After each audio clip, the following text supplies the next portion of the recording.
this eye band, which I will be using. And this eye band will be tied on my eyes by a volunteer. In front, it is a thick opaque plastic sheet, and in the back, thick black sponge, which will not allow any type of light to enter around the eyes. And this eye band is actually certified by ophthalmologists. And it will also cover the bridge of the nose over here. And it will cover all the light. And usually it's said that you cannot see without light. So this eye band will be put on my eyes. And once that is done, any of you watching this live on YouTube, you can put your comments in the YouTube comment section, in the live YouTube comment section, and you can put anything. It can be anything you want me to read, and I will be reading it out. So now a volunteer will be putting on this eye band for me.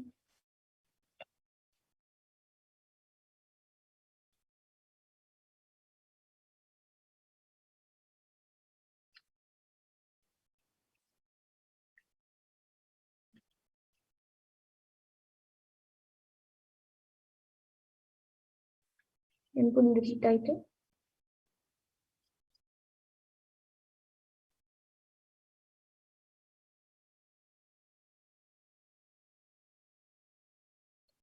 Yes, so now the eye band has been put on my eyes. All of you can see. I will be turning to my right, left, up, and down. So, and I think we can move a little to the left. Yes. Yes, so again, I'll just be turning to all the four directions, right, left, up, and down. So all of you can see that there's no gaps anywhere around the eyes. And now the YouTube comments will be projected in front of me, and anyone watching us right now on YouTube live, you can put your comments in the YouTube comment section. You can put a sequence of emojis, numbers, letters, pictures, words, sentences. You can even put something that doesn't even make sense. So yes, we have Rajaya who has put the last comment is from Rajaya who has put Nithyanandam, and then yes, we're just projecting the comments for all of you now.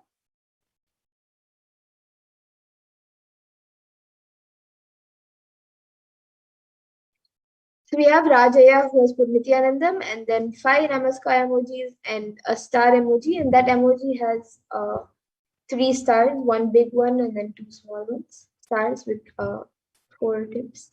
And above that we have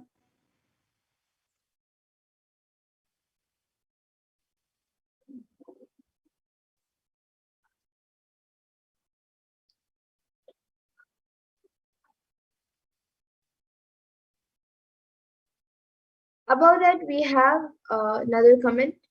And yes, we just got a last comment from Matthew Pomerantz, who has put green apple.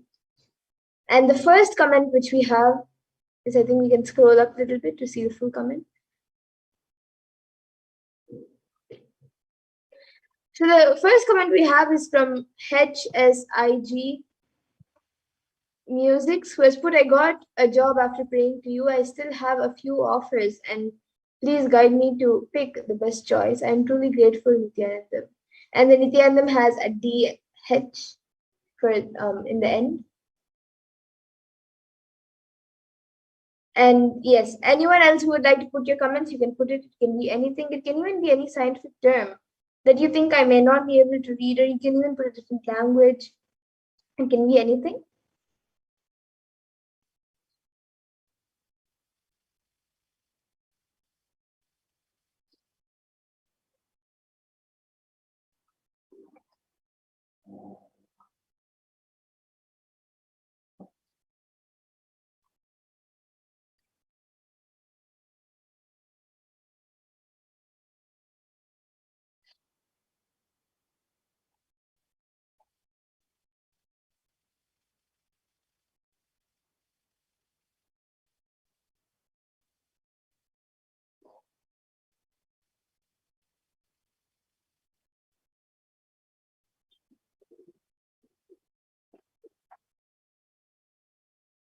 Would anyone else like to put in your comments? It can be anything. Yes, so we have another comment from Wallace, who has put hi.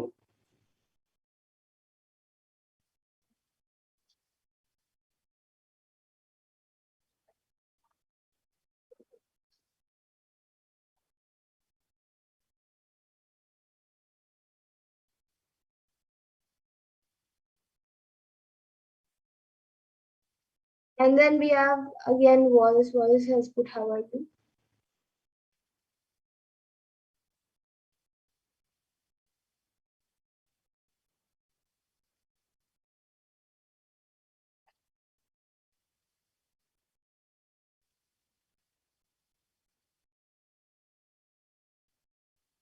It's the Wallace.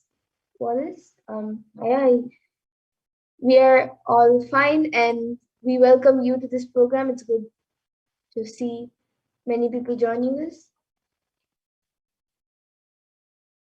And if anyone else also would like to put your comment, you can put anything. It can be a sequence of emojis, numbers, letters, words, sentences, can be anything. Yes, so now we have Prabjot Gill who has put Ja Rastafari. And then a Om emoji, and then a Deepa emoji, a Namaskar emoji, and then a smiley emoji with its tongue out, and then animal. It looks, I think, a puppy or a guinea pig, and then a fox, and then a dog, and then a cat, and then a duck, and then a snake. It looks like a pink snake, and then another snake, a green snake, and then a face on a rock, I guess, a rock which is carved like a face, and then a temple, and then a mala, and um, the next one it looks like a cactus or a germ, and then another one is like candy, I guess. And Wallace is asking, how do you read the words? Yes, yeah. So this is just through the initiation given by Supreme Point of Hinduism. These are the Shaktis revealed by Paramashiva in the Vedas and Agmas. And just with an initiation by the Guru or by an enlightened master, you can manifest these. So even today, after the darshan, even you will be initiated into these Shaktis, and you will also be having the power manifestation sessions where you can also manifest these Shaktis. Yes, and if anyone else would like to put in your comments, you can put it in.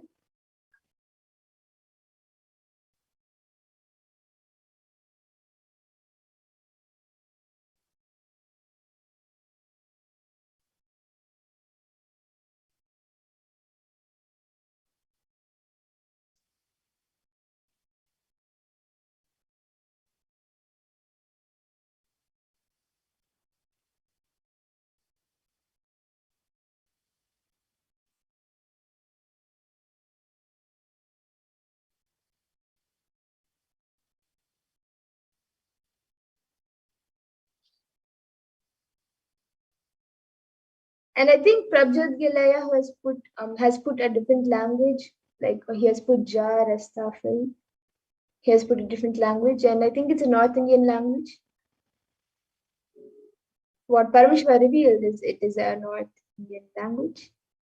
And yes, now Wallace has put uh, two emojis, one smiling emoji with the hand, and then another uh, smiley emoji where the face is small and there is like a pink cap on top or a hat. And yes, with that, now we will be moving on to the next power. So we can maybe stop the screen share, and then all of you can see the IBAN being removed. The volunteer will be removing the IBAN.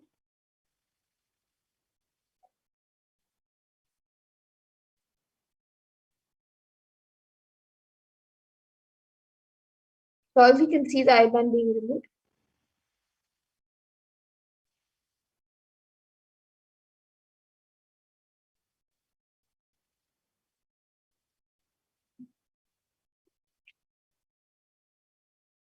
Yes, so now the IBAN has been removed, and all of you can see the IBAN. It is just as it was before. There is nothing added or removed from it.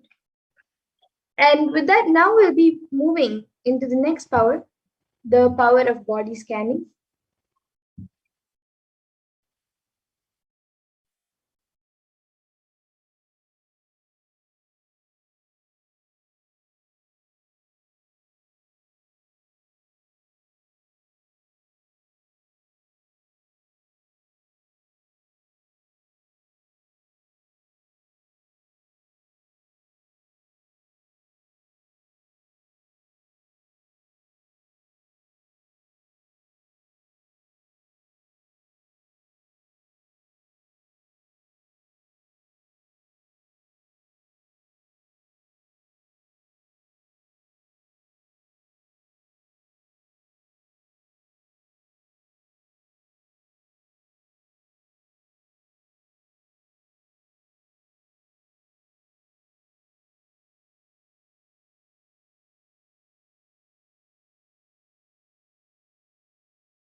be getting in. Yes, so now we'll be getting into the power of body scanning. And in this power of body scanning, it awakens the ability to scan any diseases, any illnesses, or medically diagnosed issues, as well as provide a solution for the problem through the third eye. So the Shastra Pramana for this power of body scanning comes from the Vijnana Bhairava Tantra. Swadehe jagato vapi sukshma sukshmatarani cha tatvani yani nilayam dhyatvante vyajyate para. And in this verse, Bhagavan Paramashiva says, cognize deeply that from the subtle to the subtlest consecutive principles of your whole body, Swadeha, or the whole universe simultaneously consists of essential reality. They being absorbed in their source cause Paramashiva. By the experience of such restful awareness, one becomes complete from all thoughts, and the ultimate universal divine power, Paradevi Adi Shakti, is revealed, and supreme power manifestation happens. And there is a beautiful Apta Pramana, a reference of the power of body scanning from the life of a Siddha named Terayar. Terayar was a Siddha and one of the most prominent disciples of the Rishi Agastya, another very profound, powerful Rishi of the history of Sanatana Hindu Dharma. One day, a man suffering from the severe headache comes to Agastya for healing. And Agastya uses the power of body scanning and identifies the root cause of the headache. He reveals that there is a small terai, or a type of frog, sitting in the person's brain. And Agastya immediately instructs his disciples, to perform a open head surgery and remove that frog. After the surgery is completed, successfully the person is healed and cured of a headache. And this was the first surgery, and why the surgeon, he was called Teraya. And the Atma Pramana was revealed by Swamiji himself on the 22nd of December 2019, paraphrasing his words. Only when I had the multiple compound hand fracture, I was forced to go for surgery and therefore medical checkups related to that. At that time, they detected heavy metal quantity in my different organs. It was revealed that I had been poisoned without our knowledge. I immediately used diagnostic methods instead of medical facilities to study the body condition due to the poisoning. Through body scanning, I found out what the problems, imbalances had happened and where balances had to be done. I used allopathy as a second opinion to verify my findings.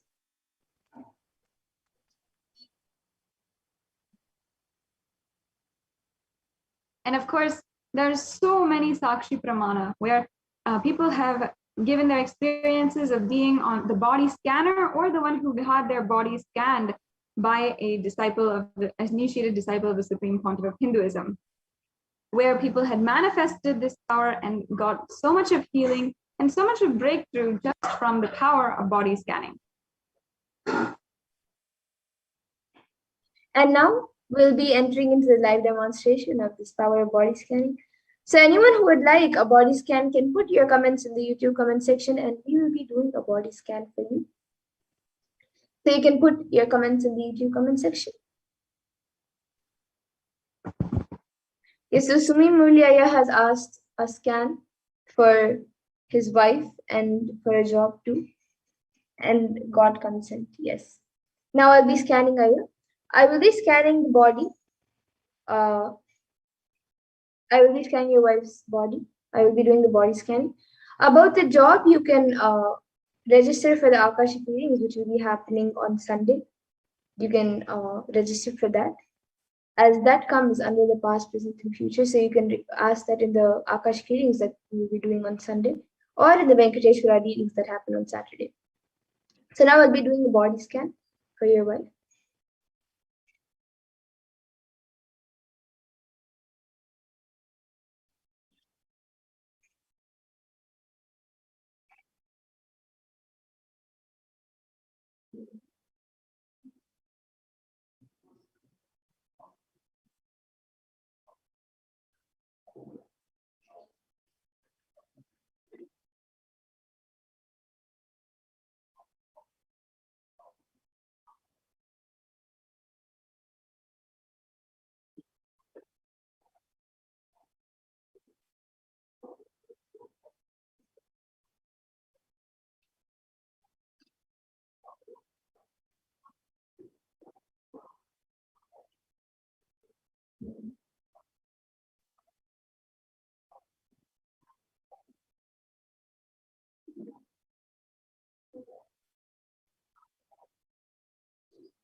Yes, the swimming Mulia. For your wife, I was able to see that in her stomach there is some gas that is getting accumulated and she's having some acidity. And due to that, that is affecting also the digestion, not much. It is not such a major digestion issue. Just for the past few days, the food is not getting digested properly. It is getting digested, but not in the proper speed or uh, in the proper way that it's supposed to get digested. And I was also able to see that her uh, metabolism is actually going down. So I was able to see that she should start doing more physical activities. It doesn't need to necessarily be just yoga. She can do yoga, but apart from that, also little more physical activities. And she should also drink some jeera water. You can boil the jeera in the water and drink. She should drink that water. That will help in healing the acidity in her stomach right now, and will also heal the digestion. So this is what I was able to see, Aya, for your wife. And for the job, you can request, you can register for the Akashic readings. Yes, and so Sumimadhyaya, you can get back in the comment section. And Prabjot Gilaya has asked, Mom, may you do a body scan for me and my friend, Oren, requesting healing, and if it's possible, requesting healing for the wealth dimension also. Thank you very much. Yes. Now, Prabjot Gilaya, I will be doing body scanning for you, and then after that, I will be doing body scan for your friend. Maybe when I'm doing a body scan for you, you can get back in the comment section if we have the proper consent for your friend.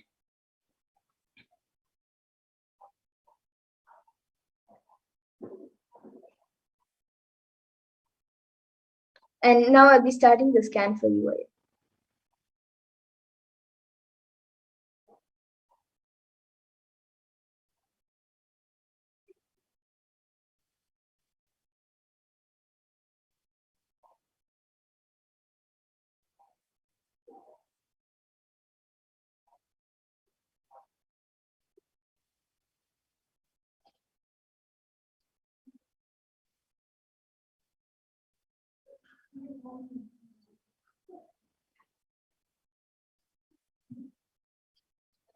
Yes. So Prabjot Gilaya, for you, I was able to see that you have to do more completion with the wealth dimension. You can attend the wealth completion sessions, and you can also see satsangs where Swamiji has spoken about wealth completion and how to attract wealth.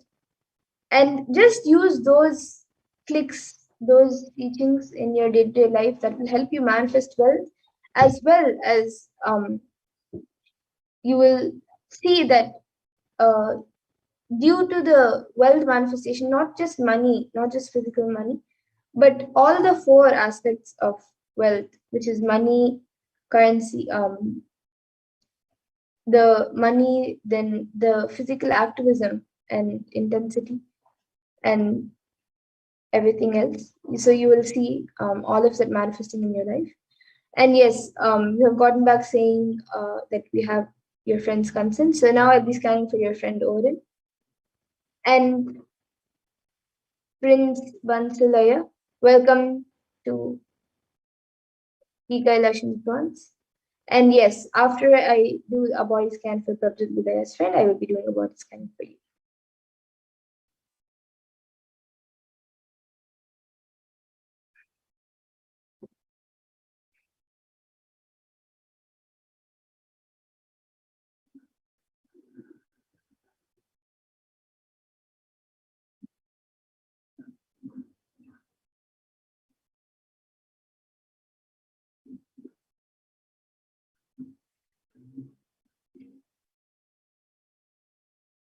Yes, so Prabjot Gilaya, I was able to see that for your friend Oren, I was able to see that there is like some kind of toxins. It's like a green, dark green, almost black, that is actually getting accumulated in his lungs. And I was able to see that there was like due to that, that can in the next few months it can cause some major issues, so he has to immediately attend to it. He can take Haitaki and have a proper healthy diet. But apart from that, I was able to see that he should go to the doctor and get proper guidance and attend to that. So this is what I was able to see for your friend Aya, and you have gotten back saying I was injured on my foot yesterday. Can you provide clarity on that? Yes, I will just scan. I will now be scanning a solution for that.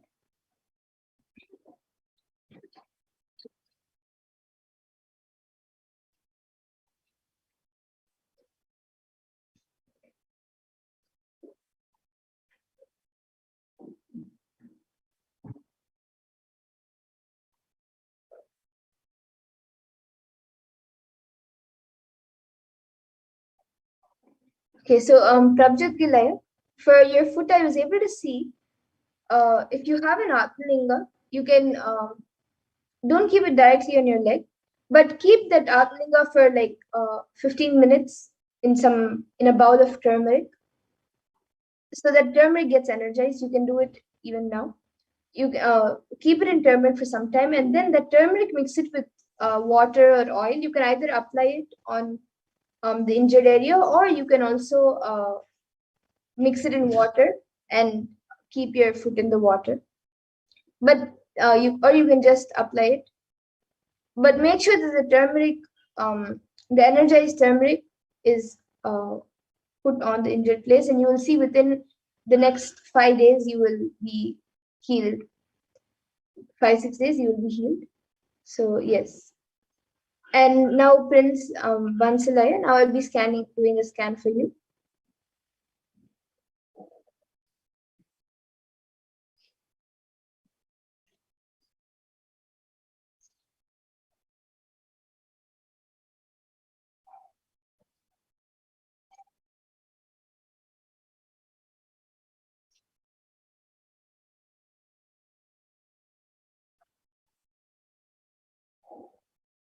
Yes, so Prince Bansalaya, I was able to see for you that physically you're actually quite fine right now. Only sometimes you put a lot of stress on your body and you get a headache. But for that, I was able to see when you get a headache, you can just play the Mahavakya in the background, you will be healed. And as you've asked about the hair fall problem, I was able to see that that is mostly genetic, even if it's not directly like from your parents or close relatives. I was able to see that it is more of a genetic thing. But I was able to see the solution for that, like at least to make it better and to heal it till a certain extent, you have to do completion with your father. So you can go through the completion process, do completion with yourself and your father, and you will see that your hair fall problem reduces drastically. So this is what I was able to see for you, Aya. And Aina Zavutins has asked, Nithyanand, please do a body scan for me. Is there any issues that need to be attended? Yes, now I'll be doing a scan for you, Aya.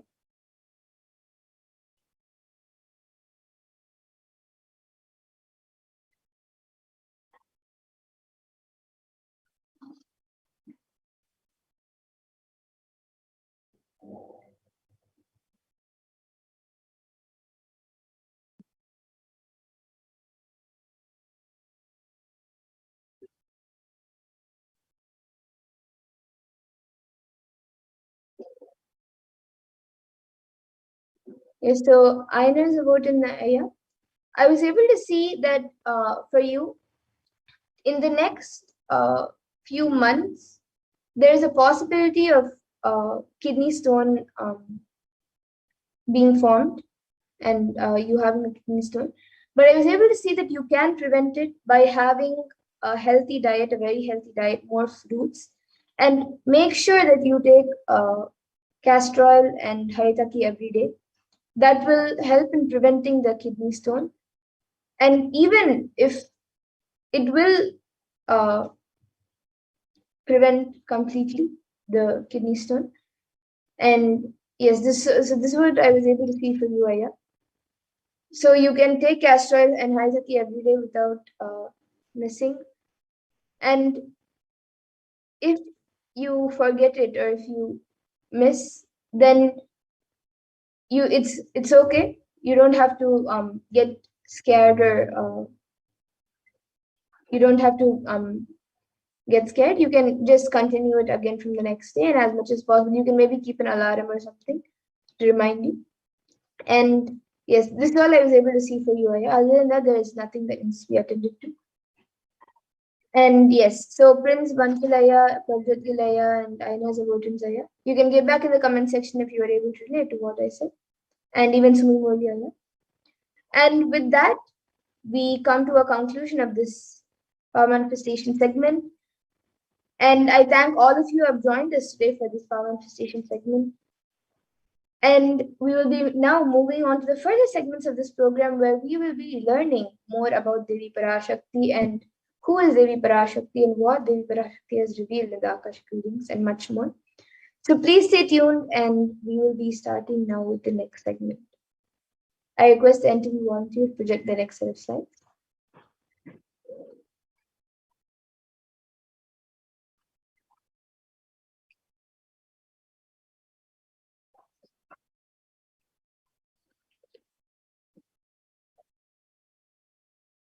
So in this next segment, we will be learning about the divine feminine consciousness, about who is Devi Parashakti.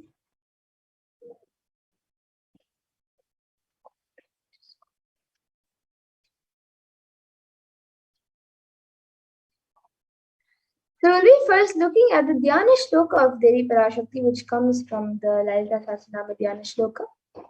I will be chanting it for all of you now. Sindhuraruna Vigraham Trinayana Manikya Mauli Spurate Taranayaka Shekharam Smitamukhim Mapina Vakshoruham PanibhyamariPurna Ratna Chashakam Raktotalam Vibhatim Saumyam Ratna Gatasta Rakta Charanam Dhyayet Paramambika.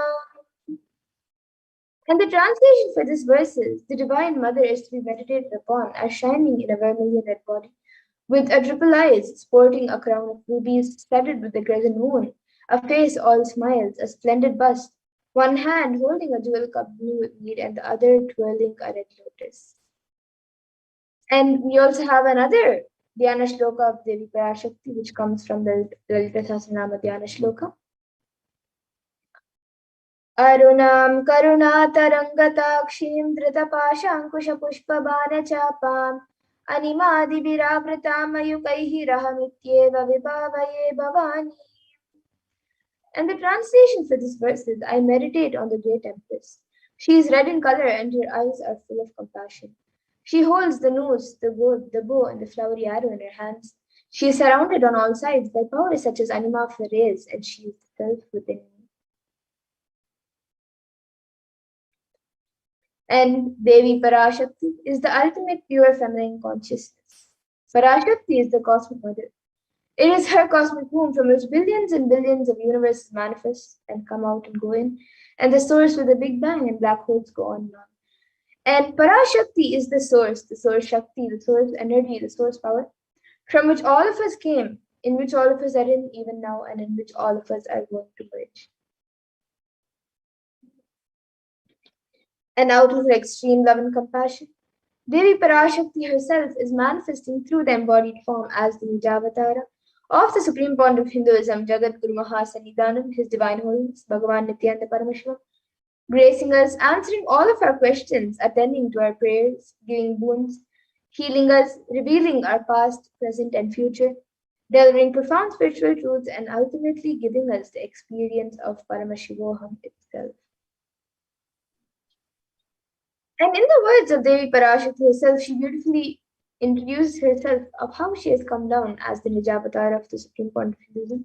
She says, raising as Omkara, expressing as Vedas and Agamas, blossomed as Shrinkara, filled as Parashodasi, living in 40 triangles, the Kailasa Swami who is in Kailasa, Sri Purachintamani, Parashodasi, sitting as part of Paramashiva, Parameshwari who rules the world, Paramashakti, Manonmani, Meenakshi, as Nithyananda, I took Nijavatara here to give good boons to everyone, to bestow all goodness. Hiranyagarbha Swarupani, Brahmandayoni, Shami, Chandramauli, Rapala, Aparna, Uma, Parvati, Savitri, Navayavana, Samrajya Lakshmi, Parameshwari, Parashodasi, Meenakshi. Taking the form of Nithyananda, I came here as Nijavatara. With great compassion and blessing, listen people, to do good to all of you, I took the form of Nithyananda and came down as Nijavatara. And Devi Parashakti also reveals, she says, raising in Omkara, blossoming as Shiva, Shiva, manifesting as source of existence, powers of existence, expression of existence, from the oneness of Om, blossoming into two as Prakriti and Purusha, blossoming as three Shaktis, Icha, Kriya, and Jnana, growing as four Vedas, expanding as five Panchabhutas, beyond six chakras, filled as gotras of seven rishis, expanding as eight directions, existing as nine grahas, blossoming as 10 indriyas, being as 11 mudras, creating all the worlds, bringing life to tell and make truth blossom and to do good. Parashodasi, Meenakshi, in the form of Nithyananda, I came to bless every one of you. And Devi Parashakti also as the Divine Mother. Let us see how we can receive Devi Parashakti when she comes for this darshan. So you can always receive her in a very traditional way, as you see her on the screen. You can keep two beet leaves, one banana, one betel nut, and a coin in front of the screen as you watch Devi Parashakti. And for those of you who now might be wondering what exactly is a coin considered as, or what is its importance, why is it kept as part of the plate for receiving? So, coin in the Hindu tradition is actually considered the traditional dakshina. It is offered to the gods in all temples, and many people offer it as an offering. It can be the lowest value. In India, it can even be just a paise. In the US, it can even be just a cent. Swamiji says, I'm not trying to monetize. Keep even 1 cent is okay. So for 100 days, if you have darshan, it will add up to $1. And in India, even 1 paise is okay. And you can offer that to Devi Parashakti. And once the darshan is over, you can do namaskar and eat the banana, the betel leaf, and the betel nut, taking it as prasadam immediately. And the coins that you collect, you can send it to the LA temple, to the Los Angeles temple for the further procedures. And now some of you might be wondering, what exactly does the betel leaf and betel nut do? How does it benefit you, whether it's physically, emotionally, or mentally? How will it benefit you? So this betel leaf and betel nut may look too small, but in a few days you will see how much it adds to your sentiment that really Devi Parashakti is there. You will not take the Devi Darshan for granted.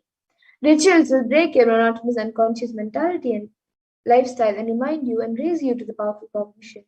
It will break your unconscious behavior. And now all of you can see how you can set up your tambulam, how you can set up the two betel leaves, one banana, one betel nut, and a coin, how you can set it up in a plate. And as all of you can see in the image, there are a few additional items kept. So if you would like, you can also add the additional items such as kumkum, turmeric, flowers, glass bangles, and a coconut. But the 4 basic items that are kept as part of the tambulam is the betel leaf, the betel nut, the banana, and the coin. So you can keep it in front of the screen arranged in a plate as you receive Devi Parashakti when she comes for the darshan. And with that, we come to a conclusion of this segment where we have learned who is Devi Parashakti and how we can receive Devi Parashakti when she comes for the darshan. And with that, now we'll be moving to the next segment of this program where all of you will be learning what Devi Parashakti has revealed in the Akashic readings for humanity and how important it is for us to understand, internalize, and follow what Devi Parashakti has revealed for humanity about various topics during this time of Pralaya. So please stay tuned and we will be back after a really short break for the next segment of this program.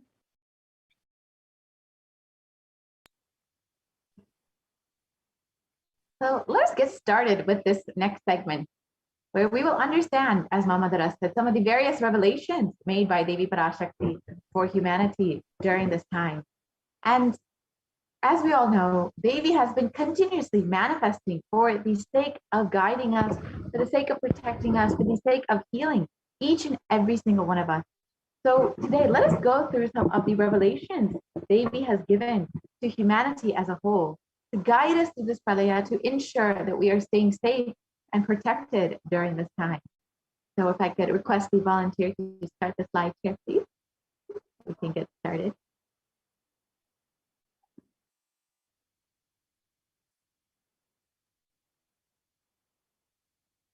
Yep.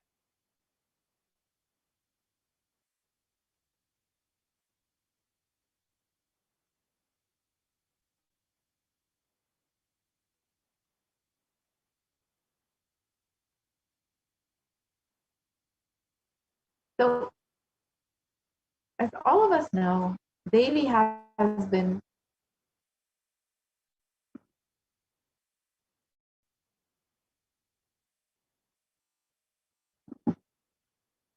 if you can go back to the previous slide, please.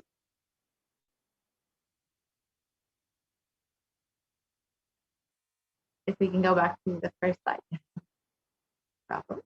So today we will understand some of the revelations Devi Parashakti has made on COVID-19 and how it will affect your immunity. So I could request the volunteer to project the slides, please, from the beginning.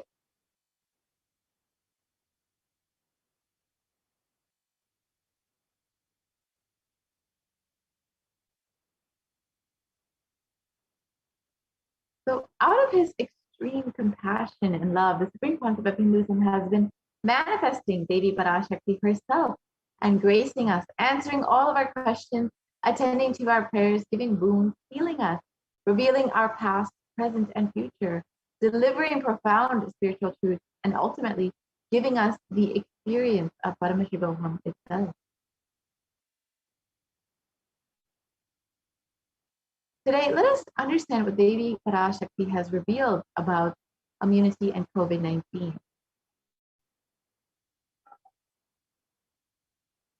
So, as all of us know, the world has been devastated by this COVID-19 pandemic. And as of July 2021, there have been over 4 million deaths and over 186 confirmed cases, 86 million confirmed cases of COVID-19. And unfortunately, the worst affected countries have been the United States, India, and Brazil. Let us listen to Devi Parashakti's revelations made on the 18th of June, 2021. That's the first priority. Still, you are all not realizing the power of my words when I say Corona is very much out there with the support of decision makers, rulers, people who are supposed to protect all of you. Due to their irresponsibility, it is there and getting more and more strengthened. It is becoming more and more stronger in multiple forms. And all the other diseases which are waiting to attack human bodies, because Corona has made the immunity strength weak in human bodies. Human bodies have lost the strength of immunity power. All the multi-layer after effects and side effects of this pralaya in political situations, economical situations, social situations, mental situations, in every level.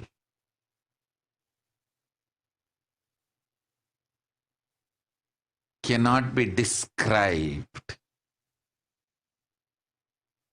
Wait. This year, focus on keeping yourself alive. So let us reiterate Devi Parashakti's revelation.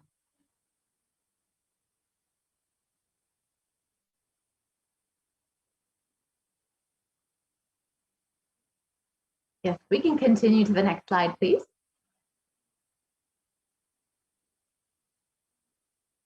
Devi revealed, still, you are not realizing the power of my words. When I say Corona is very much out there with the support of decision makers, rulers, people who are supposed to protect all of you due to their irresponsibility, it is there and getting more and more strengthened. It is becoming more and more stronger in multiple forms. And all the other diseases which are waiting to attack human bodies, because Corona has made the immunity strength weak in human bodies have lost the strength of immunity power. All the multi-layer after effects and side effects of this pralaya in political situations, economic situations, social situations, mental situations, in every level cannot be described. Wait, this year, focus on keeping yourself alive. Let us understand what Devi has revealed about the immunity strength being weakened in human bodies. So the three main revelations that Devi has made is that Corona has made the immunity strength weak in human bodies. Let us first understand this revelation. If we can continue to the next slide, please.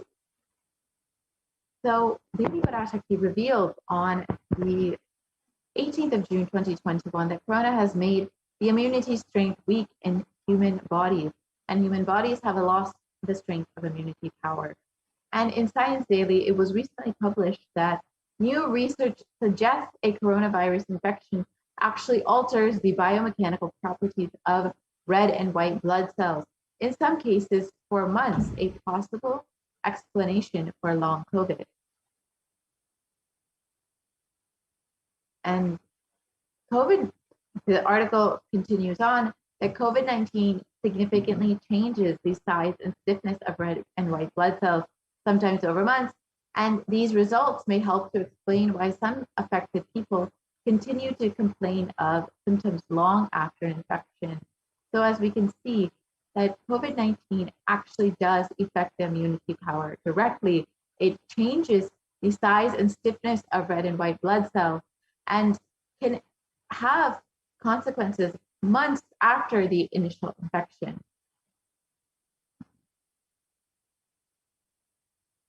And in the Academy of Medical Sciences, it states that the way that the body defends against a virus is to recognize and neutralize it. However, an article by Forbes explains that Corona suppresses the immune system by disrupting the actions of the body's immune cells. And this immunosuppression allows for the 2-week incubation period, which gives Corona enough time to attack the body. So as Devi has explained, that Corona actually weakens the immune system, power of immunity. And as we can see, that research has also shown that it actually disrupts the actions of the body's immune cells. And here we can see in the graph below a typical timeline for someone infected with COVID-19. So the initial period of incubation is between around 0 to 5 days. And after that is the prodromal period, which is between 5 to 10 days. And the next 5 days is usually when people experience the acute infection, where sometimes they are admitted to the ICU or have other very severe symptoms. And many times after this, people do end up recovering and having recovery. However, there is a period many times where people are experiencing symptoms much long after this 2-week period. And many times this can continue on for months. And let us understand the impact of COVID-19 in comparison with other deadly diseases in history. So the impact of COVID-19 cannot actually be dismissed. We can clearly see where COVID sits amidst other deadly diseases throughout history.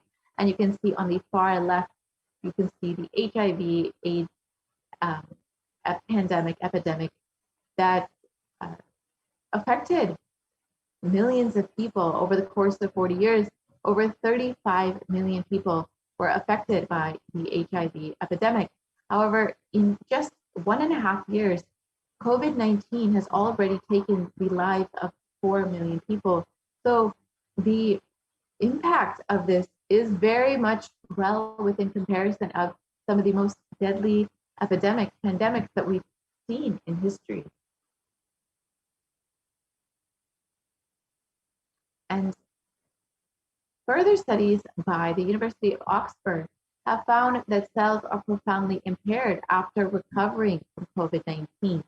So as Devi has revealed, that COVID-19 actually directly affects the immune system and the cells that are part of the immune system. So this can directly affect how your body responds to other diseases. And the British Society for Immunology has also claimed that the effects of COVID are far beyond respiratory health.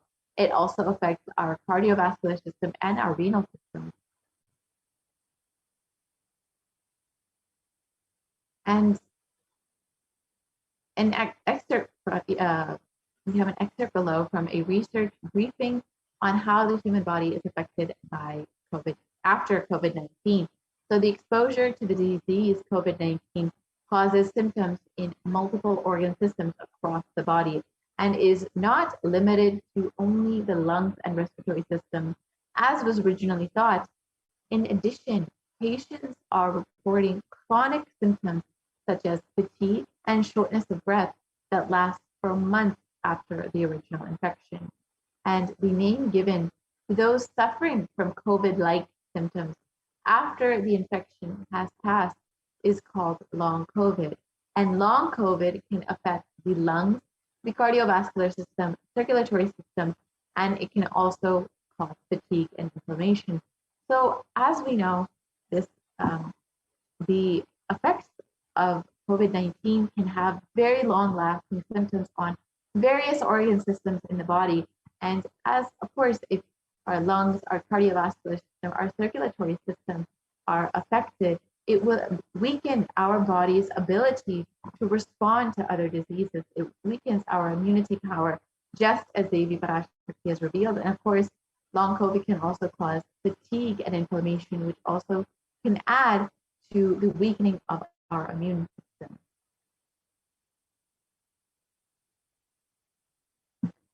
And here we can see an example of how the lungs can be affected in someone who has suffered with COVID-19. On the left, you can see the healthy lungs, and on the right, you can see the COVID-affected lungs, where there's far more scarring in the lungs on the right side. And you can see very clearly how the lungs are very severely damaged in the case of COVID-19 patients. And even after contracting corona, your immune system remains weakened and you are much more susceptible to other illnesses. So symptoms that can last for weeks or months after first being infected with the coronavirus, it can include it can have multi-organ effects and can affect most, if not all the body systems, including the heart, lungs, kidneys, skin, and brain functions.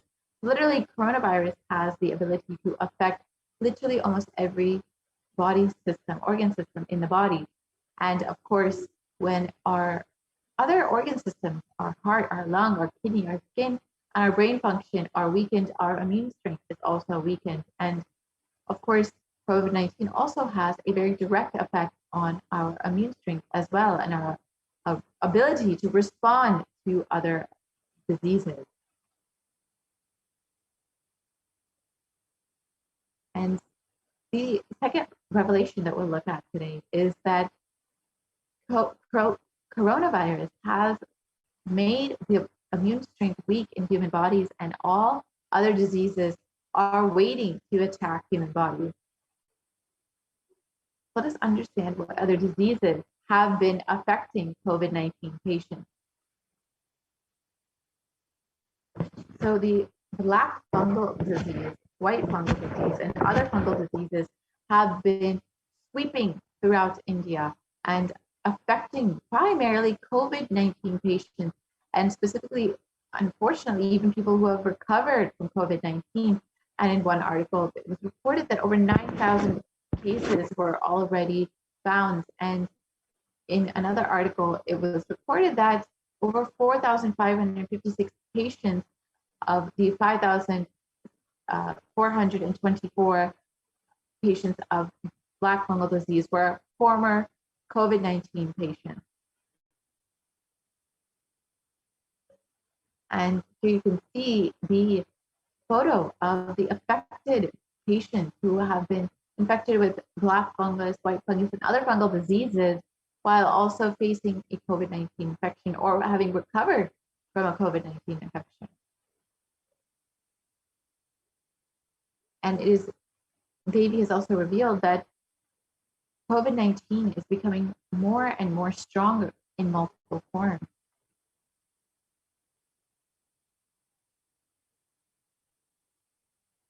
So as we have all heard, there are several variants across the globe that have been affecting the many people across the world. And we've all heard of the variants coming out of India, Brazil, South Africa, and UK, and that have continuously been causing more and more waves of COVID-19.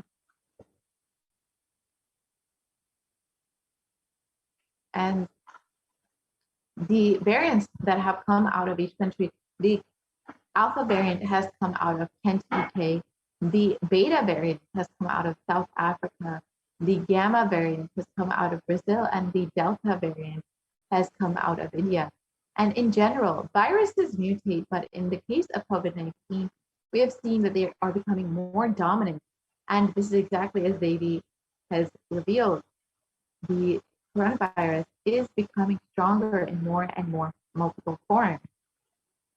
And this is why, even after 1.5 years, we are continuing to face more and more waves of COVID-19. And the dangers of these variants was further highlighted when the World Health Organization categorized the Delta variant as the most highly transmissible variant of COVID-19.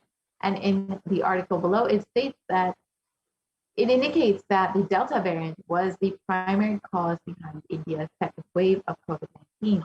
And of course, we are continuing to see more and more waves of COVID-19 coming up, unfortunately, and more variants arising from different countries, especially out of India.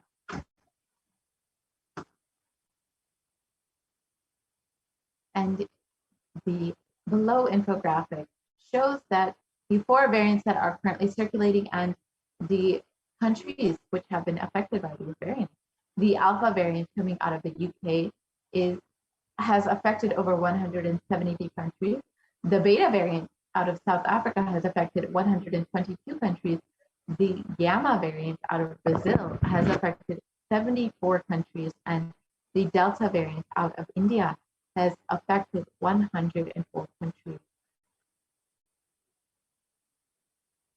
And other variants of COVID-19 have also been recently discovered, as we've heard from the Supreme Pontiff of Hinduism himself about the Lambda variant and the Delta Plus variant that will affect India. And we should take heed to the precautions that the Supreme Pontiff of Hinduism and Devi Parashakti have been giving. Ensure that we are protecting our lives. Studies suggest that the Delta variant is 60% more transmissible than the Alpha variant, which was more contagious than the original strain that emerged from China. So as Devi revealed, the COVID-19 is just becoming more and more strong in multiple forms. And secondary attack rates have been known to be between 51 to 67% higher than that of the Alpha variant. So this is in the case of the Delta variant. And the Supreme Pontiff of Hinduism has specifically warned this. It is not guaranteed that you are protected just because you have already had COVID-19. And as we can see that the secondary attack rate for the Delta variant have been between 51 to 67% higher than what we have seen in earlier variants. So as we can see, it is becoming much more strong in multiple forms and has been affecting more and more people as we see it progressing and mutating and changing and affecting more and more people across the globe. And on the 14th of April, 2021, Devi Parashakti revealed about what is to come in the future for us. Let us watch that revelation.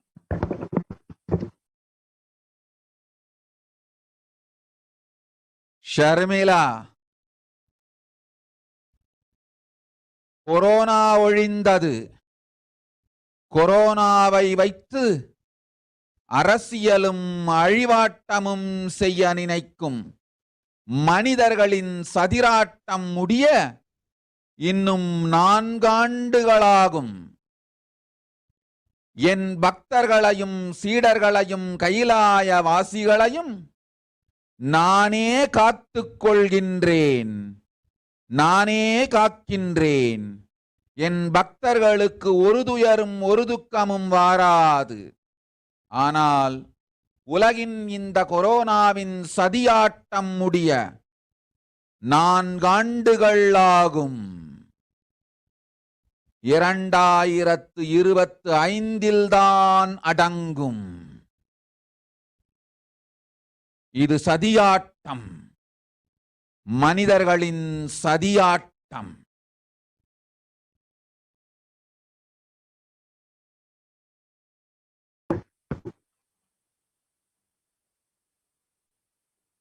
The Devi revealed that Corona is destroyed, but it will take 4 years for the political conspiracies done by humans to end. I will protect my devotees, disciples, and Kailasa. No suffering will come for my devotees, but it will take 4 years for the conspiracy of Corona to end. It will come to an end only in 2025. It is a conspiracy, a human conspiracy.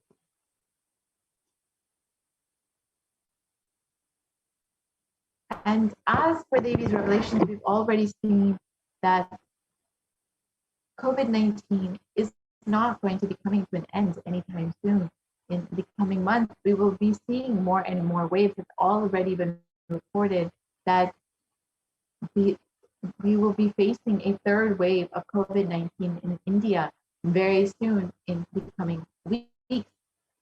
And it also has, in this article, it has stated that if a new variant is discovered, it would spread faster in this 3rd wave. So unfortunately, we are not seeing any sign of COVID-19 coming to a halt.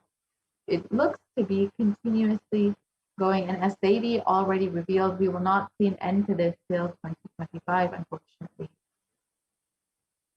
So with more and more waves of COVID-19 coming up and with no end in sight, what is the best way we can protect ourselves? Does anybody have a solution? Kailasa is the only place that is safe, and Supreme Pontiff of Hinduism is the only hope. And the Supreme Pontiff of Hinduism has opened up the Kailasa COVID care centers for all those who are living in India and who have been devastated by this COVID-19 pandemic. And if you would like to avail this opportunity to protect yourself, protect your life, protect your loved one, you can sign up today at kailasa.org/kailasacare. The link is projected there. And you can protect your life. Devi and the Supreme Pontiff of Hinduism have been continuously reminding us that the only profit for this year, the only priority for this year, is to keep yourself alive. That is the only benefit of this year. So do take heed to Devi Parashakti's revelations and the Supreme Pontiff of Hinduism's warnings.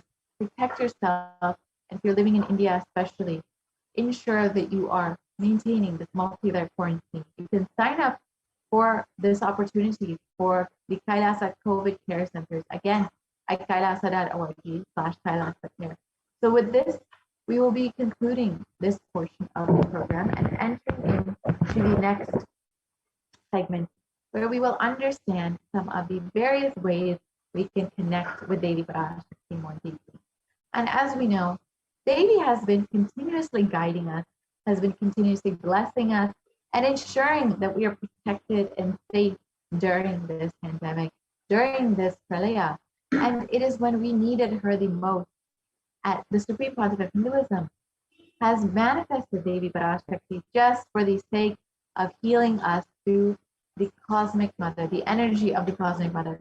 And if you're just overflowing in gratitude for your cosmic mother, you are welcome to stay tuned for the next segment where we will hear some of the ways we can offer our gratitude, our love for Devi Parashakti, and ensure that we receive all of the blessings and grace from Devi Parashakti much more deeply. So please stay tuned for this next segment. And if you would like to have any of your questions answered by Devi Parashakti, you can ask your questions in the YouTube comments below when we're having the live Devi Parashakti Akashic readings. And we just had them last night. And the Supreme Concept of Hinduism has been continuously blessing us and manifesting Devi Parashakti for us to ensure that we are protected.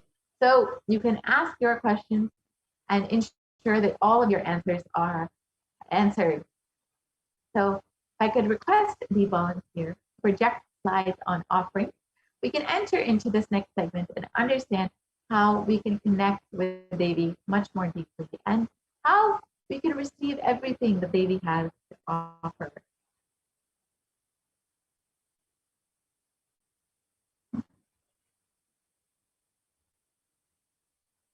If I could request the volunteer to project the slides on offering.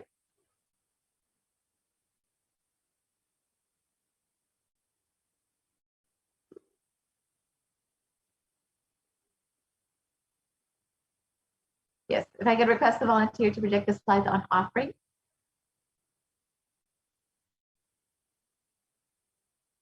So as we get those slides ready, let's understand the concept of offering.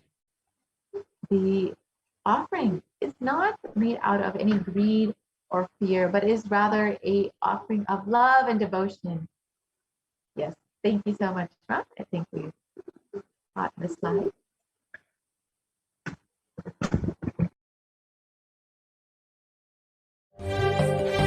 காளியின் ஆட்டத்தை ஆனந்தத்தை ஆனந்தத்தொடு ஆடிய ஆட்டத்தை கண்டோர் உயிருக்குளெல்லாம் இறங்கி குண்டலினி உயிர்ப்பிக்கச் செய்து மாய மனத்தின் இருளை அகற்றி மாயம் அழித்து மங்களம் தந்து குரு பக்தியும் சிவ பக்தியும்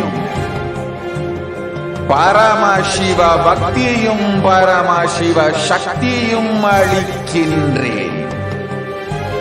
மனமாயை விடுத்து குரு பதத்தை பற்றுங்கள். நித்யானந்தமாய் நிஜாவதாரமாய் வந்துதித்த என்னை பற்றி வாழ்வில் எல்லா நலமும் பெற்றிடுங்கள். ஓம் ஓம் ஓம். யாதுமாகி நின்றாய் காளியே, ஓம் காளி ஓம் சக்தி, ஓம் காளி ஓம் சக்தி, ஓம் சக்தி ஓம் சக்தி ஓம் சக்தி.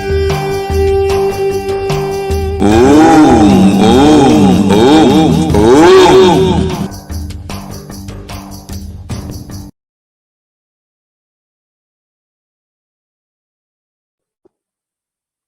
Nithyanandam, welcome back to all the viewers who are joining with us and all the participants of this program as we are going deeper and deeper into the program today of the Parashakti Akashic reading. I welcome each and every one of you who is joining us once again. I hope you have been enjoying the program, and if you have any experiences that you'd like to share, or if you had witnessed and been a part of the exquisite spiritual feast, which was just yesterday's night darshan, you can really experience and you can really find yourself more and more deeper through this next segment, through the various offerings that you can make to Devi Parashakti. So let's begin by understanding the context of making an offering. Understand that masculine and feminine energy is present in every single one of us and is represented by the deity Ardhanarishwara, who expresses both the masculine and feminine energies. And in fact, both consciousness have to be expressed equally by every human being to be enlightened. It is a very, very intrinsic part of enlightenment itself, of course, because it's so related to our identity, our sexuality, and the expression of who we are. It's one of the core and fundamental parts of our identity. Until enlightenment, only the masculine dimension expresses more than the feminine dimension, irrespective of the male or female physical bodies. Yes, let's go on. And actually, there are 5 dimensions apart from the feminine energy itself that you have to complete with in order to achieve enlightenment. 1 is the Pitrus, the ancestors. 2 is Kula Devatas. 3 is the parents. 4 is nature itself. And the 5th is Guru.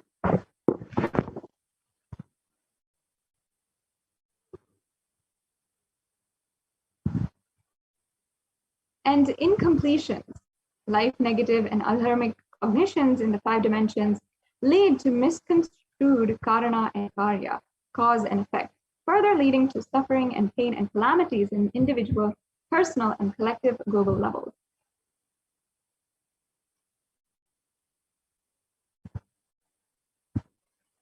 And one of the ways that you can completely jump from incompletion, from having burden in your life, from feeling pain and suffering, to completely being in oneness with existence, to completely experience enlightenment itself, is being grateful for everything in your life, including the air you breathe, the place you sit, the energy you feel to exist, the energy to celebrate that you exist, everything, to feel gratitude for that and becoming sensitive to that. And there's a beautiful story that Supreme Pontiff of Hinduism actually narrates, Guaranteed Solution book. He says that one day in a classroom, a geography teacher was telling students to give all the 7 different wonders of the world. And one by one, everyone started naming off what are the 7 different wonders of the world. And they started telling, okay, this is the Great Wall of China and the pyramids in Egypt. They've told about what else? The Tower of Pisa, the Taj Mahal, and there's so many other wonders. There's 7 different wonders, but there was one child, a small girl, who was sitting in the back of the classroom, not really participating, but really looking a little bit confused, looking intentful. And the teacher was curious by her look, and she asked the girl, why are you not participating? What are you thinking about? And the girl said, I don't understand, how could there be only 7 wonders of the world? There's surely not 7. What wonders me is the ability that I can see, that I can hear, that I can speak, that I can dance, and that I can enjoy my life. That is the 7. That's the wonders of the world for me. And there are definitely more than just 7. The girl had just astounded, not just the teacher, but the whole classroom. In the same way, we often forget the immense amount of energies that are working, that are a part of the existence, that are independent existence themselves and are independent intelligence themselves, that work inside of us and work around us in order to make us happen, literally. Actually, even the chakshu, which is the ability of sight in Sanskrit, is worshipped as an energy, not just a ability or something that we have grown capable of doing. It is energy in itself. Yes. And actually, all of the energies of existence are considered as Devi Parashakti herself, or considered as an embodiment of Devi. And in fact, there are 43 energies that constitute our entire body, our human body. When all the 43 are integrated, it is worshipped as Devi Parashakti. And that is the integration of all the 43, the alignment of all 43 energies is actually represented by the Sri Chakra. And as you can see here in this picture, the Sri Meru is the three-dimensional representation of the Brahmanda Yoni, or Devi Parashakti herself. And the Sri Meru is worshipped literally as Sri Meru, as Devi Parashakti. Each corner of this three-dimensional figure is worshipped as a Devi, as a representation of Devi, and there are 43 triangles of this Sri Meru. So that is each and every one of the 43 energies, and each one, like Siddhi, Buddhi, the powers, the intelligence, Bhukti, the intensity, and Mukti, the liberation itself, all of these are different energies and different forms of Devi Parashakti. So ultimately, the alignment of all these is Dharma and the representation of the cosmic motherly completion, which is the core principle of the cosmos.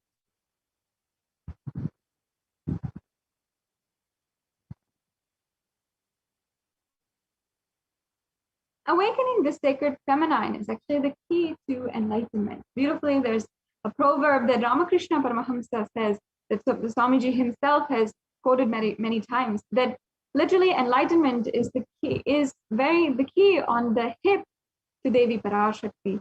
And only a child to Devi Parashakti can reach that key and reach Paramashiva himself. Because no other person who can have the confidence or can have the just the right over the mother to take that key and reach Paramashiva, reach inside the house. And exactly like this, literally the sacred feminine, worshipping the sacred feminine, and that is seeing the whole existence as your mother and worshipping the whole existence, worshipping the existential energy as the mother energy. That is literally the key to enlightenment. And when awakened in a man, the man expresses, he becomes a great revered leader. When awakened in a woman, when she expresses this sacred feminine energy, she literally becomes Devi Parashakti.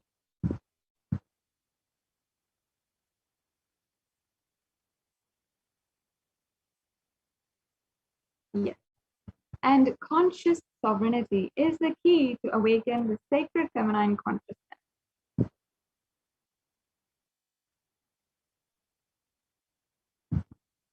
Out of millions of paths, the easiest, sweetest, most beautiful path to enlightenment is connecting with Cosmos as the mother, Devi Parashakti, the cosmic feminine consciousness.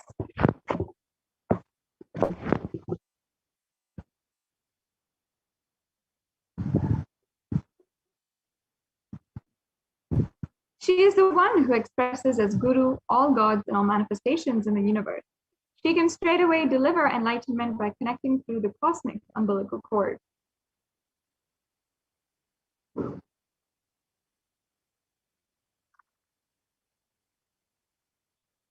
And understand that offerings is not to the benefit of the divine, but to close the gap with the divine consciousness. When we achieve completion with the Divine Mother, her infinite powers, with her sweet grace, starts nourishing all our dimensions through the cosmic umbilical cord. Another beautiful story from Guaranteed Solutions book is one day a man was asking God that he wanted $10 million desperately, and he was just really seeking this $10 million. And he said, he promised God, if you give me this $10 million, I will give you 2%, I'll offer it at your shrine. If you don't believe me, you can take $2 million and I will keep the rest, $8 million for myself. Understand, in this man, he was trying to convince himself that he was giving a benefit to the God with his 2% of donation that he was saying. But ultimately, understand that we are never in any way benefiting the God, or we're never able to add value to God. We have to understand that we belong to the existence. Existence is our very source. And the divine cosmic mother, when we connect to the existence as Parashakti, as our very source, our mother, and that motherly connection has a physical effect on us, a physical way, because even if you cognize that the universe as father, or even if you have a fatherly relationship, you feel that it is fatherly, you'll still feel a gap because you never physically had a connection with your father. It was not physical. Only with the mother, she created the ambience. She literally held us within our womb. She had created the physical umbilical cord. And that is the physical connection that we had with our mother. And that is exactly what is reflected in the whole cosmos itself. When we understand that it's not just mother, but literally our physical body, that she had evolved over 5,000, over thousands and thousands of years, countless years, from the very amoeba to the evolved through thousands of years of evolution, and we have literally been gifted this human body, and existence itself worked tirelessly, never giving up, and life itself, that life energy, had never given up on planet Earth, created even out of the most dire situations. The next slide, please.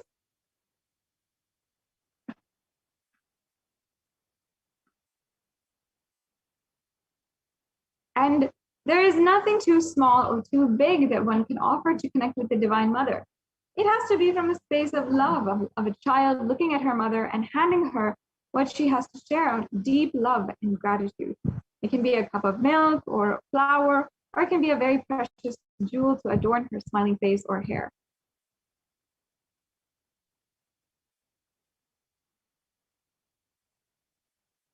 And Vedic rishis have clearly stated the technique to connect with the sacred feminine consciousness to awaken the same qualities in us.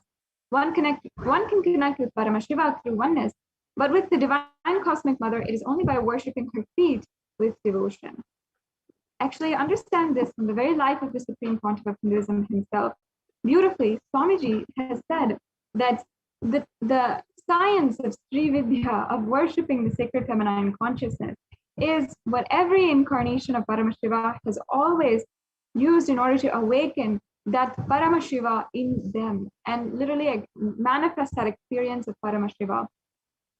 Whether it is even the ancient rishis, Goraknathar, Nandikeshwar, or any of them, or even Nandikeshwar had offered the very first Kanya Puja to Kanya Kumari, or even Adi Shankaracharya, who worshipped Devi Parashakti out of so much of love, had even been the Guru Mahasannidhanam of the Madurai Adinam, or even the Supreme Pontiff of Hinduism himself, who had worshipped, has always worshipped, who had the very darshan of Devi Parashakti when he was 6 or 7 years old, and carved that deity of Devi Parashakti, which he had the darshan of, the physical darshan of, and carved that deity, and until today worship that deity. And it is the most beautiful, most profound way that you can literally be able to experience love, life, experience the ultimate in your life, and awaken Paramashiva, experience Paramashivoham. That is why today the Supreme Pontiff of Hinduism is manifesting as Devi Parashakti. And not only this, but the Supreme Pontiff of Hinduism himself is, through Devi Parashakti, empowering all women through this revival of the Shakta Sampradaya, empowering all women everywhere. And even today has been recognized as one of among the world's foremost leading advocates for ending violence against women, in violence against Hindu women specifically, and battling femicide and acts of femicide that are ongoing. And there is even a published UN report about this in the UN Human Rights Commission website on how the Supreme Pontiff of Hinduism has been continuously working towards ensuring each and every one of us, all women, Hindu women, are taken care, are empowered, as we are embodiments of Devi Parashakti herself. as it is written in the very lines of the Devi Mahatmyam and sung by all the rishis of Sanatana Hindu Dharma. So mother worship is, in conclusion, the most non-violent, most peace-centered, healing, soothing, and sweetest path to enlightenment among all traditions on planet Earth. Worshipping also includes contemplating, meditating through sacred offerings of mantras and oblation at her divine feet. Yes. We can go on.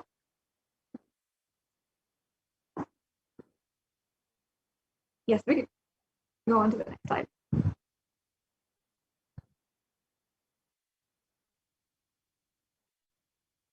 Now, as I had just hinted, we can understand why divine feminine, how it literally makes us experience the ultimate.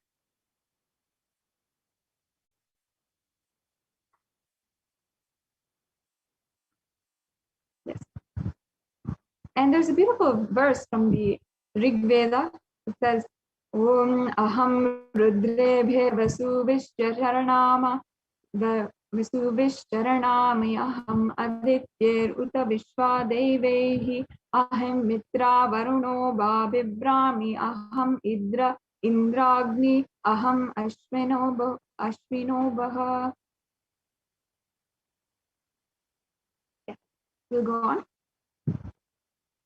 And the English translation means, I walk as the 11 Rudras and as the Vasus. I walk as Vishnu and other Adityas and all divine forms, Vishvadevas.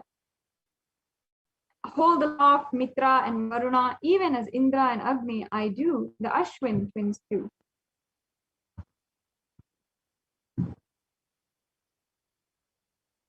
And the translation goes on, Ekadasha Rudras, Maharudras, Ashtavasus, Dvadasha, Adityas, Vishvadevata, all of them are in my retinue. I move around them in my various forms with them as my retinue. I protect them, including Mitra, Varuna, Indra, Agni, and Ashwini Devatas as well.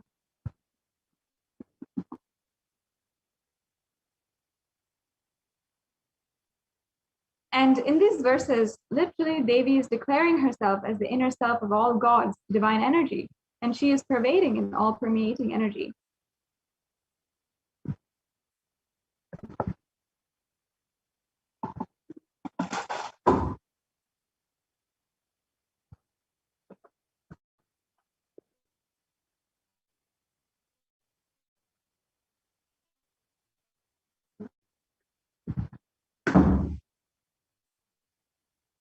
I'm just bringing in all the questions.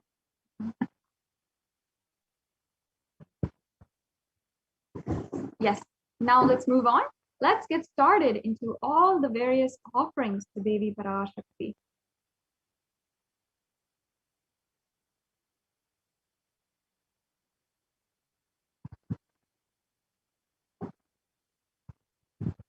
Oops, I think we're going back. If we can go forward into the next slide.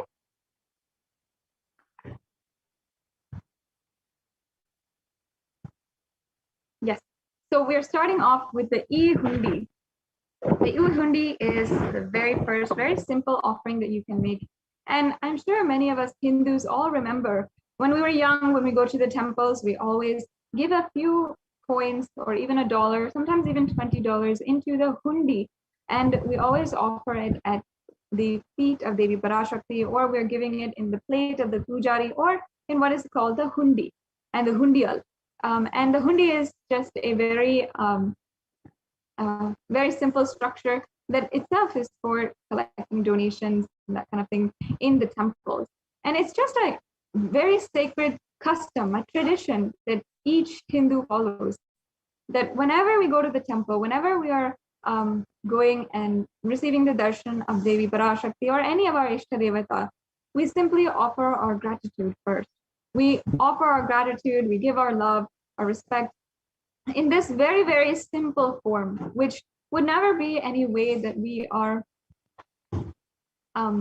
would never be any way that, you know, we never will feel, of course, that this is adding any value to Devi Parashakti, but simply that we are just offering our gratitude. There's a beautiful verse here where Devi Parashakti is described. Bhakti Priya Bhakti Gamya Bhakti Vashya Bhayapaha Shambhavi Sharadaradhya Sharvani Sharmadayini. Devi is fond of true devotion and is realized through true devotion. She can be won over through true devotion and she removes all fears. So in this verse, as you can see, Devi Parashakti is described as the one who is fond of true devotion, the lover of true devotion. She can be won over through this true devotion. Understand, even if it is just a small amount, how much ever negligible it might be to you, you can understand, you can just see that Devi Parashakti will accept and shower you with more and more blessings in your life. If you have any fears as well, if you feel that there's something in your heart burdening you, making your heart heavy, just drop it at the feet of Devi Parashakti through the form of this offering. And Devi Parashakti is sure to remove all of that fear. It is stated that Devi likes to be worshipped in autumn. Here it is meant that autumn of our lives, when thoughts turn more and more inwards, the role of the divine is known and understood clearly, and the need for Devi worship becomes stronger. Here, Shambhavi is the consort of Shambhu or Lord Shiva. Sharadharadhya means worship by Sharadha or Saraswati. Sharvani is the wife of Lord Shiva, and the Linga Purana says that Lord Shiva is called Sarva in his form. Sharmadhayani is Devi who bestows happiness on devotees. You can offer your gratitude and devotion to Devi Parashakti by offering anything, any amount that you'd like to do through this e-hundi offering. And you can make the e-hundi offering either through the YouTube super chat or through the payment gateway. And at the end of this segment, we'll understand a little bit more about how you can make those payments. Yes.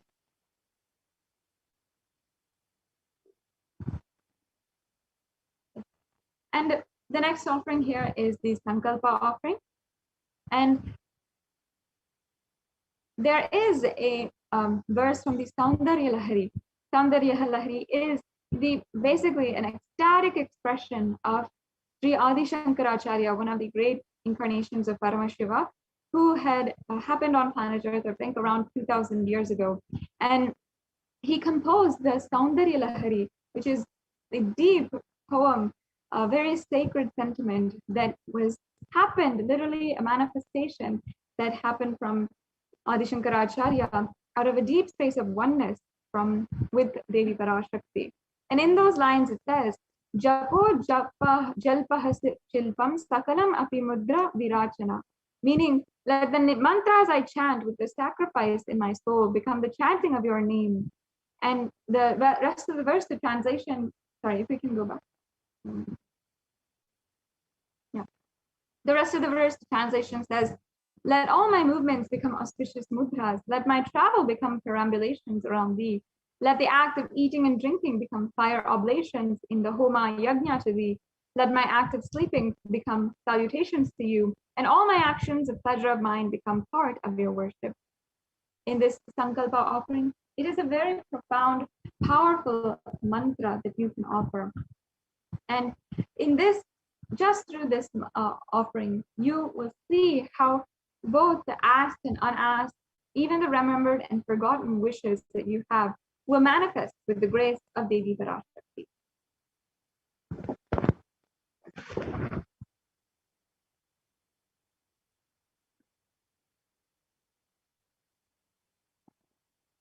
Yes. And next we have the Devi Sahasranama Swarnakasu. And in this, you can literally offer basically the offering of the 1008 names. That's the Sahasranama.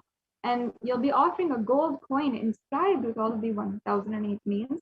And in this offering, it is basically an archana done to the Sri Meru, which is a very, very special offering. And you will see how it manifests and awakens the multiple divine feminine conscious attributes and powers. And when we are chanting these various names, the powers of Devi Parashakti, the descriptions of Devi Parashakti, we're literally cherishing that in our inner space. We are continuously invoking her presence. When we do that, we make it manifest outside of us. When we deeply sit and we simply just do that japa of her name, the Sahasranama. We are literally being in oneness with her, and we are worshipping her, and also giving the oblations at her feet, and therefore manifesting the mother and manifesting the deep feeling connection towards Devi Parashakti. Yeah. The next offering we have is the Mukta Anguti.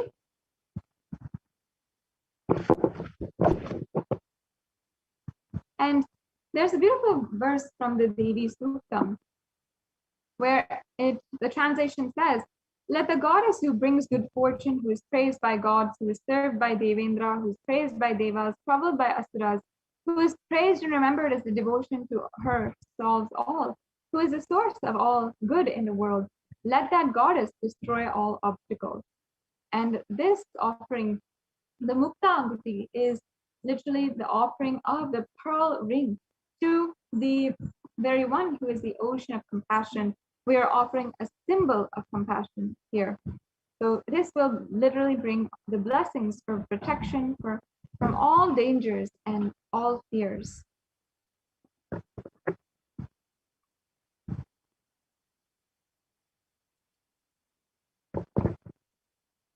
The next offering here is the Swarna Padma Pushpa.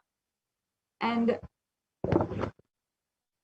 there's a beautiful verse where in the Lakshmi Astutam it says, Siddhi Buddhi Prade Devi Bhukti Mukti Pradayini Mantra Murte Sadat Devi Mahalakshmi Namostute. The English translation means, Devi who bestows accomplishments and intellect, who showers worldly prosperity, Devi who powers the subtle mantra of the cosmos, I bow down to you, O Devi Mahalakshmi. And through this offering of the Padma Pushpa, there are hundreds of scriptural references for the Padma Pushpa, the lotus flower, being used in the worship. And it's also in Sanatana Hindu Dharma considered as a divine flower. Because it is considered as a divine flower, that's why it is offered and considered as one of the best offerings that you can make to Devi Parashakti.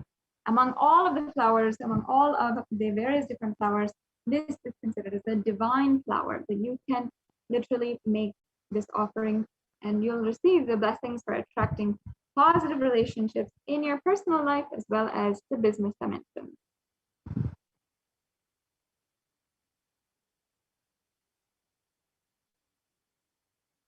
Yes, the next offering is a very, very special offering, which I always love to share with each and every one of you, the Swarnameti.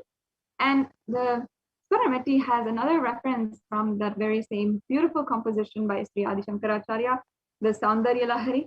And it says that Lord Brahma, the creator of Yor, selects a dust from your feet and creates this world. And the great Adishesha, with his 1,000 heads, somehow carries the dust of feet with effort great. And the great Lord Rudra takes it and powders it nicely and uses it as holy ash.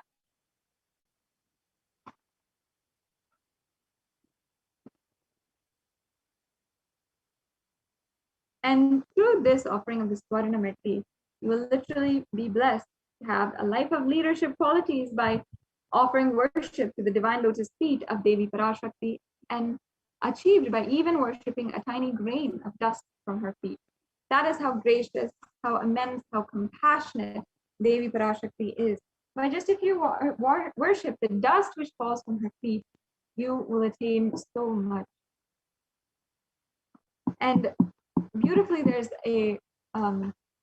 so many sweet stories of the feet dust of the divine being, how it can give so much of breakthrough. In fact, even until today, Swamiji himself narrates a story from his own life where he had served the great Swami Vairagyananda, who was a direct devotee of Sri Saradha Devi. Saradha Devi being the divine consort of Sri Ramakrishna Paramahamsa. And Saradha Devi had outlived Sri Ramakrishna Paramahamsa, and after he had attained oneness or attained Samadhi, he had Saradha Devi had been running the mission. And it's at this time that Vairagyananda Swami had been serving Saradha Devi. And he at one point had such a beautiful darshan of Sharada Devi as Devi Parashakti herself, Jagadhatri. And when he was offering the worship to Devi Parashakti once, there's a tradition of making a clay deity in Sanatana Hindu Dharma, and the deity of Devi Parashakti was made out of clay. And suddenly, it started raining intensely, and this worship, Sharada Devi and Swami Vairagyananda were both witness to, and they were both conducting. And Sharada Devi was, of course, offering her divine presence, and Swami Vairagyananda was offering the worship. And the deity of Devi started to melt, because often in the rain the clay deities are just become clay once again, and it literally melts. So so when that happened, it was reported to Sharada Devi, and Sharada Devi just said, "Okay, I'll come and sit. You worship, or finish the worship with me, and we'll finish the worship." So then Swami Vairagyananda had the opportunity, had the grace to literally worship Sharada Devi's feet, and she literally had given him darshan as the Jagadhatri herself, Devi Parashakti.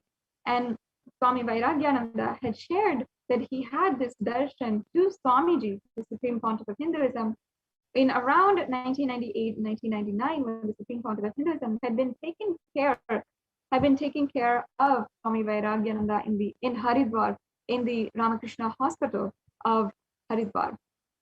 And Swamiji at that time had been taking care of Swami Vairagyananda, and because Swami Vairagyananda was just about to leave the body at that time, he had given his very last property, whichever was on him, to Swamiji. And that very item was nothing but the padatuli, the feet dust that Swami Vairagyananda himself had collected from Sharada Devi, who had given him darshan as Devi Parashakti, who is literally the embodiment of Devi Parashakti. And until today, Swamiji covets, worships that feet dust of Devi Parashakti, the incarnation of Paramashiva. Imagine having been with him for more than 30 years now, or for, I think, more than 25 years now. And that feet dust of Devi is now today encapsulated in the first gold that was ever offered to Swamiji. And if you ever see the ring of Sharada Devi that Swamiji is wearing nowadays, even in darshans, is encapsulating that very feet dust of Sharada Devi.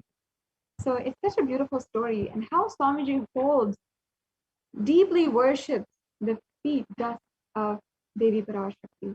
To the one who is literally worshipped by the Supreme Pontiff of Hinduism, by Paramashiva himself, you can offer this Swaranamekti and adorn her sacred feet, and you'll have so many blessings in your life. Yeah, let's go on.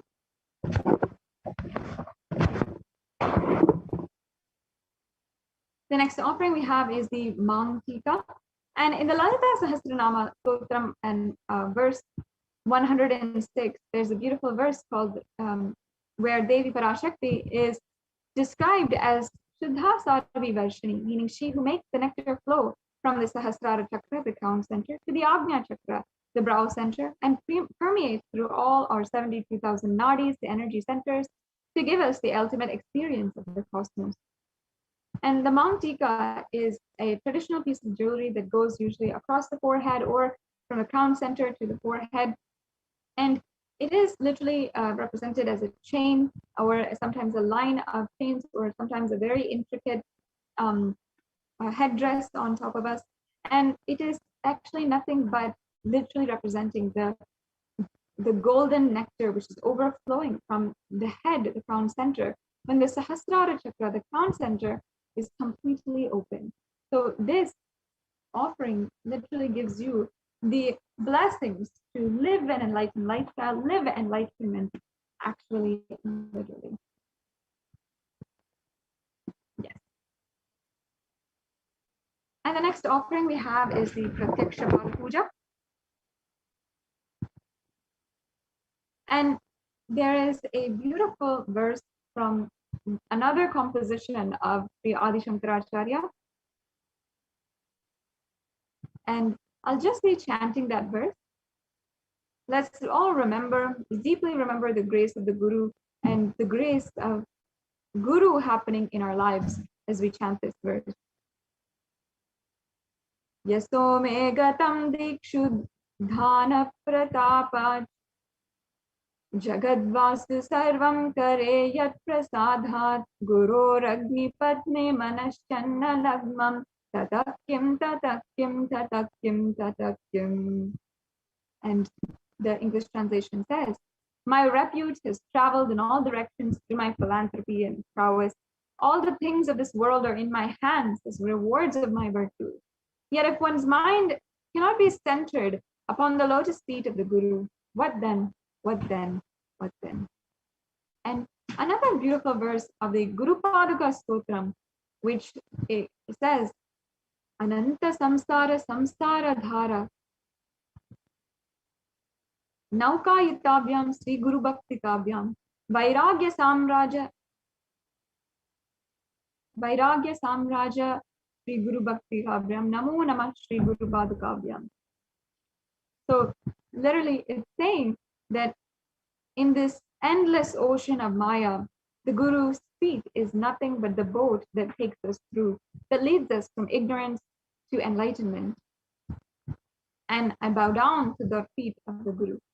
And there's so many verses like this where it is literally telling us how beautifully the Guru's feet, the Guru's grace is in our life. And especially here in this verse where Adi Shankaracharya himself is singing the praises of his Guru. And understand Paramashiva himself, his Guru, of course, being very well renowned, did not actually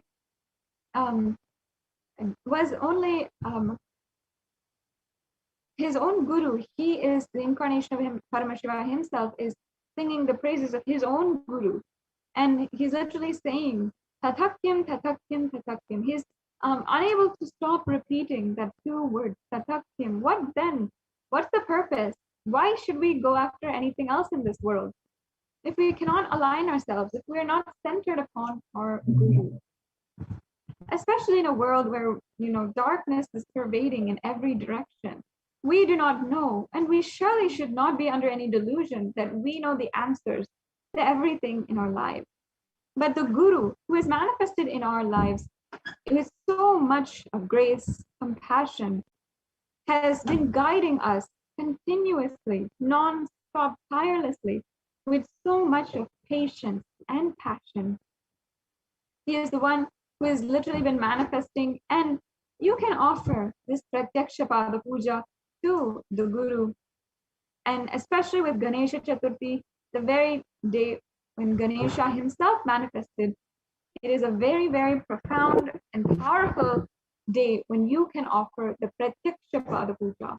I invite each and every one of you, if you are interested in making these offerings, you can stay tuned. We'll go over how you can make a payment, how you can register.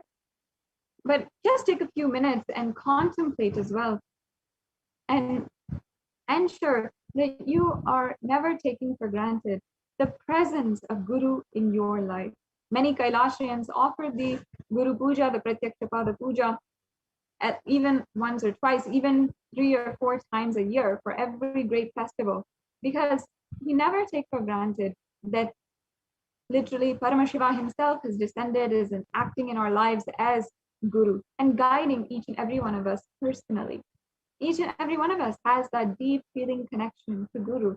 And with this Pratyaksha Pada Puja, you can deepen it and literally experience so much more breakthroughs in your life. So this is one of the most powerful offerings that you can do. And also, once again, with Ganesha Chaturthi coming up, there's an occasion for you to offer this and you to plan on a very auspicious day. Yes, we can go on now to the next offering, the Vastra Seva. Once again, Devi Parashakti is manifesting in our life as Guru as well, the feminine consciousness, who is the beyond both male and female. and offering the vastram, the clothes, to the Guru, the dimension of the Cosmic Mother, during the Pratyaksha Pada Puja, bestows one with the sweetest path to enlightenment and complete perfection. So this brings us to a conclusion of all the different offerings that we have today. And as you can see, we have the Inkundi offering, the Sankalpa offering, the Devi Sahasranama Swarna Kasu, the Mukta Anguti, the Swarna Padma Pushpa, the Swarna Metti, the Mangtika, and the Pratyaksha Pada Puja, and the Vastra Seva.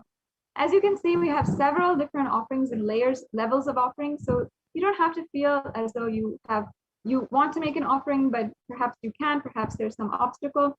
If you feel that you want to make an offering, you can go ahead and make any of these offerings.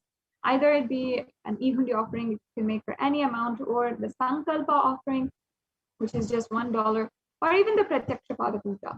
And perhaps you do want to make an offering for later, or you don't want to say right away you want to make an offering, or you're not able to make an offering right away. We of course understand that. I invite you to register for this program at tiny.cc/BHAVASAMADHI, and you will be able to register. The links for registration are in the are below, and this will basically create your intention. Creating an intention for making an offering is as powerful as making the offering itself, because it is that first step that you do. Before you put the payment, before you take the steps, before you even sit down and set up for your puja, before you have the darshan, before everything, you make an intention and you work from that intention. So you can make an intention today for offering any one of these offerings and simply take that first step. When you make an intention, you submit that to the cosmos. The cosmos takes 1,000 steps towards you in order to fulfill and make this offering in your lifetime. This is how you consciously build gratitude, and you can see yourself surrounded by so much of love, pure love, and actually have that pure love, that gratitude be the jumping board into oneness, an experience of oneness in your life. Yes, let's go on. Let's now understand how exactly you can make any one of these payments. We have the last few minutes of this segment before we move on into the next segments of today's program. So at this link, gateway.nithyanandeshwara.hindutemple.org, and then you can use the rest of the keywords here. Please make sure you go to this link and you can start making an offering, filling out the steps to make an offering. It's just 3 easy steps to make an offering today. You don't have to feel as though it is an elaborate process. It's a very straightforward way. And in the next couple of slides, I'll be showing you exactly what you have in store for you and what to expect once you're making a payment. Yes, we can go on. So once you hit that link and you are entering the link in your browser, you will see a page that this is. If you're not seeing this page, please check the link that you have put in, and perhaps you need to fix the typo or ensure you have that link properly entered in. So as you can see here, this is the main landing page for any Parashakti BHAVASAMADHI Darshan donation. The next slide, please. And as you can see, you can just select in the drop-down menu any one of the offerings that you'd like to make. So if you, we can go on to the next slide. So you can see you can offer any one of these offerings, and all the offerings are in the drop-down menu. You can select the offering that you'd like to make and then add that to your cart. The next slide, please.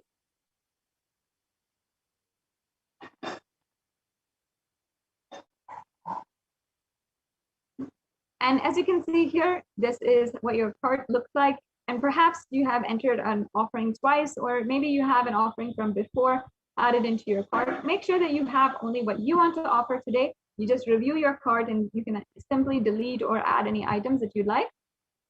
Then once you're clear that you're ready to go, you can proceed to checkout. We can go on to the next slide.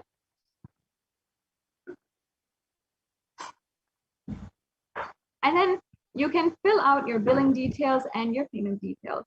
So this is the last step. You can see the different options for the payment that you have through this gateway.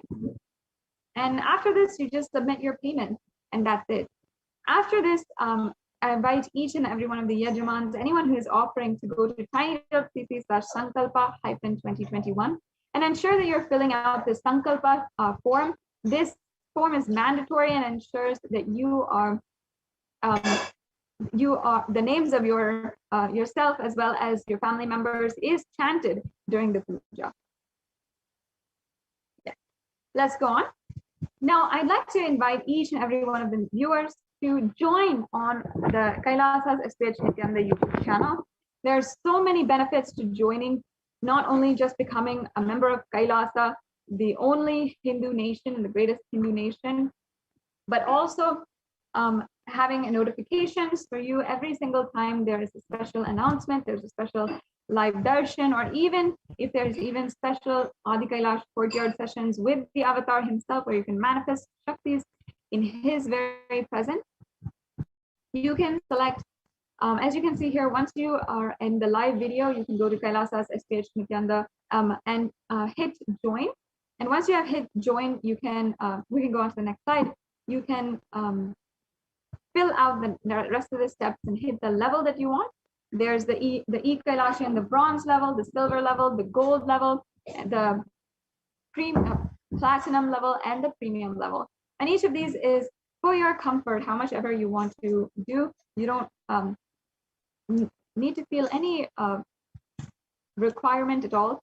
And you can hit join, and then you can proceed for the payment for the membership. The next slide, please. Yes. And either you can pay through Google Pay, through a credit card or debit card, or through PayPal. So if you don't have an option or another option, or your card is perhaps from a different bank or a different international bank, then you can use Google Pay or PayPal to pay. And these are ways that people are using a lot nowadays. So I'm sure that many of you would like and relate to using these options rather than your credit card or debit card. Yes. Moving on, you can also use the YouTube super chat in order to make a donation today, make a e-hundi offering. And once you're in YouTube, if I can ask, you can go back to the slide where we have the YouTube. You can go to the YouTube super chat, and then you'll be able to see in the right-hand side of the chat a $sign. And with that $sign, you can just go ahead and click on it, and you can select super chat or super sticker. And if you select the super chat option, you can make an offering in the chat itself. And I saw many of you previous to this had been making offerings and making donations. So thank you so much for your donation to Kailasa. And this is just a small way that you can express your gratitude and offer to Devi Parashakti. As you can see, the page will look like this, and you'll be able to see a $sign as well near the chat section, which will be on the right-hand side of your main window, your main NTV window. And then if you just click on that, you can go through the steps to make a payment. And you can adjust the payment as you want. It can be as low or as high. And again, remember that offering is nothing too big or too small for Devi Parashakti. Just if you're just a child in her lap and you just want to offer out of your love and your gratitude, if you just even want to offer a flower or a cup of milk or even, a precious jewel, it'll all be the same to Devi. She'll just know that you are offering your love, your gratitude to her, and she will just continue, as always, taking care. And ultimately, you know that you did something, and she loves you, and you love her. That's all. And you can just use this very beautiful opportunity, this very unique feature, in order to make an offering and deepen your connection with Devi Parashakti. You can always ask any questions that you want. Even one of the benefits of joining as a member of Kailasa's HDH Nithyananda YouTube channel is asking a question to Devi Parashakti when during the live darshan. You can ask the question either through this channel, the YouTube channel, which you have to be a member of, or if you're not preferring YouTube, you can go to Facebook, Instagram, or Twitter as well. And all these platforms, the live stream is going on,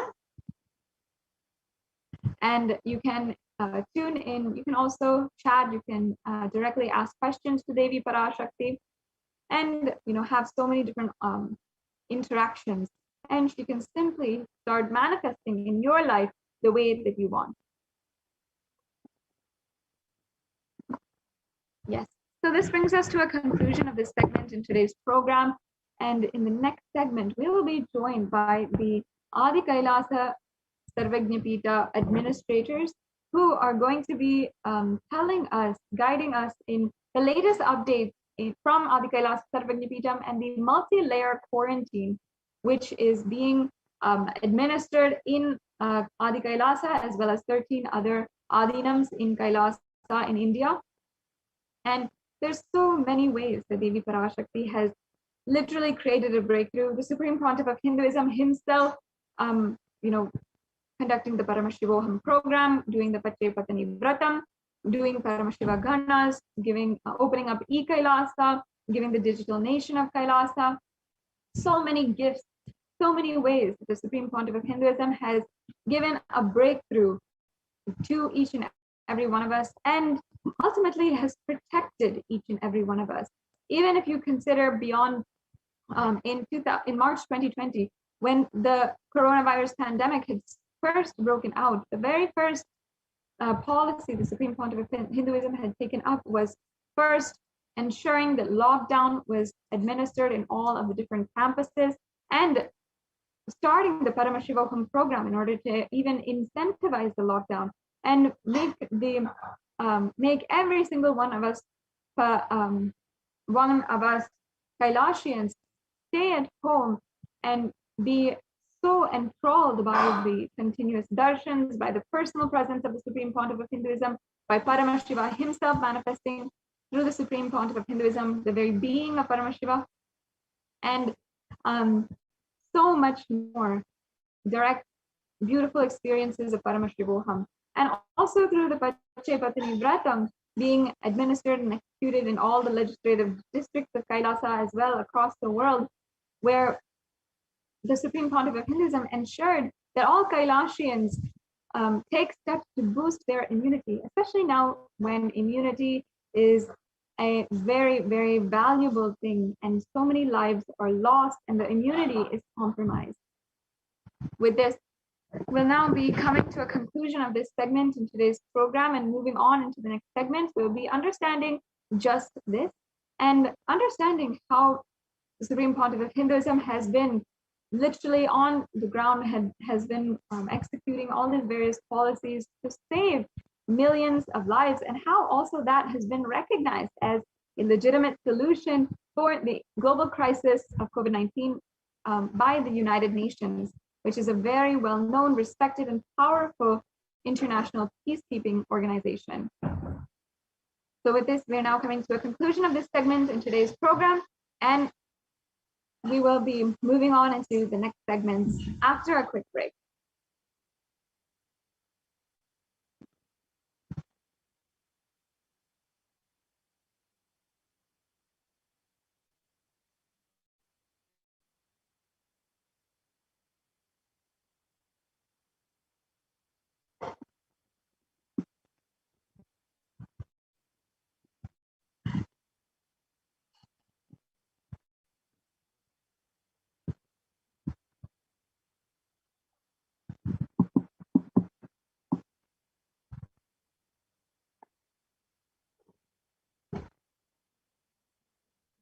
So we'll be joined by the Adi Kailasa Sarvajñapitam administrators, and moving on into the next segment.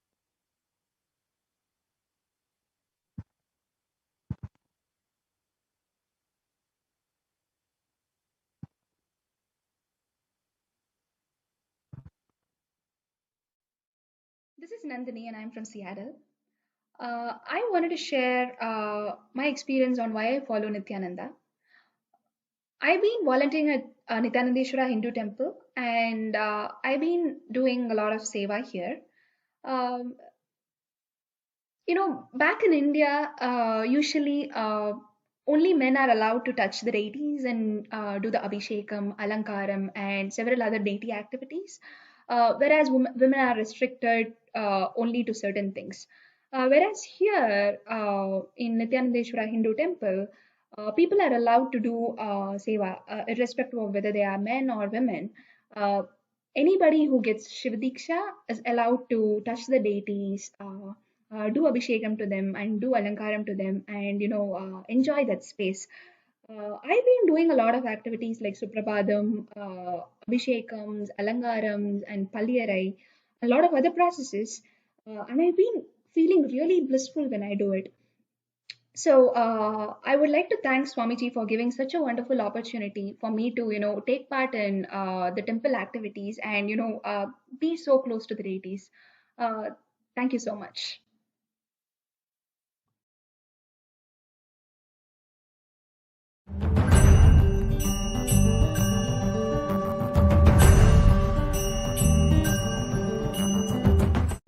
Hi, my name's Nathan Selamutu. I'm from the UK. I'm 19 years old. I'm a full-time student at university, first year.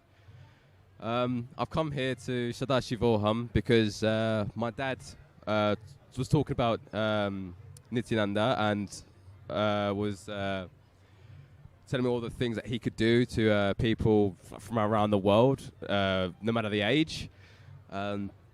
And I wanted to witness it firsthand myself, and which I did the first day, which was absolutely amazing because I saw Mahayoga manifest 4 diamonds out of her mouth, which is crazy.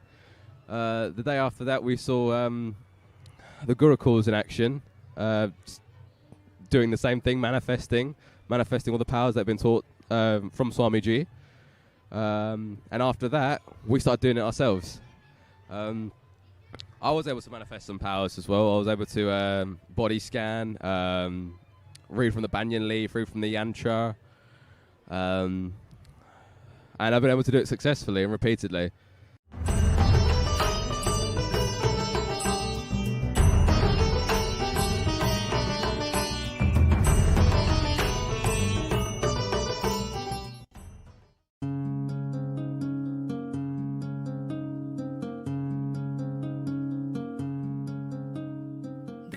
My name is Debbie, and I'm from St. Louis, Missouri, and I just want to talk to you about a Pradikshapata Puja experience that I had. Actually, it was my very first Pradikshapata Puja.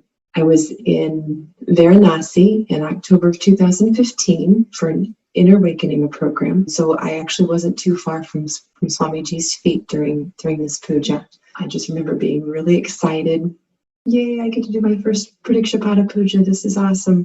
They give us all the puja items and get us ready, and we're sitting there, and Swamiji's sitting there on the chair. Ankles are crossed. You can see his feet. So then the puja starts. I'm thinking, oh, I'm going to be in such a state of bliss, which I was. But the tears just started coming, and they just kept coming. And I was basically just sobbing during the puja, through most of the way, probably 3/4 of the way through the puja. I finally got myself together towards the end. Such a release. I mean, I had no idea that I would actually have that reaction while doing the puja. I had never experienced anything quite like it. And it wasn't tears of sadness at all. And it's just such a beautiful place to be, beautiful space.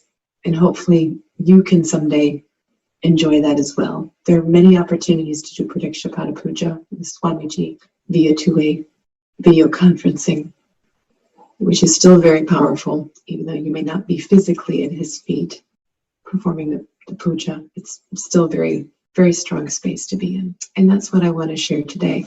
I just want to share that it's a powerful, powerful ritual, connecting with the divine in that space of gratitude. And I just hope that those of you who have not offered Pradikshapata Puja could actually experience that. Thank you very much for letting me share this. Nithyananda.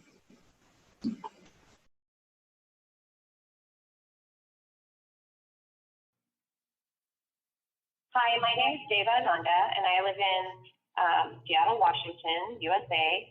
And one of the reasons that I follow Nithyananda, who we lovingly refer to as Swamiji, is because he's taught me so many different things that I can apply to my life on a daily basis And my life is so much different than it was when I first met Swamiji. It's like I'm not the same person at all. And one of the things is, one of my hidden beliefs before was life is a cruel, harsh place. I really believe that because of different experiences I had growing up, and I thought you had to fight to get ahead. And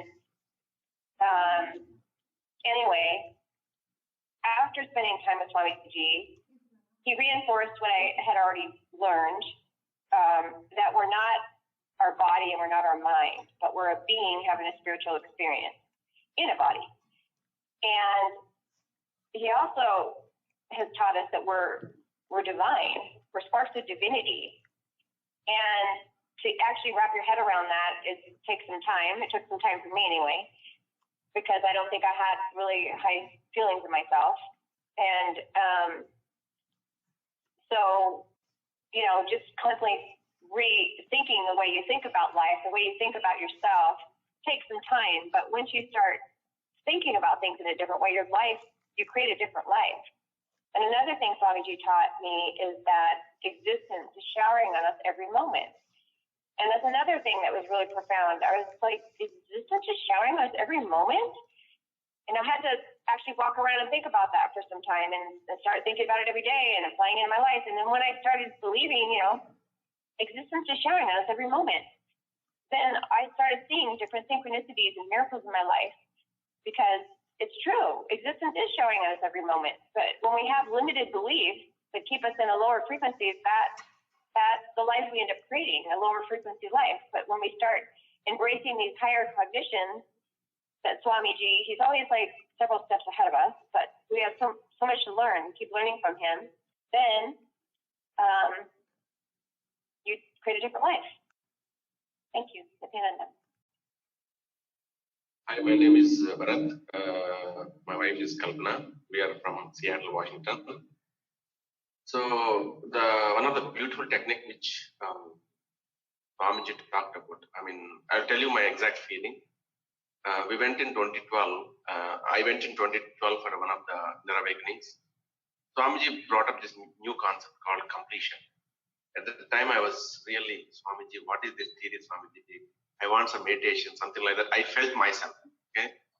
I couldn't really experience what exactly is completion. So then afterwards, when I came to Dallas, I was actually trying to contemplate, and one of my colleagues, Bhagwan Reddy, he helped me in understanding the completion. So then I actually helped a few people in trying to understand completion. When they really complete, they really feel very gratitude. I mean, so from that space, understand that space and see how the things are, that actually helps us in the family also. So basically, when someone is going through a little bit of highs and lows, we understand from which space they are coming from. So we know that they need to be complete, but we also need to be caring and trying to understand from which context they are coming. So for kids, in case of kids, we need to listen to the kids, what they are talking, and also give them the right cognitions. For example, if I have been in the outside world, I wouldn't have told my kid, come to temple, all these things. Maybe once in a while I would have told them, but because I am going, she sees me that I am going every day. She sees me, I am putting basma. She is seeing that I am putting rudraksha. So she has some cognition about, unknowingly or knowingly, cognition will be there in the chain. And for example, today I was doing some yoga. So she sees me that I am doing yoga. And when I do it, automatically they will also catch the thread. And one day, maybe not today or tomorrow, but one day they will catch it and they will implement that in their life. So that's how only when we do ourselves, kids also catch that, try to explain. And also I will try to guide her whenever she is going through different situations. I'll ask her, I'll make sure she understands what I'm talking. I'll tell in terms of examples so that she understands the concept of completion and integrity, authenticity, responsibility, and energy. So, I mean, they really help us and move us in a great way towards achieving to higher states of consciousness. Yes. on the same topic, completion, and how being in the Sangha, being with Swamiji, Paramahamsa Nithyananda, how it is helping her also. We have an 8-year-old daughter. Completion helped me reduce my anger. As when she was like 2.5 years old, I used to get upset with my expectations and she is not behaving the same way. That learning the completion process helped me understand and catch my anger before I really burst out on her, very young child. That helped me and I could resolve my issues. And additionally, she also attended IA Inner Awakening with Swamiji and she was 4 years old. I am really surprised how the blessings of the divine, right? So she was able to be there when she was 4 years old. That is definitely a big blessing. And we also saw that how she was very shy and calm before, and after that she kind of in all her dimensions she started developing, growing, and we feel happy for that. And she's growing in the Sangha. Definitely, and a lot of other parents tell me saying that she is so good, so patient, so understanding and accommodating, and I really feel all these is coming up along with the ambience we are in. So yeah, thank you. Thank you. My name is Nithya Nithyananda and I'm from Seattle. I'm a Tanadar at the temple and a volunteer. I want to express my gratitude for Nithyananda. He has led me to a place where I can express his teachings in my being. And I can now assist humanity to raise themselves to their highest level of consciousness as I continue to evolve through his teachings. Thank you.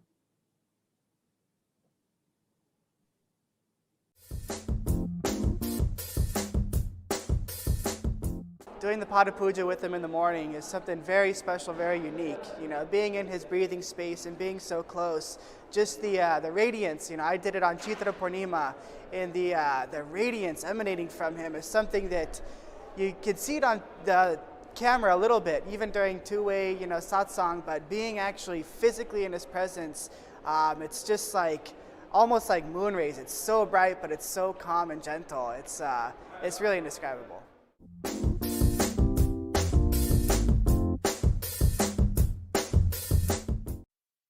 Hello everyone, this is Nandini and I'm from Seattle, Washington. I basically wanted to share a few of my experiences on why I want to follow Nithyananda. One such experience is when I did Pratyaksha Pada Puja at Bangalore Priditi to Swamiji. Everybody gets an opportunity to talk to Swamiji after they do the Pada Puja, and I had a lot of questions to ask him during that time. I went there, he was right in front of me, and he asked me what I want. And even though I had a lot of questions, at that moment, I felt like I had everything and I didn't have anything that I want to ask him, because I felt really fulfilled at that moment. When he asked that question, I also had that intense feeling that anything that I asked this person who is in front of me, he would be able to grant it to me at that moment itself. So I had that kind of a connection and confidence right at that moment, even though it was the very first meeting that I had with Swamiji. So that was an amazing experience, and this is one specific reason why I follow Nithyananda. Thank you.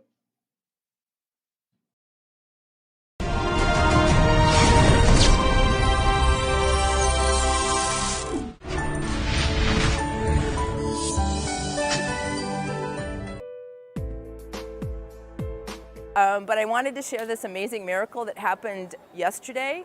I had asked Swamiji in Pratyaksha Pada Puja on the second day to help me. I started this business in 2009 because of Swamiji's blessings, but I also work part-time as an engineer at a national lab.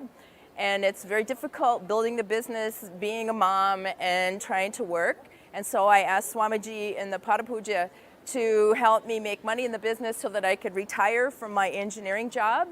And then two days ago in the morning, I got a text from work that they offered an early retirement package, and I qualify, and so I found out I could have 17 days of pay 17 weeks of pay so I could take early retirement. And so I'm going to retire June 13th. So Swamiji works really fast. And then I'm going to work full-time on my business, and I'm going to start with doing an internet radio program. And my goal is to enrich 100,000 people on the Vedic principles and talking about yoga and Ayurveda. And so I can do this full-time because Swamiji created this huge banquet for me to just, how could I say no to early retirement and getting paid. And it's an amazing blessing, and I'm still in shock. So I know it's a miracle. This is what I wanted to.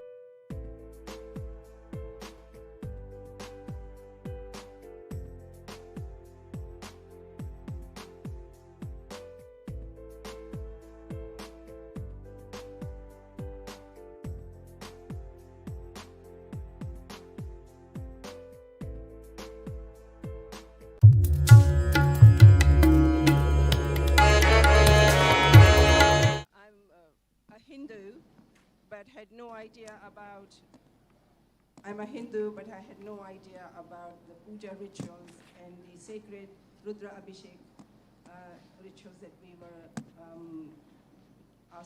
requested to do in the mornings. A rebel in me had to be overcome by total will persistence, and it helped because I didn't manage to miss a single puja day.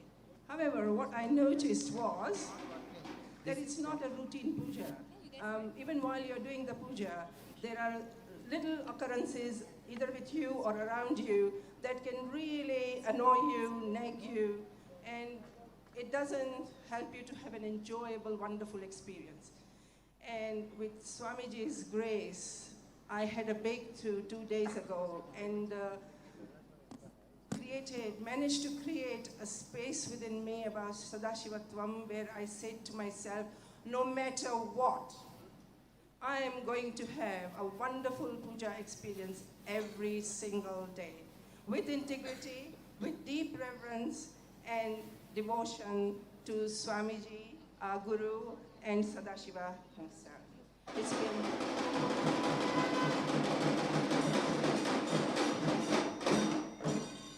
It's been 2 days. Everything has unfolded so beautifully, and I would love to continue this magical entangle of puja every single day.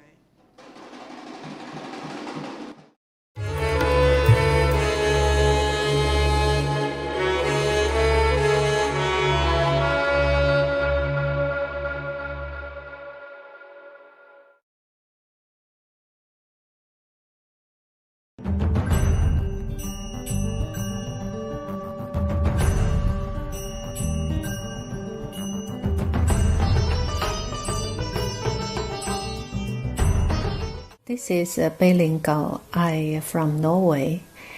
27th of July, I did group puja. In this puja, we allowed to write 4 family members. So I write down my husband's name and my parents to pray healthy.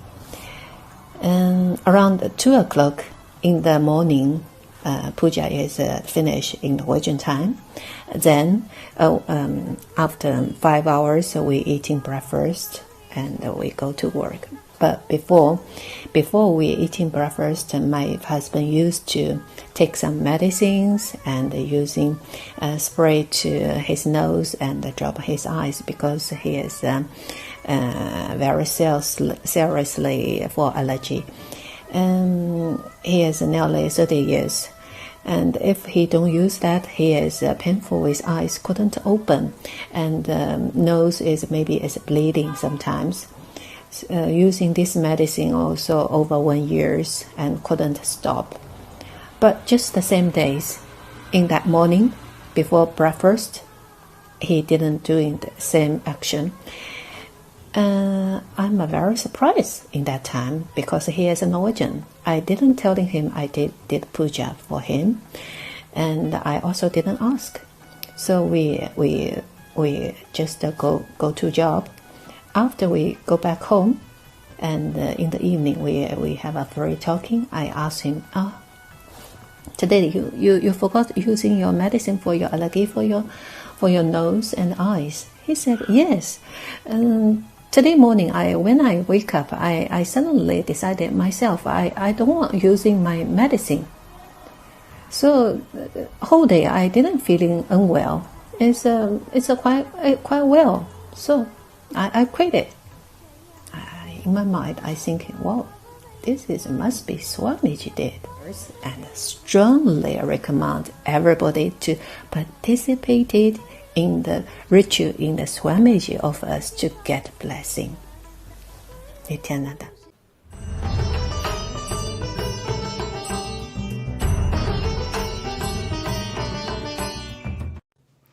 Nithyanandam. So thank you for being here. Today is going to be a very short but straight to the point video, and I'm here with my father. And the topic of the video is why I follow Nithyananda Swamiji. So before I ask him the question, I just want to mention briefly, for those who don't know, that my mother is the one who connected to Swamiji first in 2010, if I remember correctly, so for about 10 years now. Then my brother felt the connection and actually decided to pursue the lifestyle of sannyas. In 2016,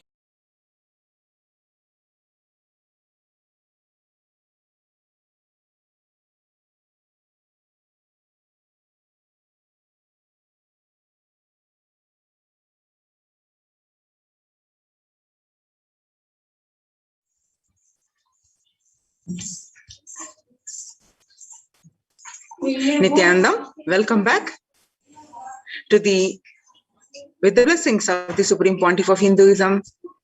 Let's start this segment of a revival of the temple sciences and ecosystems of Kailasa, which are the de facto spiritual embassies and the COVID care protection centers.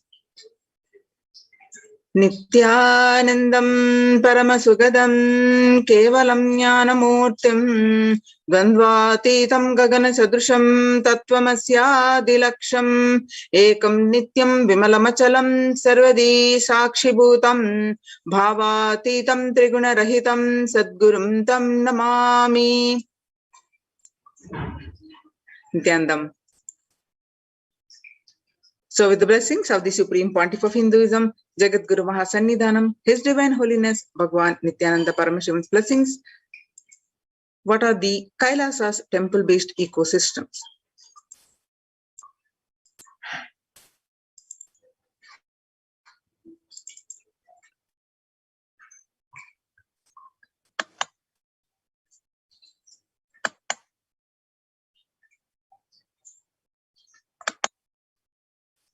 In this segment, we are going to learn about the concerning statistics due to COVID-19 pandemic and what are Kailasa's contributions and why temple-based ecosystem and Kailasa's COVID care protection centers and UN recognizes Kailasa's contributions and join the Kailasa's COVID care protection centers. With the blessings of the Supreme Pontiff of Hinduism, let's understand more about this.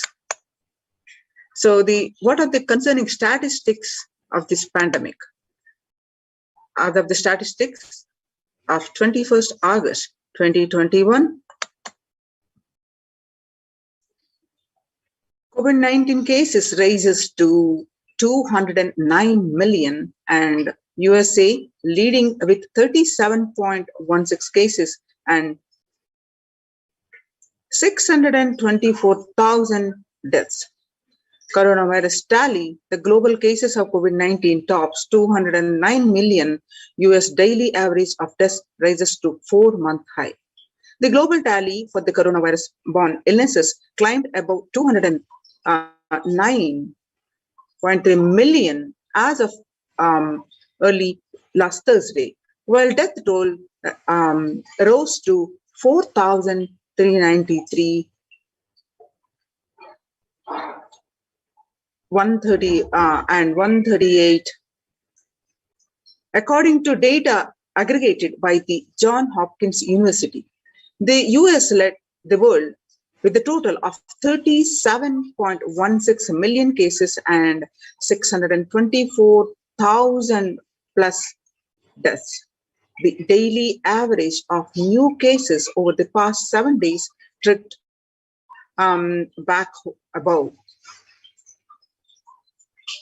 You can see this, some of the statistics of the United States leading, and then followed by India, Brazil, Russia, France, and United Kingdom and Turkey, showing in the graph. USA, India, and Brazil leading in the COVID cases and COVID-related deaths.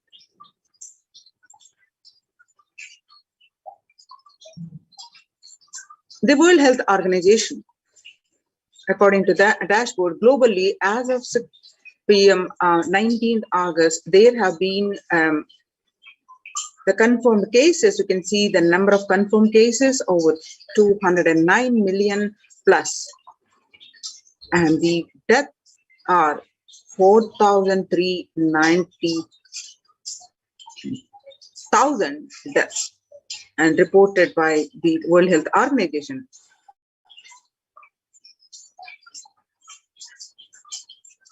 And the statistics in USA, the Delta variant spreading USA due to its ability to spread via asymptomatic people. The Delta rise is fueled by rampant spread from people who feel fine. People infected with the Delta variant globally do not have COVID-19 symptoms until 2 days after they start studying the coronavirus.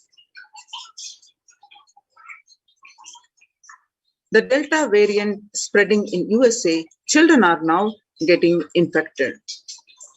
A record Delta wave hits kids, raises fear as US schools open. The day before he was supposed to start 4th grade, Francisco Rosales was admitted to a Dallas hospital with COVID-19, struggling to breathe with dangerously low oxygen levels and an uncertain outcome.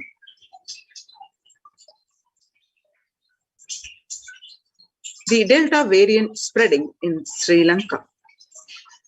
Sri Lanka announced a 10-day lockdown starting on Friday night in an effort to curb the spread of the coronavirus as surging infections and deaths overwhelm the Iceland health system. The Indian Ocean nation recorded its highest single-day death toll of 187 and 3,793 cases recently. The statistics in India, 36,401 new cases found in India as on 18th August. Death toll in Maharashtra alone has crossed 1,35,000. You can see the statistics graph, how the sharp spike in increasing the wave. And some more statistics from India.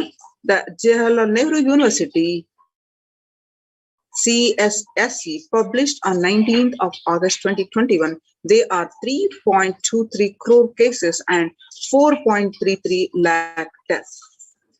You can see the statistics in India across the states: Maharashtra, Kerala, Karnataka, Tamil Nadu, Andhra Pradesh, Uttar Pradesh, West Bengal, Delhi, Chhattisgarh, and various other states. The cases and the deaths in the respective states.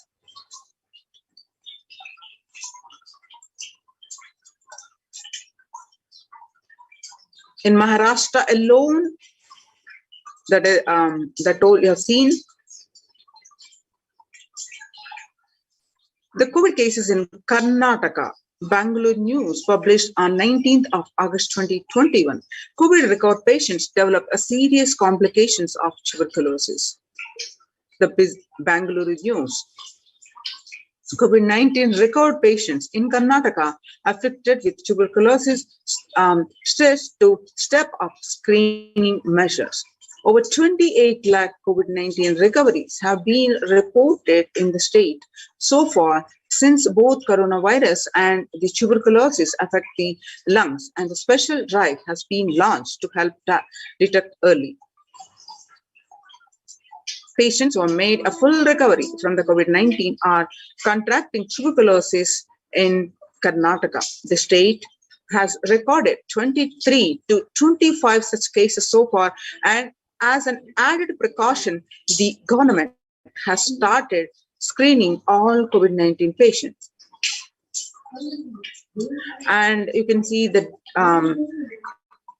COVID cases in Kerala, across the Kerala, the Delta variant is proving to be unstoppable.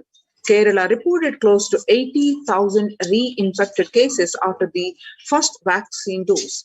87,000 COVID infections in India after the second dose, the 46% from Kerala. According to the sources, Kerala reported close to 80,000 cases of COVID infections after the first dose of vaccination, while 40,000 people were infected after the second dose.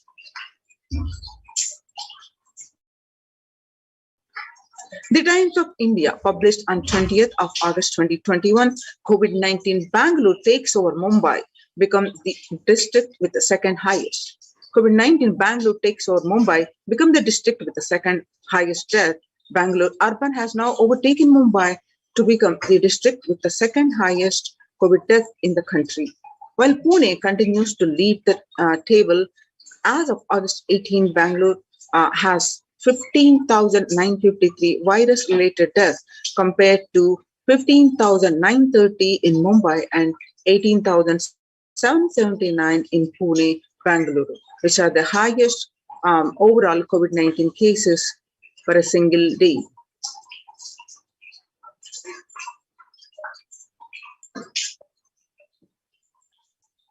Now, see the print published on 22nd of May 2021, Bangalore crematoria and burial grounds struggle to keep the pace as the Karnataka COVID death toll surges.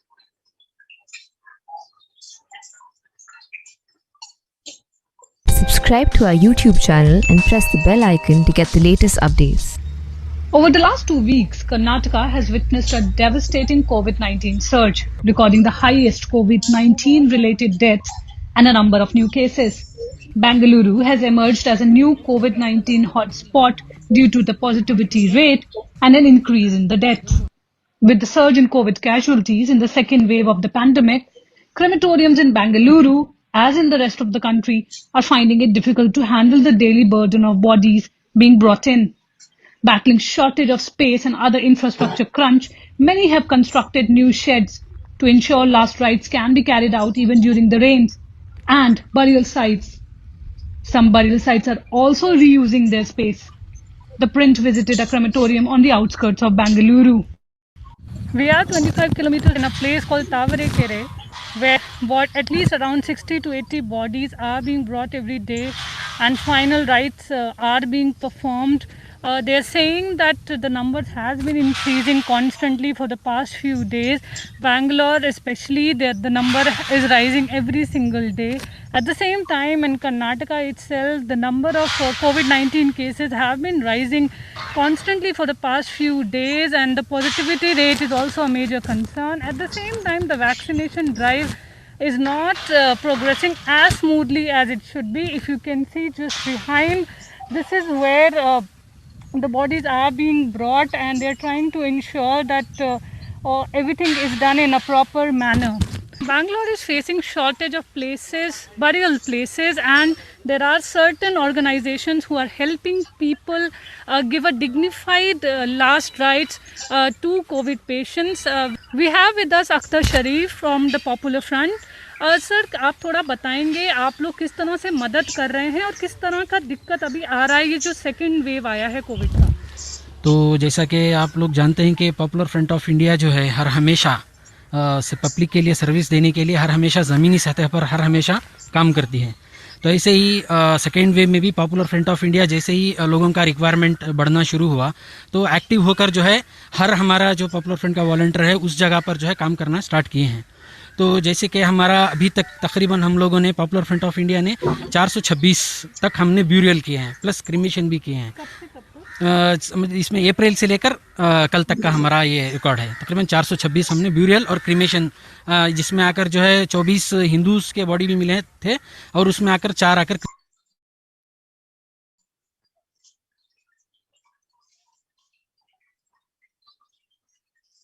The Times of India published on 20th of August 2021, the COVID-19 Bangalore takes over Mumbai, becomes the district with the second highest. You can see the statistics. The Times of India published on 20th of August 2021, COVID-19 Bangalore takes over Mumbai, becomes the district with the second highest.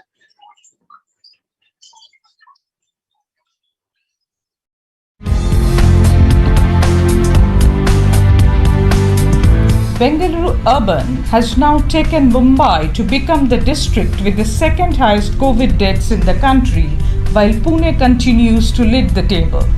As of August 18, Bengaluru had 15,953 virus-related deaths compared to 15,930 in Mumbai and 18,779 in Pune. Bengaluru, which has the highest overall COVID cases for a district in India after it pipped Pune in mid-May, has a better case fatality rate than the Maharashtra cities.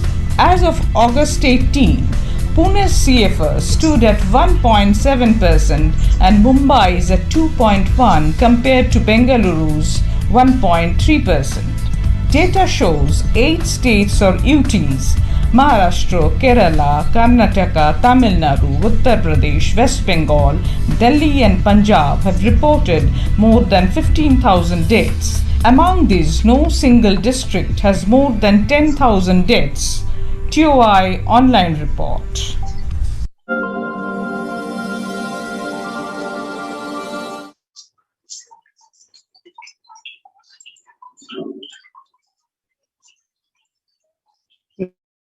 The post-COVID patients now suffering from the life-threatening blood clot in arteries. Steep rise in cases of arterial thrombosis in post-COVID patients, say the doctors. There is an increase in evidence of the association between COVID-19 and the arterial thrombotic events, as many post-COVID patients have suffered from limb and life-threatening blood clots in the arteries of the legs. Doctors say Dr. Rahul's interventional radiologist revealed recently.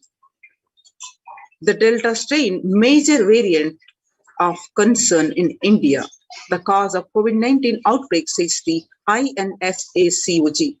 In New Delhi, as many states continue to report high number of COVID-19 cases, the Indians SARS-CoV-2 Genomics Consortium, a genome squeezing government consortium of laboratories, has attributed breakthrough infections of coronavirus cases in India to a very high proportion of the Delta variant. Now, let us understand more on this, how the Supreme Pontiff of Hinduism, establishing the various ecosystems of Kailasa and reviving the temple-based ecosystems, which are now not only Kailasa's de facto spiritual embassies, are protecting the one and all and adding joy, peace, bliss to everyone. How the Supreme Pontiff of Hinduism reviving the temple-based ecosystems, which are providing the world, which are contributing to the world peace. And as a Kailasa's de facto spiritual embassies are also saving the lives. So let us understand more. As you see, due to this pandemic that we have seen the statistics, due to the concerning statistics, the temples have shut down, the famous temples like Puri Jagannath, and not only the famous temples, all the places where people gather, the religious or non-religious gurudwaras, temples, mosques, churches, every place have been shut down due to the concerning statistics. And the famous Gujarat temple also shut down. And as now in the times when the COVID-19 is rampant and the ancient temples are in a lockdown because of the risk of the widespread corona disease, the devotees of these temples were visiting and having darshan of their gods and goddesses for thousands of years At all these ancient sacred sentiments have come to a humming halt after the lockdowns have taken place. The religion's fervor of the devotees is being lost due to the pandemic. The Supreme Pontiff of Hinduism is reviving the Kailasa ecosystem and bringing all the ancient traditions of the online platforms on Kailasa TV, YouTube, and Facebook. Now let us understand some of the basics of the temple revival of the ecosystem of Kailasa.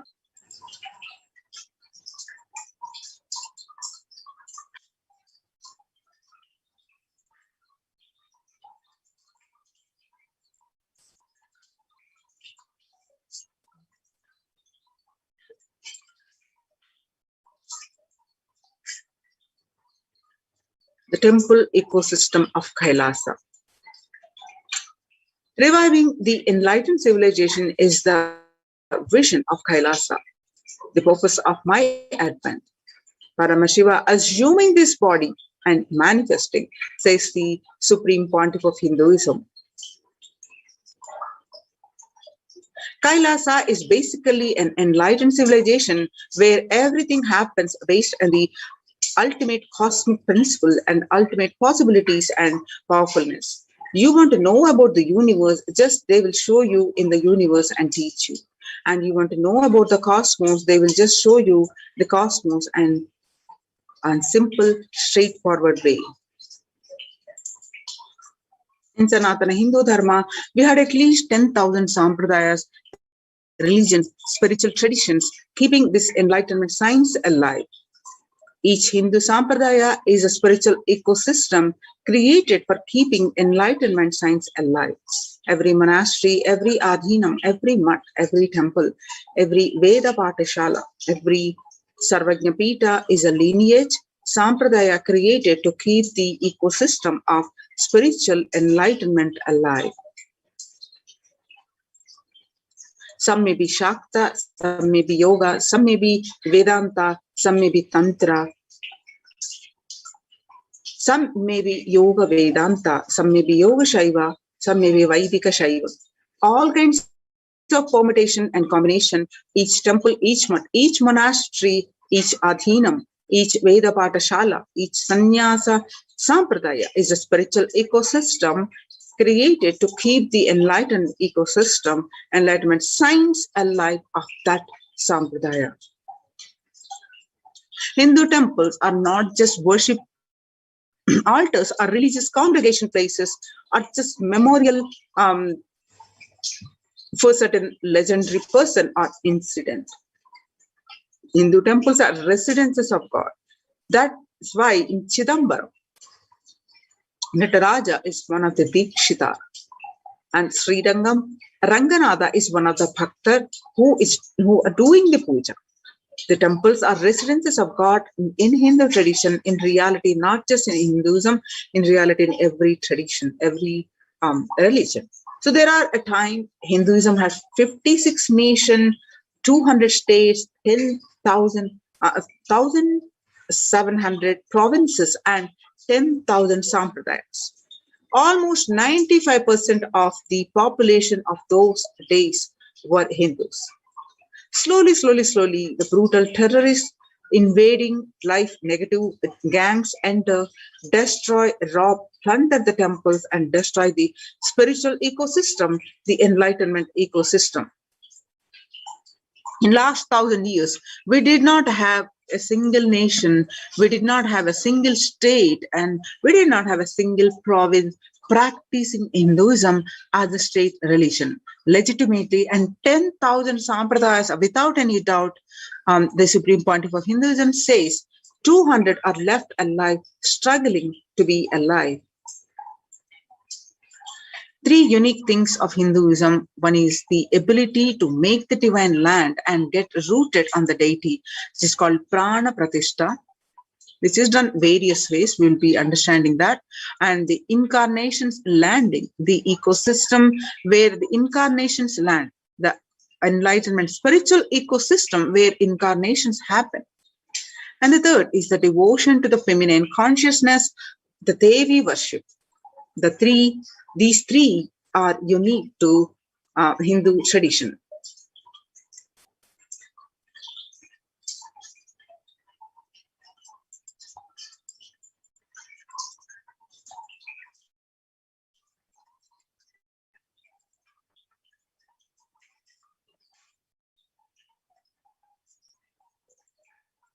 A person who can make enlightenment as a source for energy and excitement for anyone is an incarnation. Fortunately, we are successful in making enlightenment as the source for energy and excitement to millions of people all over the world. This whole Kailasa is the revival of that enlightenment civilization. The temple is a place where an intense cosmic energy is available for everyone to experience. Significantly, all the major Vedic temples built over the centuries have been consecrated by enlightened masters, or rather, the temple has grown around the intense energy field established by an enlightened master for the benefit of humankind. Just as a rich man leaves behind his wealth for the next generation after he leaves the body, enlightened masters leave behind the huge energy that they bring with them in the form of temples. For instance, the four main Shankara Peetams were established by the 8th century master Adi Shankara, the Chidambaram temple by Patanjali, the Palani temple by the Siddha Bhogar, the Arunachaleshwara temple by the Saint Idaikadar, Tirupati by Kunga Navar, and Tanjore by Guru Varu. The powerful spiritual vibrations present in these places are so palpable that even the most casual visitor can feel its effect in the form of peace, bliss, or clarity. When maintained properly using the subtle powers of mantras, the rituals and meditation, temples can hold and radiate this precious energy for thousands of years. The temple structures. In Hinduism, temples are designed as energy centers, energized by the great enlightened masters to radiate the enlightened masters present even when they leave their body. Temples are found deliberately at a place where the positive energy is available abundantly from the magnetic and electric waves conveyances of north and south poles push. The idol of God is set in the core center of the temple, known as Garbhagruha, the sanctorium. This is the area where the Earth's magnetic field is discovered to the most extreme. Therefore, it is the energy source. The Dvajastambha, the flagpole, behaves as a transformer. The huge domes are for amplifying the energy. The temples were systematically built for the transmission of energy on the large scale. Temples and the enlightened beings. When the rich man dies, he leaves behind his wealth to his wife, daughters, and sons. When the enlightened masters leave the body, they leave their wealth of energy, penance, and goodness to humanity at large. Temples are built on these energy fields left behind by them. Either the masters themselves build these temples when they are alive, or people build them after the masters leave the body. These temples are further sanctified through the rituals that harness the divine cosmic energy. The famous temple at Kedarnath in the Himalayan range was built by the great master Shankara. The Arunachaleshwara temple of Tiruvannamalai, South India, is ascribed to a great saint called Idaikadar. These temples are divine gifts of these great masters to humanity. There are two types of people. The first type generate energy from their own system, and they are like solar system. Wherever they are, they produce energy, they radiate energy, and wherever they go, they excel in it. Whatever they touch flourishes. They are the one who nourish the world. They are the enlightened masters.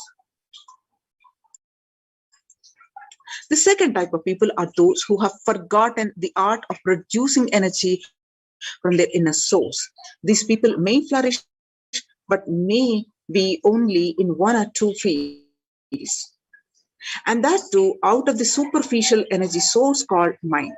Since their source is superficial, the multidimensional flourishing remains a dream for them. These are the ordinary people from the world. The first category of people help the second category of people by giving energy to it, by giving a clear-cut technology to achieve installing the deities. What is the science behind them? As per the Vedic sciences, there are two ways to install energy in a deity. One is Agama Pratishtha, the other is Prana Pratishtha. In Agama Pratishtha, the energy installation is done by the second category of people. It is done essentially through chanting of the mantras. This method will install only a few volts of energy. The energy intensity will be decided by the nature of the mantras, the accuracy with which it is chanted, and above all, the psychological state of the person chanting them. In Prana Pratishtha, the energy installation is done by the first category of people. It happens through a direct connection with the divine cosmic energy that nourishes the whole universe. The first category of people, that is the enlightened masters, are pure channels for the divine cosmic energy to flow through. They can choose what manifestation of the energy they wish to install, and for the goodwill of society, masters have worked on the science of the inner world and have installed the various aspects of the divine energy in these temple deities. Every historic temple has its own significance. The significances are each deity has its own boon to offer depending on the type of energy installed in it. That is why in order to conceive children, you go to a particular temple. In order to wed a suitable spouse, you go to a different temple. To defy the planetary influences, you go to a different temple. And for financial problems, you go to a different temple.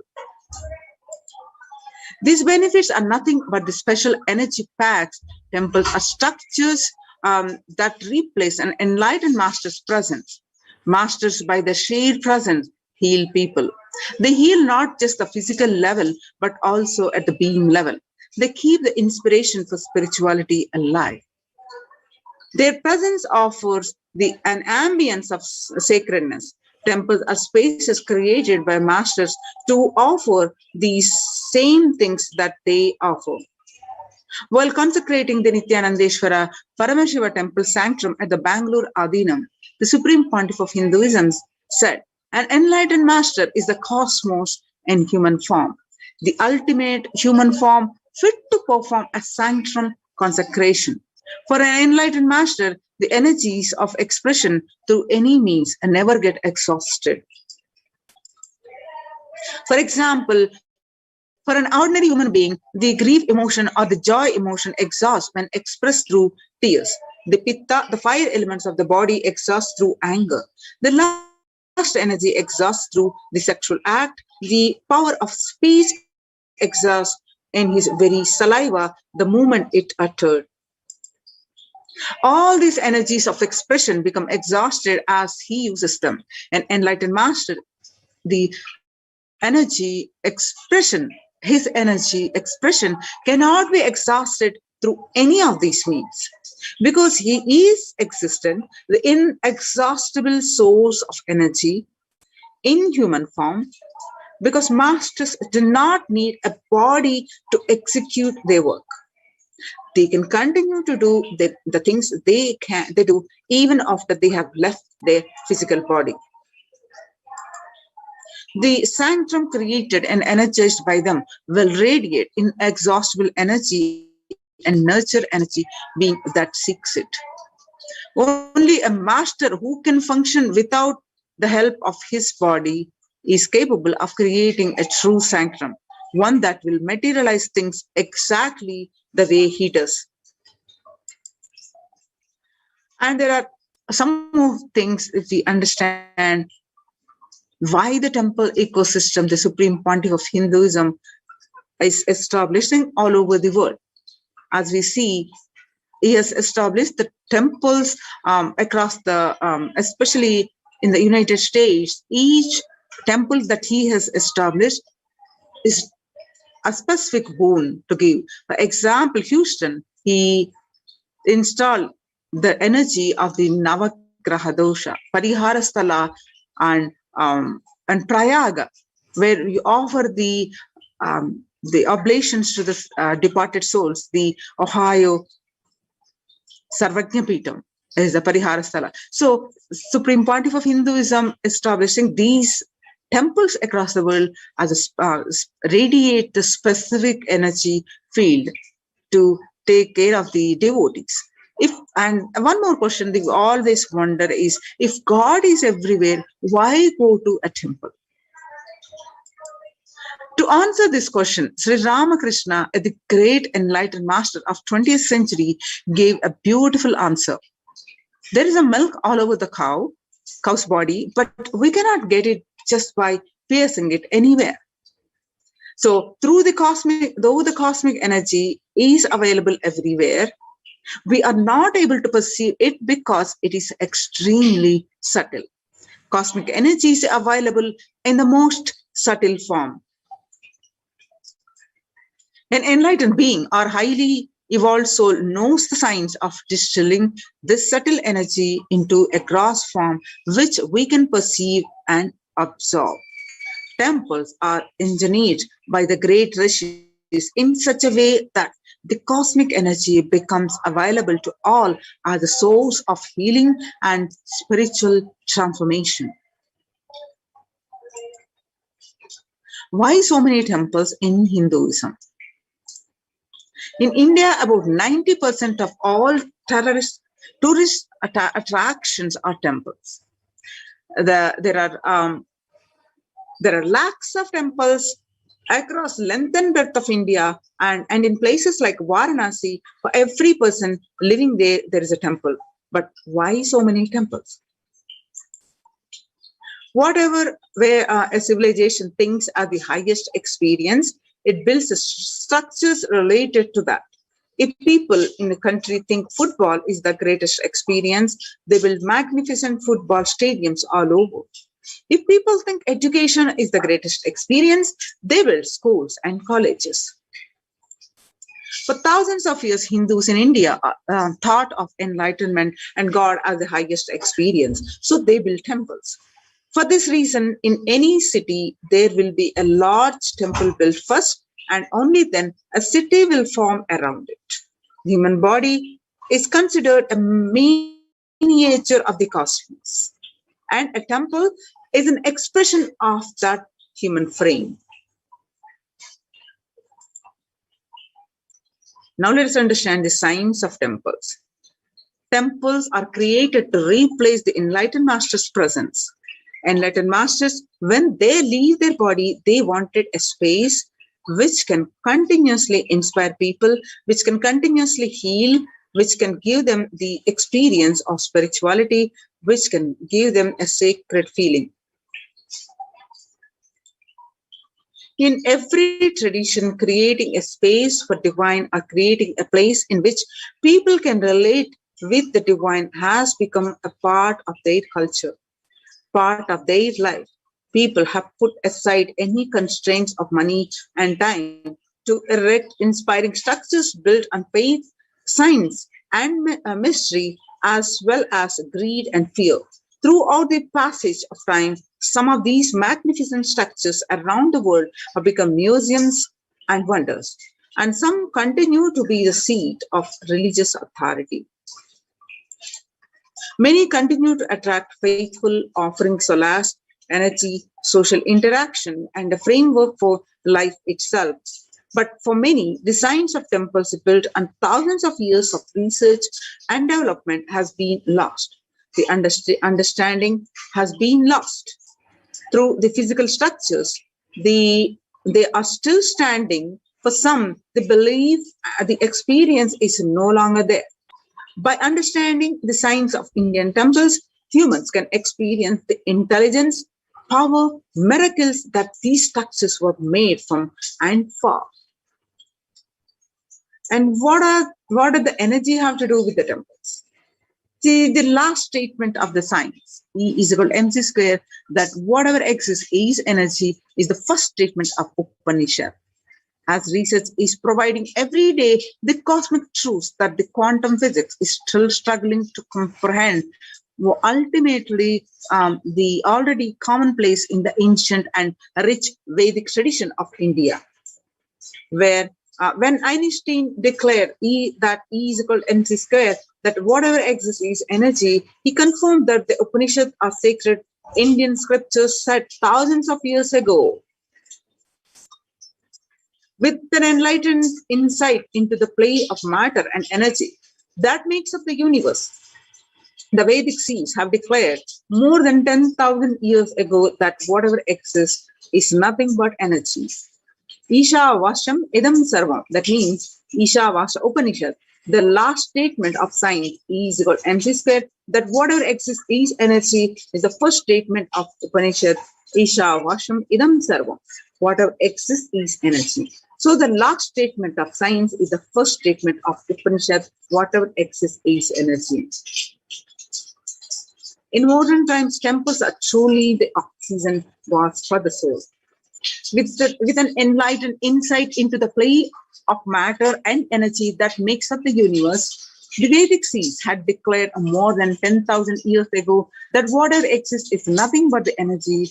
The Isha Vasham Idam Sarvam, from the Isha Vasha Upanishad, the last statement of science is equal to mc square, that whatever exists is energy, the first statement of Upanishad, Isha Vasham Idam Sarvam, whatever exists is energy. So the last statement of the science is the first statement of the Upanishad, whatever exists is energy.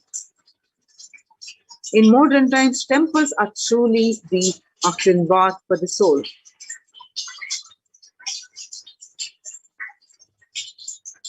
Today, more than ever before, the Vedic intelligence that gave rise to the concept of temples can be appreciated for its ancient and modern technology based on thousands of years of research and development. The powerful positive vibration present in the temple can flush out negative energies without even being aware of it. Deep cleansing, recharging, and ultimately purifying of the being can happen effortlessly in a temple, resulting in physical and mental healing. In modern times, temples are truly the oxygen baths for the soul. A temple is more than a building. The entire art of building temples is not a mere art. It is a science. Temple architecture is a highly developed science. Every single facet of it, from the size of the idols to the size of the rooms, the courtyard, the direction in which each has to be situated,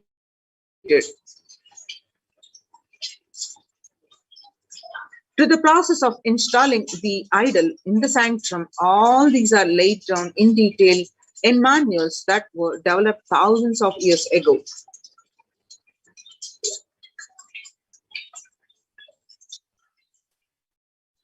An Indian temple is more than just a building or a structure. It is the image and energy of the divine. A temple is a miniature cosmos comprised of the 5 elements and a presiding deity. A temple is an outgrowth of the deity which has its own independent intelligence and from which energy is constantly radiating. Temples are also used for social interactions, spiritual education, cultural events, and economic exchange. Temples provide the opportunity for transformation towards a higher consciousness. Now let's watch the supreme pontiff of Hinduism energizing, doing the prana pratishtha of a temple.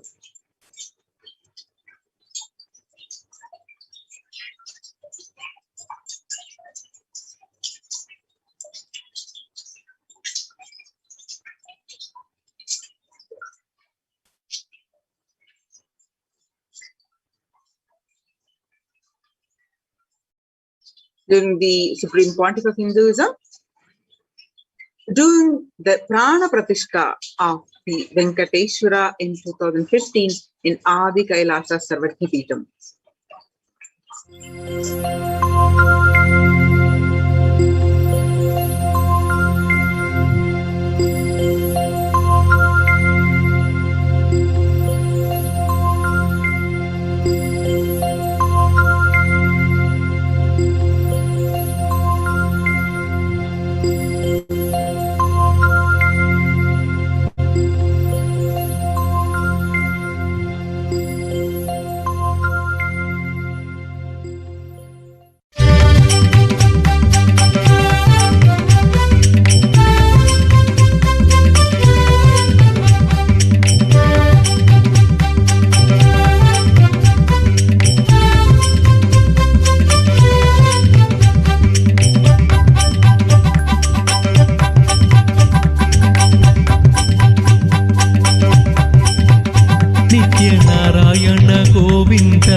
Now, let us listen from the Supreme Pontiff of Hinduism explains about the science of temples.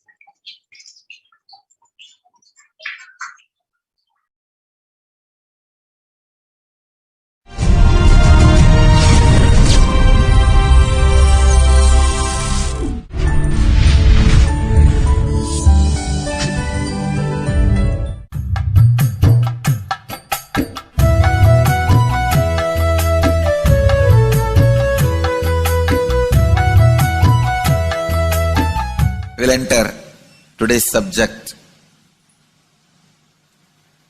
It is such a vast ocean. Meenakshi's history and the history of Madurai Adinam, recorded history itself, is very little known information. And unrecorded Akashic readings are so much. I have to sync the whole thing in tune. It is still taking time for me to comprehend, especially to present it in your language, the language in which all of you can understand. I can see literally so much of cosmic information from the Akashic reading, Akashic recordings are getting downloaded and getting ground, processed to get expressed in the language in which you all can grasp, you all can understand, you all can receive, you all can enjoy.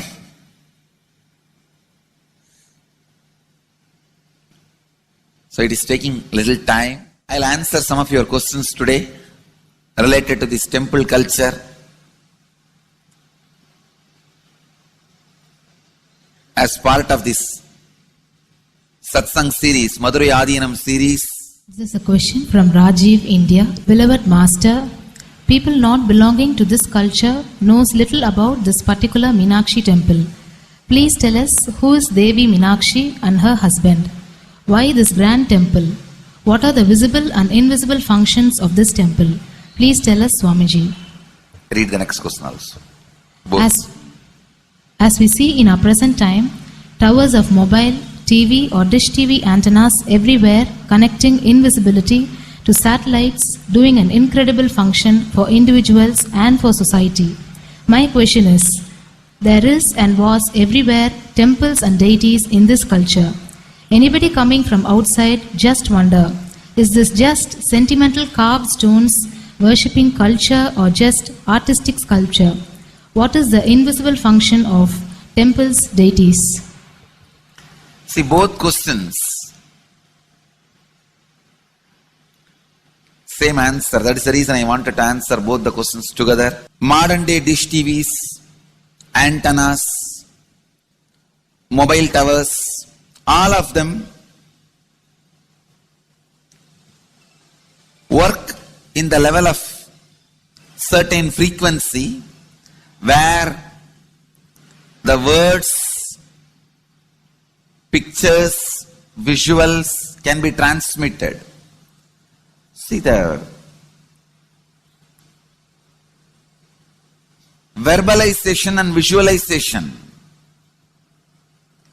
names and forms can be transmitted from one place to another place through these mobile towers, dish TV antennas. But the temple towers are created to transmit super consciousness from one place to another place. Please understand, in Meenakshi's time there was television, conscious television. It used to be in stone slab, and if you just sit in front of that stone TV, meditate, connect with Meenakshi, she will appear live and answer whatever you want. So each of the stone slabs only slowly later on became deities. You can see in our temples this happening. The TVs in which I am appearing and speaking are slowly becoming deities. They are receiving worship. Flowers are offered to it. Aarti is done to it. Incense is given to it. Now, all our temples are planning to have a separate throne for this TV. In Los Angeles, already I am on the throne. The TV is in the throne. The TV, in which people are seeing me, have already become deity. Same way, please understand, the stones through which people were able to connect with the superconsciousness have become deities. Same way, all our temples, deities, everything is a connecting mechanism with superconsciousness. The mechanism which connects with the superconsciousness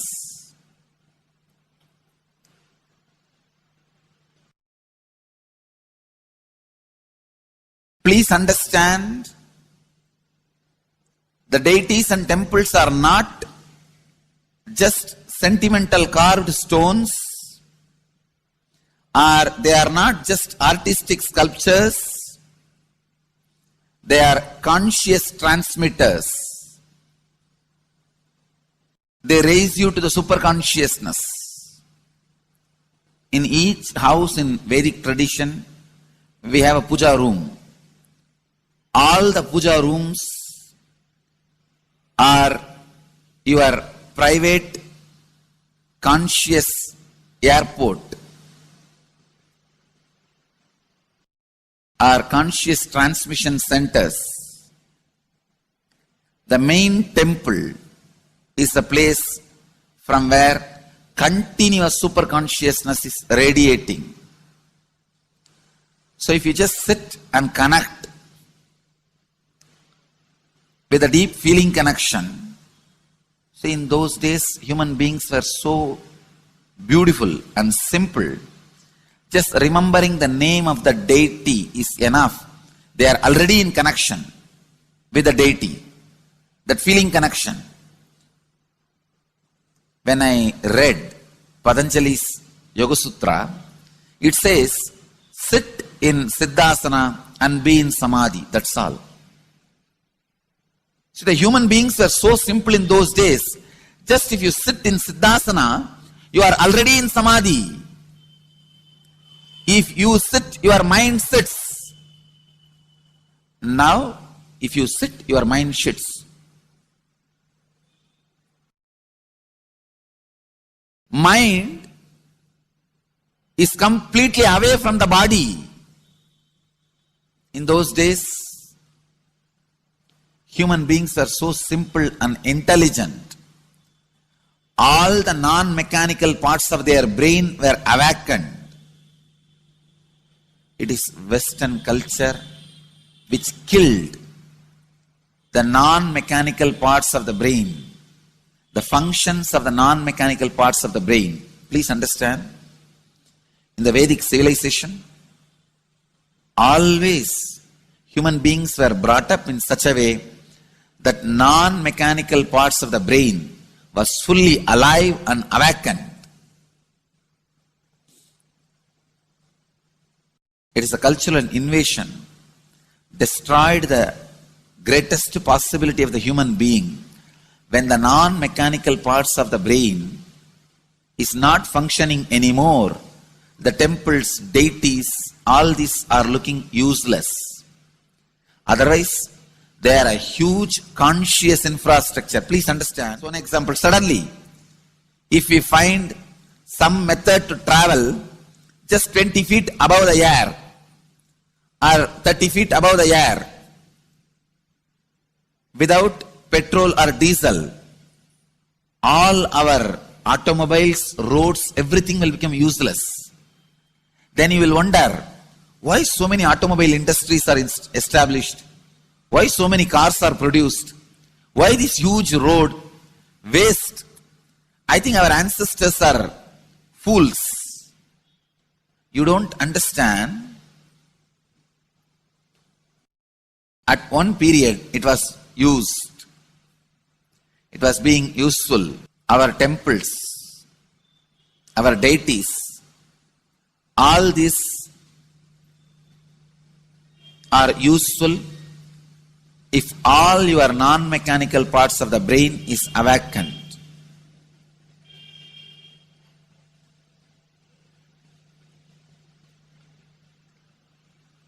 Unclutching is the process to awaken your non-mechanical parts of the brain.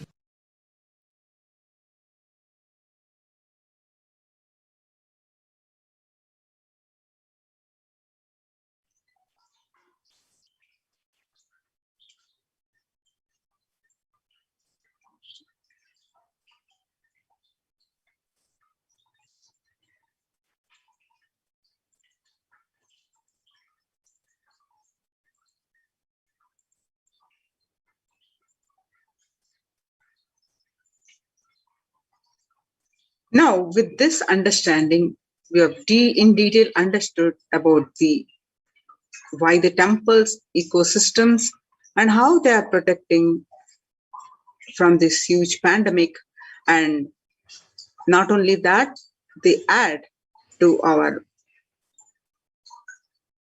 joy, bliss, and all aspects in our life, the growth. So join in the COVID care protection centers, the Kailasa's de facto spiritual embassies. Register now through the link below, https://kailasa.org/Kailasa care. Kailasa's temple ecosystems are the place where everything related to super consciousness is revived. All the sampradayas, that means the multiple sects of the Hinduism, are each exploring the signs of awakening the individual peak possibility in a unique, time-tested, foolproof way. The spiritual ecosystems created for the enlightenment will be revived and established in such a way that it never gets lost again. They are there serving the humanity. Revival of Hinduism temple ecosystems.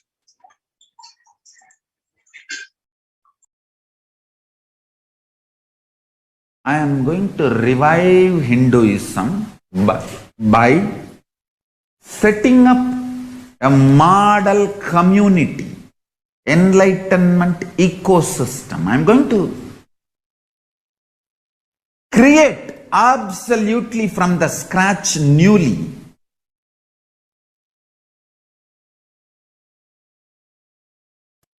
self-sustaining, temple-based, Hindu ancient enlightenment ecosystem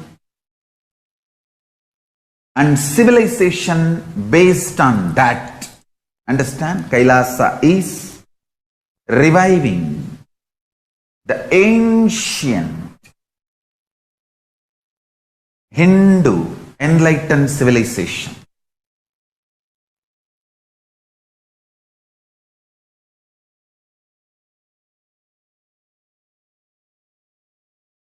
Paramashiva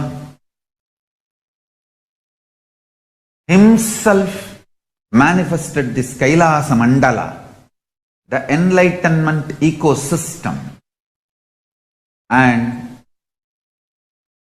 the lifestyle. I am going to revive this whole enlightenment ecosystem, Kailasa, by creating a model Kailasas all over the world.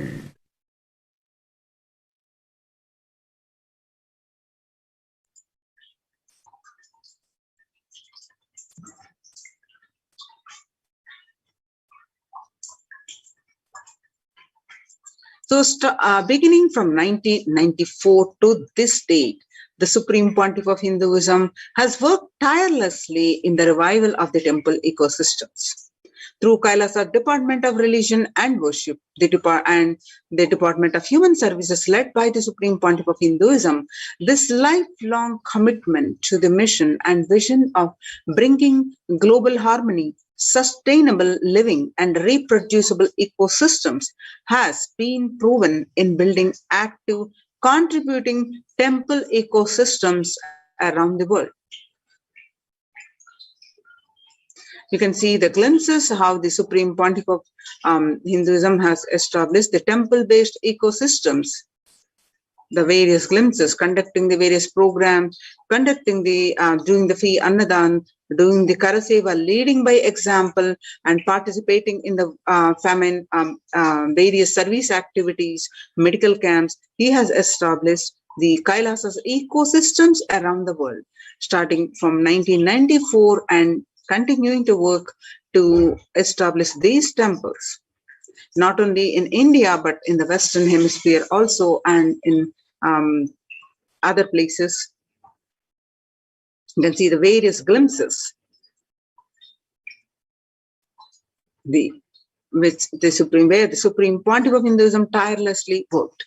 So Kailasa's Department of Religion and Worship, Department of Human Services, and each of Kailasa's temple ecosystems consider the right of happiness to be the highest fundamental right of all human beings. In fact, all beings. The ultimate goal for Hinduism and Kailasa, led by the Supreme Pontiff of Hinduism, Jagadguru Mahasannidhanam, His Divine Holiness Bhagwan Nithyananda Paramashivam, is the material and spiritual well-being and prosperity of humanity. To join the Kailasa's COVID care protection centers, register now through the link below, https://kailasa.org/Kailasa care.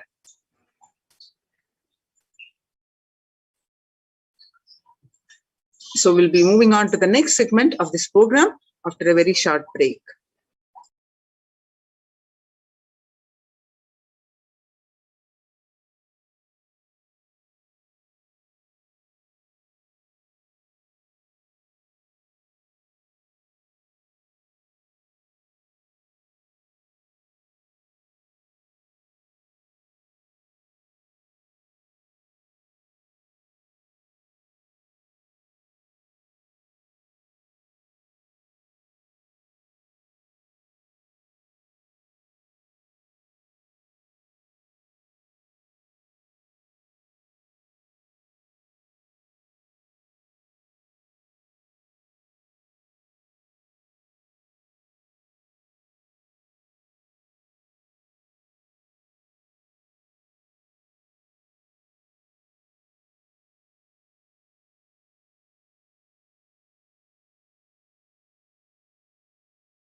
Connecting with the divine with your eyes closed is meditation.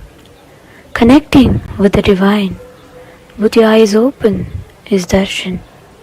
Come, let us all now move from meditation to darshan. Slowly, very slowly, please open your eyes. சுண்ணாம்பு போல சுருச்ச மோகத்துக்கு எங்க சூரிய நர்வமோசம் எங்கெங்கே வச்சிச்சோ வெத்தல போல விரிச்ச மோகத்துக்கு எங்க சந்திர நர்வமோசம் எங்கெங்கே வச்சிச்சோ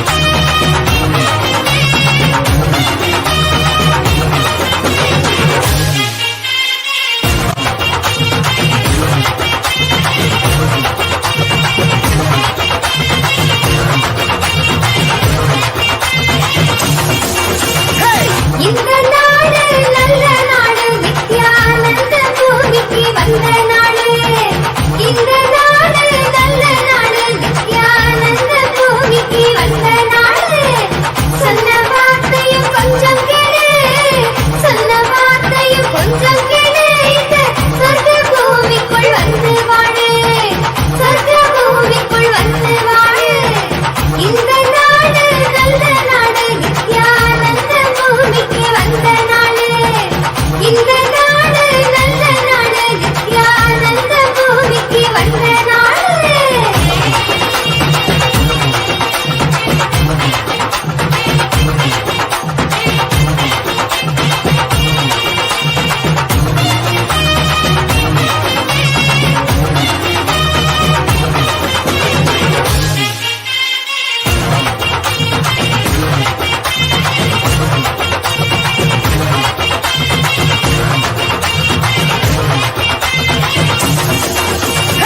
மகளில் மதி ஒளிரும் சூரியனானு தென்னனோ அல்லமர ஆண்டவனும் வந்தாரே இது ஆனந்தத்தை அள்ளி அள்ளி தந்தாரே மகளில் மதி ஒளிரும் சூரியனானு தென்னனோ அல்லமர ஆண்டவனும் வந்தாரே இது ஆனந்தத்தை அள்ளி அள்ளி தந்தாரே வானம் பூமி காப்பு சாமி நம்ம சாமி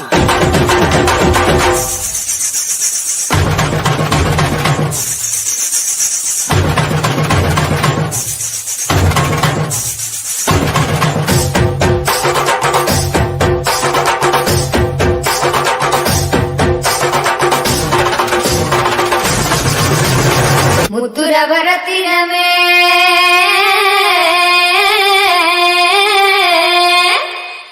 முந்தவன தீர்ப்பவனே முதுனவரத்தினமே முந்தவன தீர்ப்பவனே முதுனவரத்தினமே முந்தவன தீர்ப்பவனே பொங்கி வரும் எண்ணங்களை போக்க வைக்கும் ஆண்டவனே பொங்கி வரும் எண்ணங்களை போக்க வைக்கும் ஆண்டவனே பாடு பண்பாடு பிறந்த நாள கொண்டாடு பாடு பண்பாடு பிறந்த நாள கொண்டாடு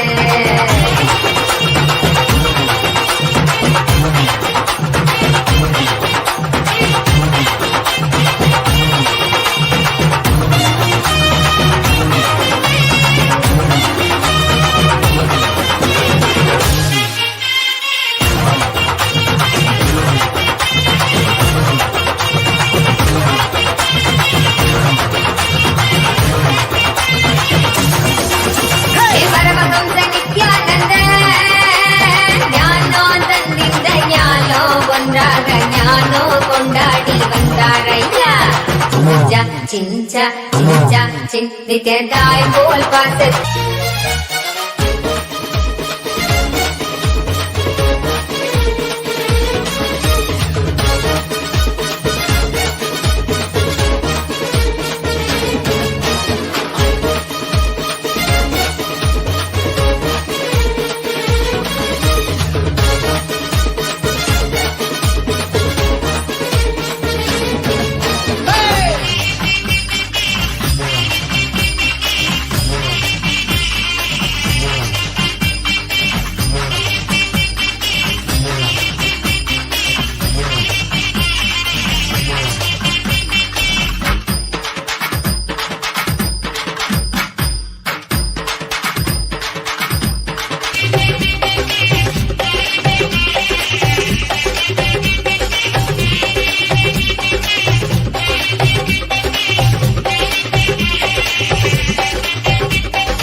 சுண்ணாம்பு போல சுருச்ச மோகத்துக்கு எங்க சூரிய நர்வமோசம் எங்கெங்கே வச்சுச்சோ வெத்தல போல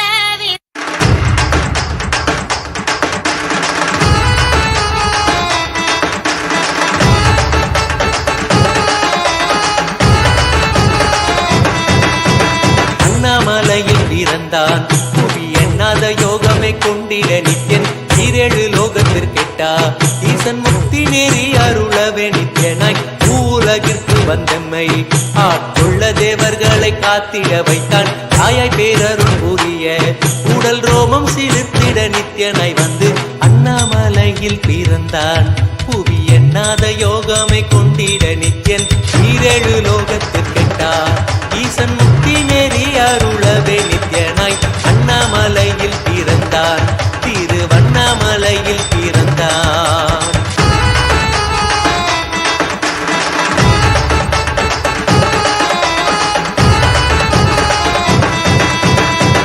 கிளப்பி விட்டேனில் பர தத்துவம் கற்பித்த பாரமஞானியாய் ஞானக்கண் கொடுத்த தமக்கே ரூபம் காட்டிய மாய வித்தை செய்யும் நித்யன் வித்தை கிளப்பி விட்டேனில் பர தத்துவம் கற்பித்த பாரமஞானியாய் ஞானக்கண் கொடுத்த தமக்கே ரூபம் காட்டிய மாய வித்தை செய்யும் நித்யன் அண்ணாமலையில் பிறந்தான் புவி எண்ணாத யோகமே கொண்டிட நித்யன் ஈரேழு லோகத்திற்கெட்டா ஈசன் முக்தி நேரி அருளவே நித்யனாய் அண்ணாமலையில் பிறந்தான் நித்யன் அண்ணாமலையில் பிறந்தான்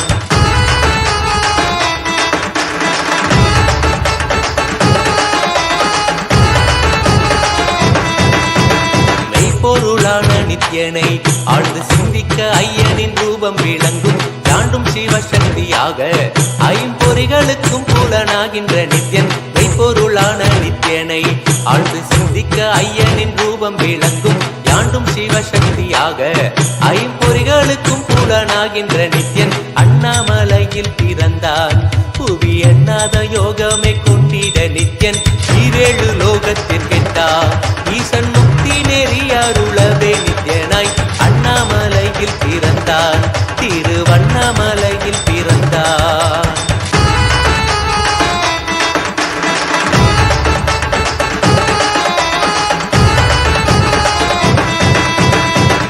புறமும் இருந்து உயிர் பக்குவமாக்கிடும் பரமனாம் நித்யன் ஞானப்பாடித்தங்கள் ஏழும் கொண்ட ஞானமும் ஆகியே ஆண்டிடும் நித்யன் உள்ளும் புறமும் இருந்து உயிர் பக்குவமாக்கிடும் பரமனாம் நித்யன் ஞானப்பாடித்தங்கள் ஏழும் கொண்ட ஞானமும் ஆகியே ஆண்டிடும் நித்யன் அண்ணாமலையில் பிறந்தான் புவி எண்ணாத யோகமே கொண்டிட நித்யன் ஈரேழு லோகத்திற்கெட்டா ஈசன் முக்தி நேரி அருளவே நித்யனாய் அண்ணாமலையில் பிறந்தான் நித்யன் அண்ணாமலையில் பிறந்தான்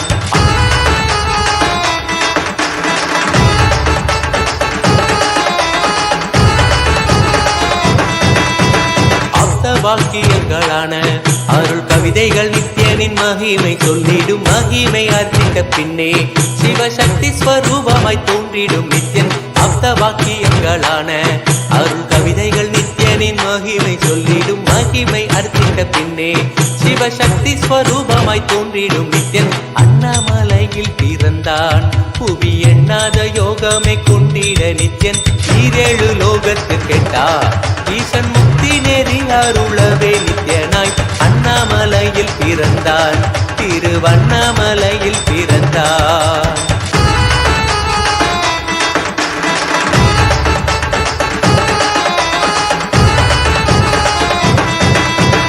புண்ணிய கேத்திரம் தனிலே நித்யன் உன்னத நீலை மூலத்தில் வருமே விண்ணவர் மன்னவர் ஒப்ப அகிலம் ஆளும் கீர்த்தியுடை ஈசன் நித்யானந்தன் புண்ணிய கேத்திரம் தனிலே நித்யன் உன்னத நீலை மூலத்தில் வருமே விண்ணவர் மன்னவர் ஒப்ப அகிலம் ஆளும் கீர்த்தியுடை ஈசன் நித்யானந்தன் அண்ணாமலையில் பிறந்தான் புவி எண்ணாத யோகமே கொண்டிட நித்யன் ஈரேழு லோகத்திற்கெட்டா ஈசன் முக்தி நேரி அருளவே நித்யனாய் அண்ணாமலையில் பிறந்தான் நித்யன் அண்ணாமலையில் பிறந்தான்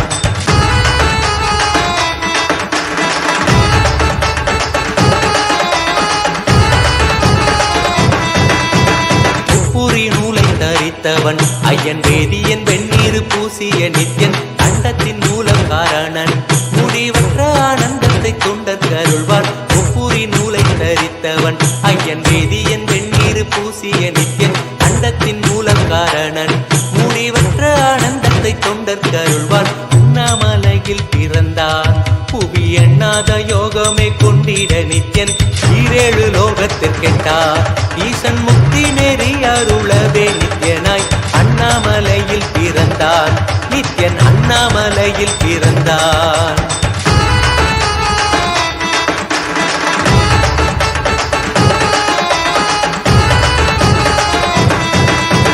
பேரறிவு பொருள் நித்யன் உலகாளும் ஊரை மன்னவர் கழித்தவன் அர்த்தநாரீஸ்வரனாக அருள் செய்திட்டே எம்மை ஆட்கொண்டிடும் நித்யன் பேரறிவு பொருள் நித்யன் உலகாளும் ஊரை மன்னவர் கழித்தவன் அர்த்தநாரீஸ்வரனாக அருள் செய்திட்டே எம்மை ஆட்கொண்டிடும் நித்யன் அண்ணாமலையில் பிறந்தான் புவி எண்ணாத யோகமே கொண்டிட நித்யன் ஈரேழு லோகத்திற்கெட்டா ஈசன் முக்தி நெறி அருளவே நித்யனாய் அண்ணாமலையில் பிறந்தான் நித்யன் அண்ணாமலையில் பிறந்தான்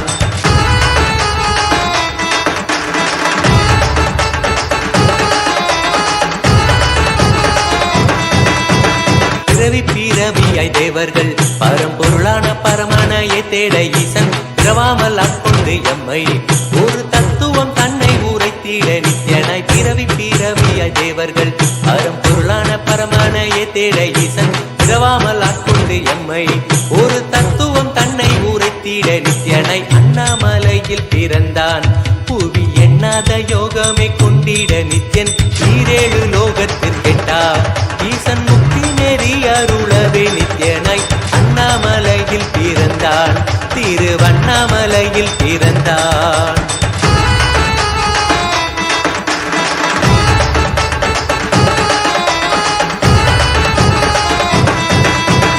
எண்ணிலா வடிவமுடையவன் என்னும் எண்ணம் கடந்த முதற் பொருளானவன் பிறவி எடுத்தே சலிக்க அருள் தாகத்தை தீர்த்தன் வீணைகள் களைந்தான் எண்ணிலா வடிவமுடையவன் என்னும் எண்ணம் கடந்த முதற் பொருளானவன் பிறவி எடுத்தே சலிக்க அருள் தாகத்தை தீர்த்தன் வீணைகள் களைந்தான் அண்ணாமலையில் பிறந்தான் புவி எண்ணாத யோகமே கொண்டிட நித்யன் ஈரேழு லோகத்திற்கெட்டா ஈசன் முக்தி நெறி அருளவே நித்யனாய் அண்ணாமலையில் பிறந்தான் நித்யன் அண்ணாமலையில் பிறந்தான்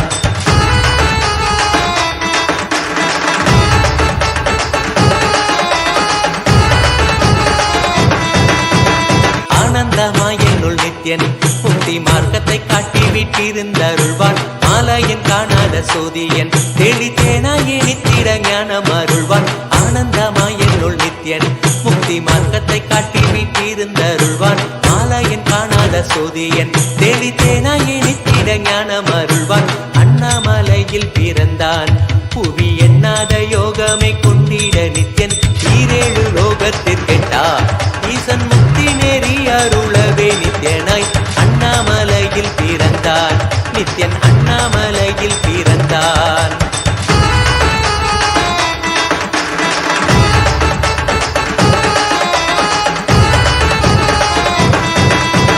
வெற்றி குதிரை ஏதியே அடியார்கள் கூரைகளை ஏற்கின்ற நித்யன் சூழும் உறவினரோடு வந்த பாசந்தனை யாரு தேயம்மை காப்பான் வெற்றி குதிரை ஏறியே அடியார்கள் கூரைகளை ஏற்கின்ற நித்யன் சூழும் உறவினரோடு வந்த பாசம் தானை யாரு தேயம்மை காப்பான் அண்ணாமலையில் பிறந்தான் புவி எண்ணாத யோகமே கொண்டிட நித்யன் ஈரேழு லோகத்திற்கெட்டா ஈசன் முக்தி நெறி அருளவே நித்யனாய் அண்ணாமலையில் பிறந்தான் நித்யன் அண்ணாமலையில் பிறந்தான் நித்யனை பற்றுவதொன்றே உபாயம் என்பதானால் பற்றி பீடித்தோம் நித்யன் பாதம் ஒன்றி சதம் அவன் நாமம் சொல்லியே நித்யானந்தம் கொள்ளுவோம் நித்யனை பற்றுவதொன்றே உபாயம் என்பதானால் பற்றி பீடித்தோம் நித்யம் பாதம் ஒன்றி சதம் அவன் நாமம் சொல்லியே நித்யானந்தம் கொள்ளுவோம் அண்ணாமலையில் பிறந்தான் புவி எண்ணாத யோகமே கொண்டிட நித்யன் ஈரேழு லோகத்திற்கெட்டா ஈசன் முக்தி நெறி அருளவே நித்யனாய் அண்ணாமலையில் பிறந்தான்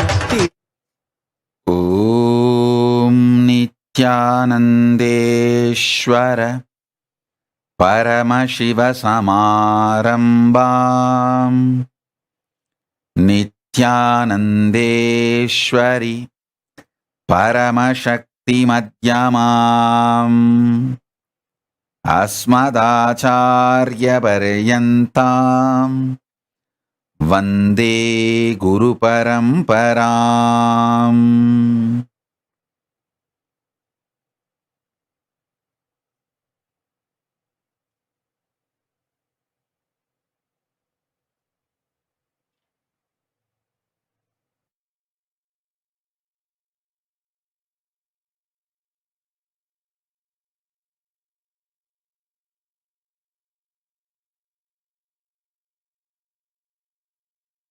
I welcome you all with my love and respects. I welcome all the devotees, disciples, Samajis, Satsangis, everyone sitting with us all over the world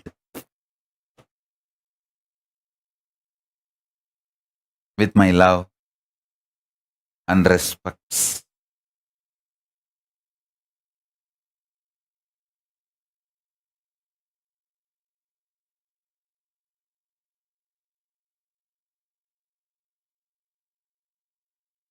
Paramashiva's message directly from Kailasa.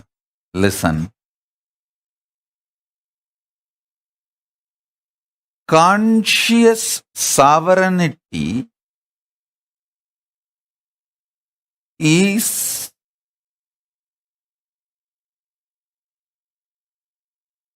the source declaration, the cause for unmanifest to manifest. Listen.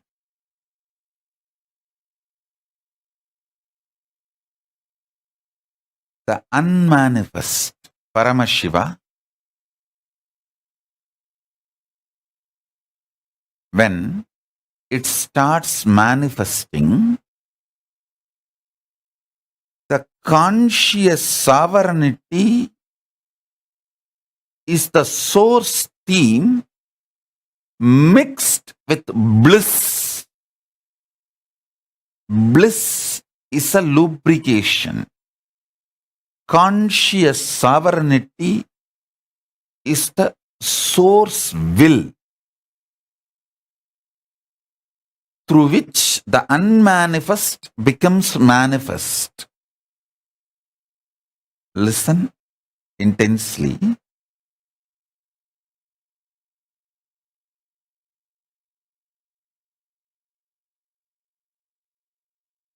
Yesterday I was telling, even in an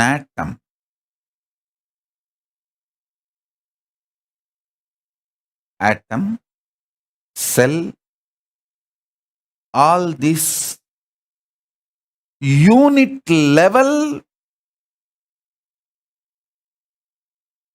existence, molecules, see, different field it is. In biology you call it a cell. The outer world science perceives molecules, cell, atom, all this from different external, rational, logical, analytical mind and perception.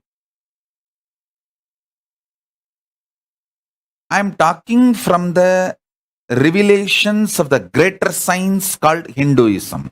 The cosmic science. In the cosmic science, the unit of existence,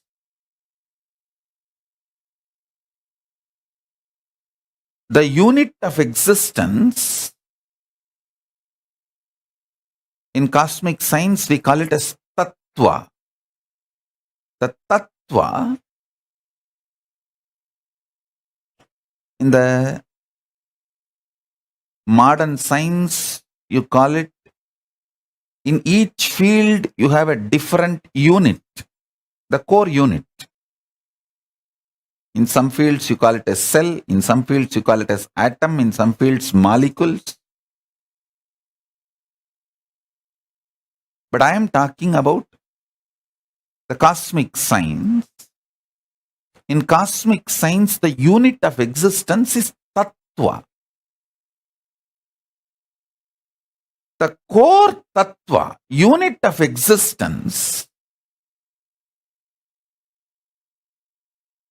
the unmanifest is more than 99.99999%.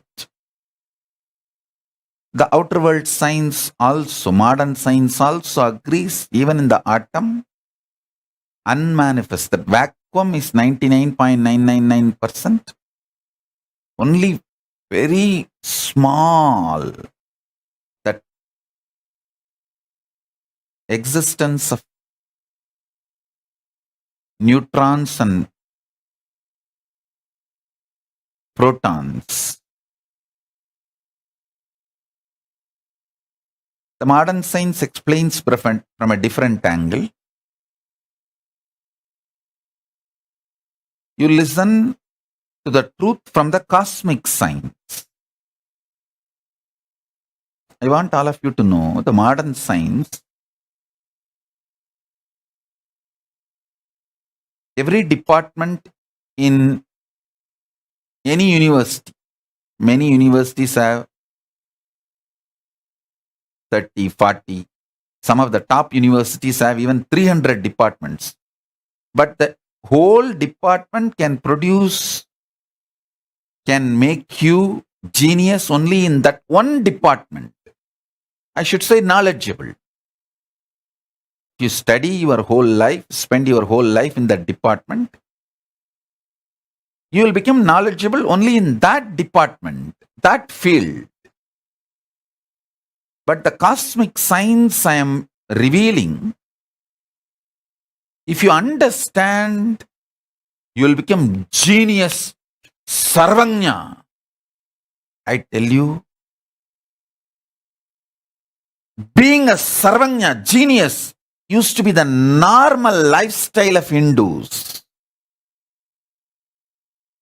It is so sad, even the Hindu gurus are not recognizing, acknowledging Hindu educational methodology and not running gurukuls as a mainstream education. It is so unfortunate. No country law accepts Hindu educational methodology as a mainstream education system.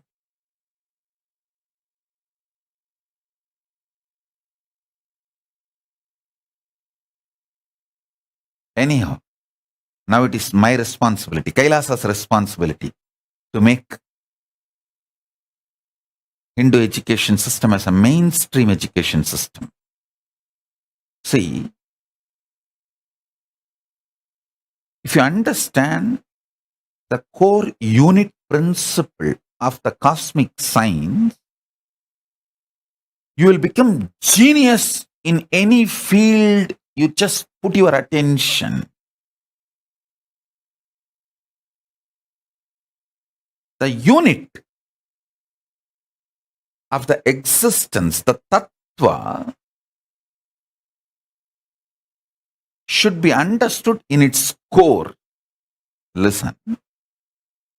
The unmanifest existence of you decides to manifest out of his conscious sovereignty. So, the conscious sovereignty cannot be lost, even if you think it is lost during your manifestation process. The manifestation process cannot take away the conscious sovereignty from you because conscious sovereignty is the source will. Source will. Why? Even the unmanifest manifests. Bliss is the lubrication. Conscious sovereignty is the source will from which the unmanifest becomes manifest. I tell you, oh Hindus, you inherit a rich tradition. Richness from genius.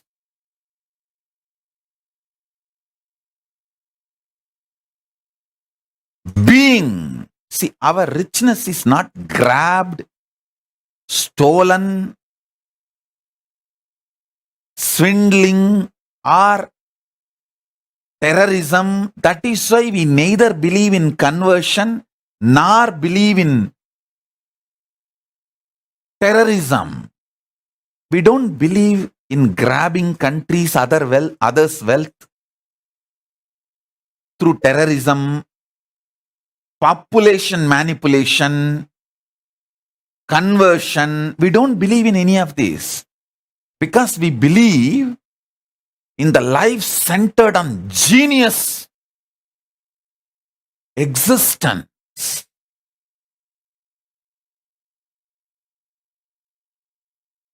Hindus are perfect in everything.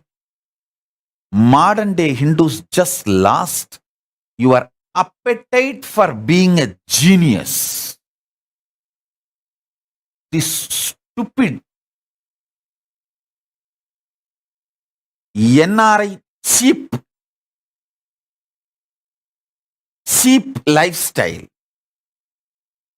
One home, 2 car, 2 kids, green card.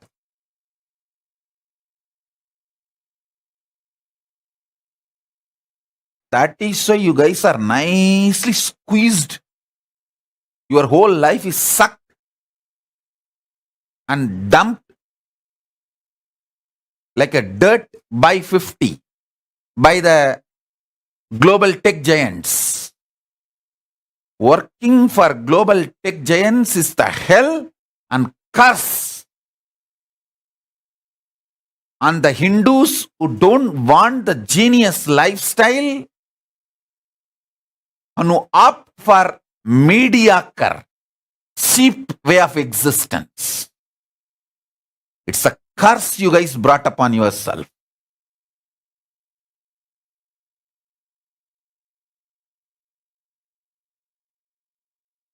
And you guys glorify your curse.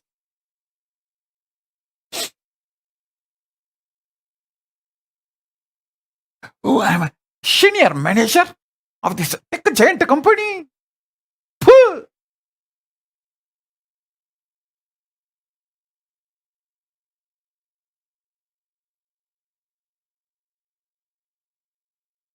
Every senior manager or director or CEO, NRI sitting not just in US and Canada or UK, anywhere in the world. Look back, your grandfather or great grandfather must be Sadavadani, Dasavadani, Ashtavadani, bloody inheritors of Avatani Sampradaya. Avatanis means genius. Sarvanyas, Avatani Sampradaya. You fools are having pride being a manager, senior manager, director of tech companies. It's a punishment.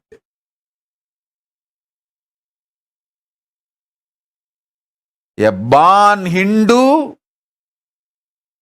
dying without becoming genius is a curse. Look back, dig your grandfather, great-grandfather's family history. They will be Avadanis, Sarvanyas.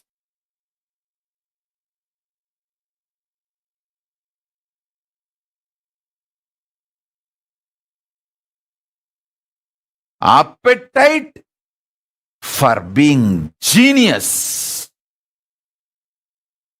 is the educational method of Hinduism. Understand? Education for all to make living is the preliminary education in Hindu tradition. Hindu tradition, till the age of 14, the Kulattul, the family knowledge for making living will be given. That is preliminary education, basic education. But Gurukul education is for refining the personality and making you genius. Making you genius is the education of the Hindus.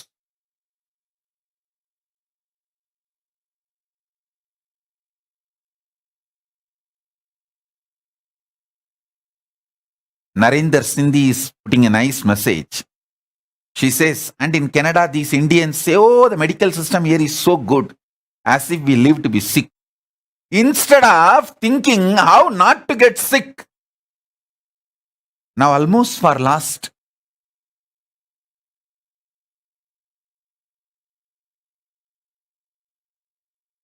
3 years after I left India, only once I had some diagnosis. One of my devotee doctor came and did some diagnosis on me. That's all. 3 years, neither I visited the hospital nor my grandfather. It is true what I am saying. My grandfather died in 90s. Only the last day of his death, he went to hospital. 90, his whole life, he went to hospital only once. The day he died, that's all. And it's not that Tiruvannamalai has a great hospital or medical care. Lifestyle is such.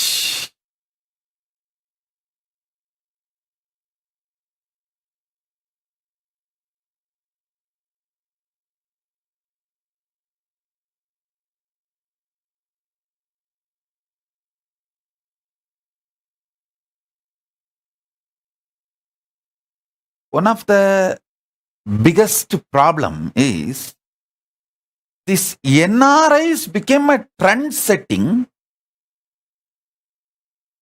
thought current for Indians who are living in India. That is the worst crime.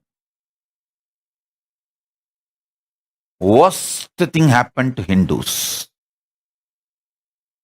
So even in India, the same thing is spreading.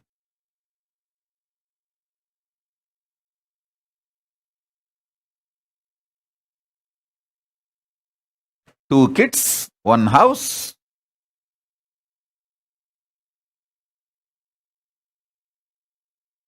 Even in India, the same disease, sickness.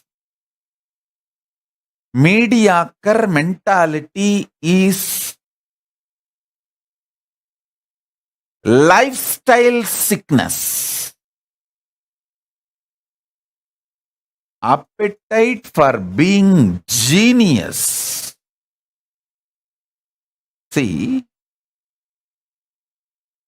even the family name you carry, Chaturvedi, means genius in 4 Vedas. That community only carries the word called Chaturvedis. Trivedis, Tivaris. Trivedi, Tivari. Title means genius in 3 Vedas. 3 fields of knowledge. Dvivedi, Dubey, Dvivedi, all of them are genius in two branches. All these titles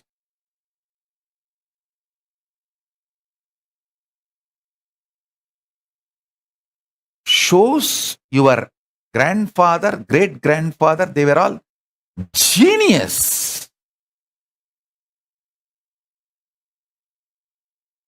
Now the whole focus is one house, two car, one wife, two kids.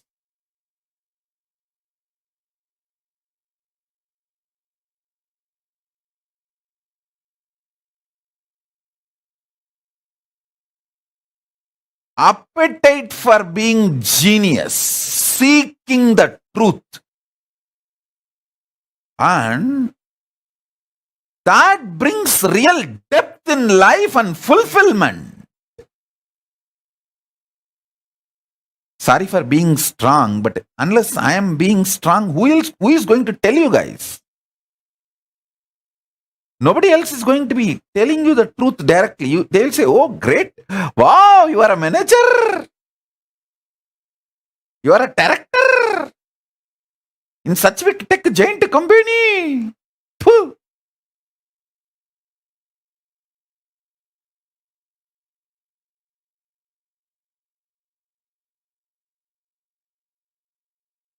The appetite for genius.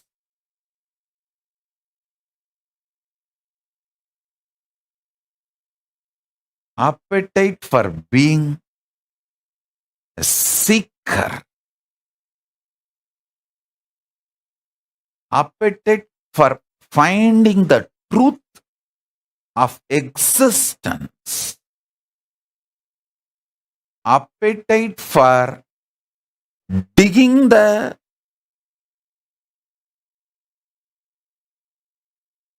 reality.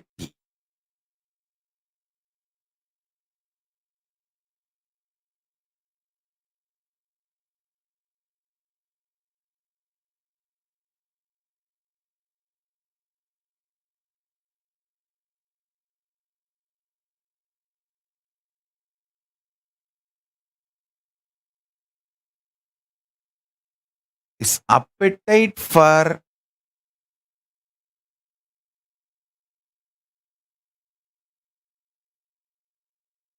seeking truth, discovering it.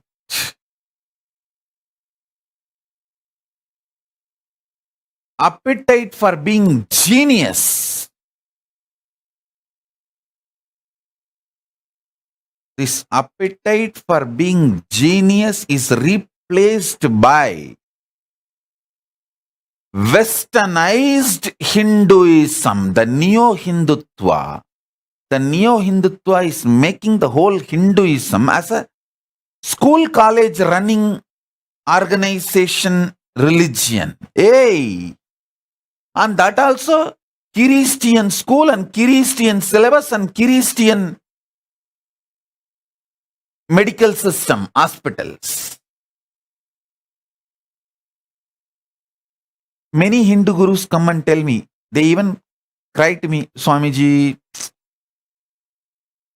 I am from this sampradaya, even my school students don't get initiated in my sampradaya. Why will they? Because the school you are running is giving a Christian education and you are teaching the Christian history.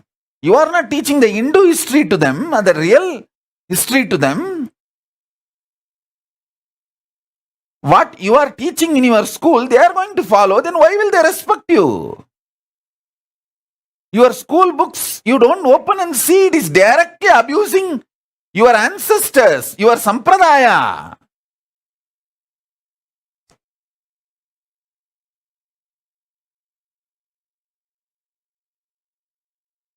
And you are spending money, your whole life to run those schools and colleges.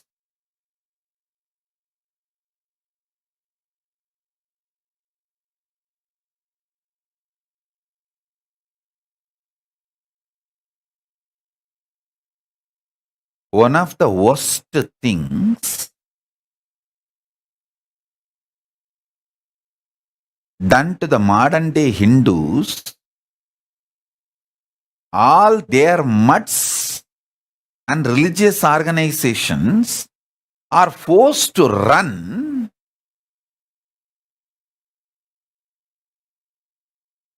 Christian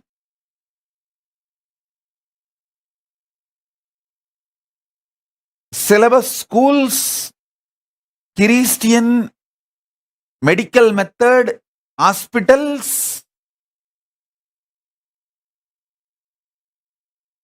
even the Hindu mutts and organizations and gurus, unfortunately, have no freedom to run Hindu education or Hindu medicinal method hospitals. Hindu education schools or Hindu medicinal method hospitals, they can't run. Just see the number of madrasas, Christian education organizations, Christian schools, colleges and theology schools, and Hindu gurukuls number before independence. And see the number now. You will understand why I left India. Why I was kicked out of India, I should use that word.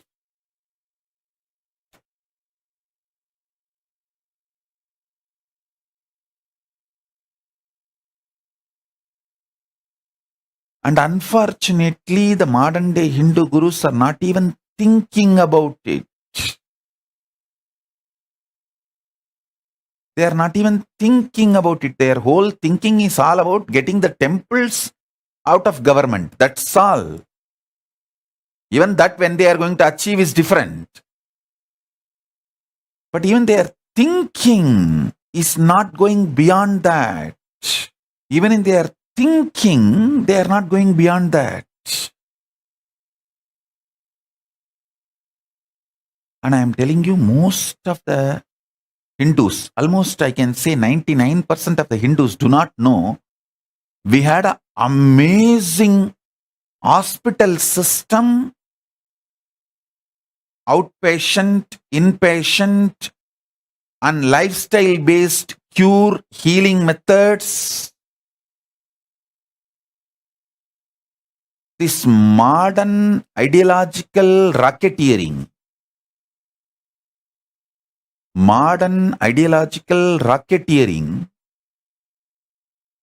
has destroyed our indigenous knowledge system, medical system, lifestyle system, even the business methodology system.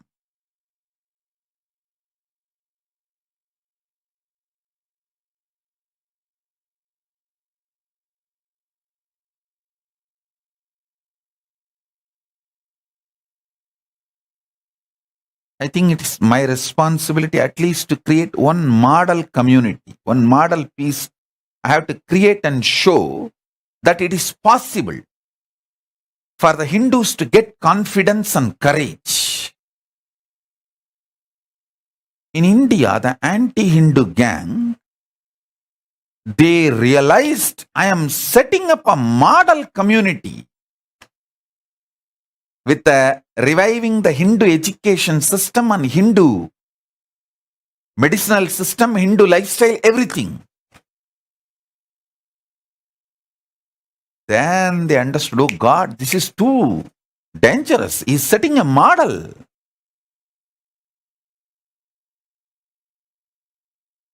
That is when they attacked the very core. Otherwise, there is no need for them to sending at least some 100 of them into the organization and penetrating and getting the local guys enrolled.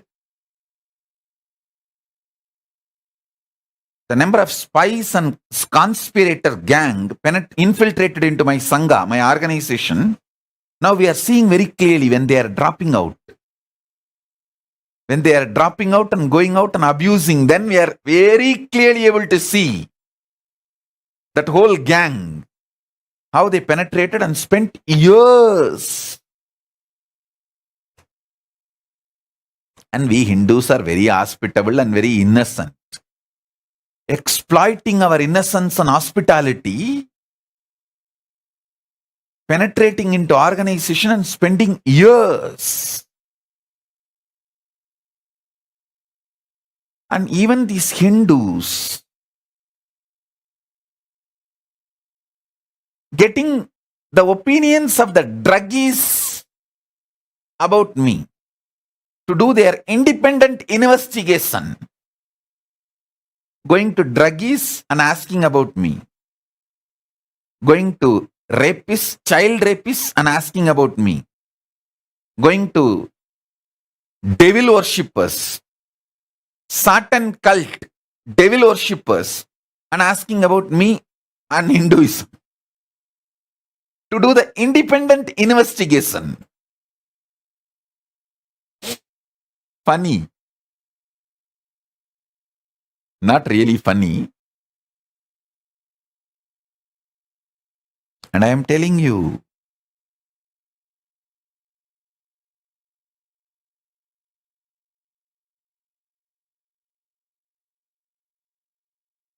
the appetite for being genius and the Hindu education system, Hindu knowledge transmission system. Actually, we should call it as a Hindu knowledge transmission system. It's not just education system.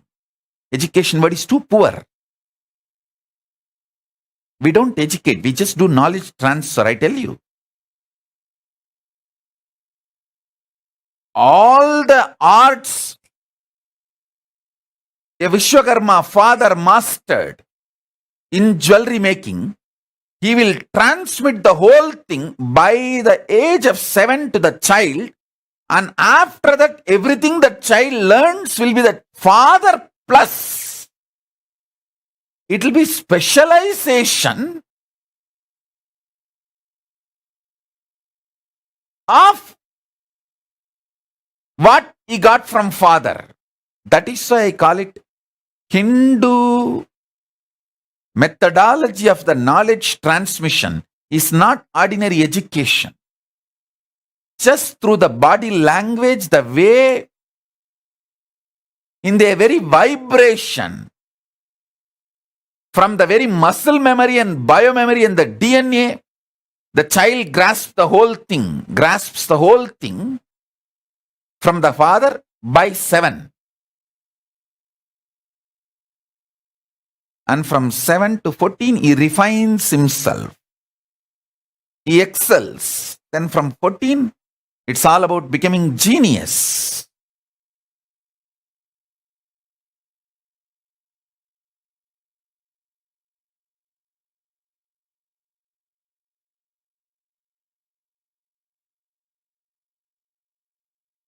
Insatiable, extreme appetite for being genius, seeking the truth,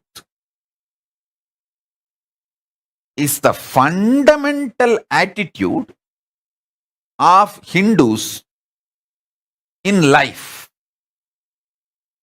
The fundamental attitude of appetite for genius is taken away by the modern education,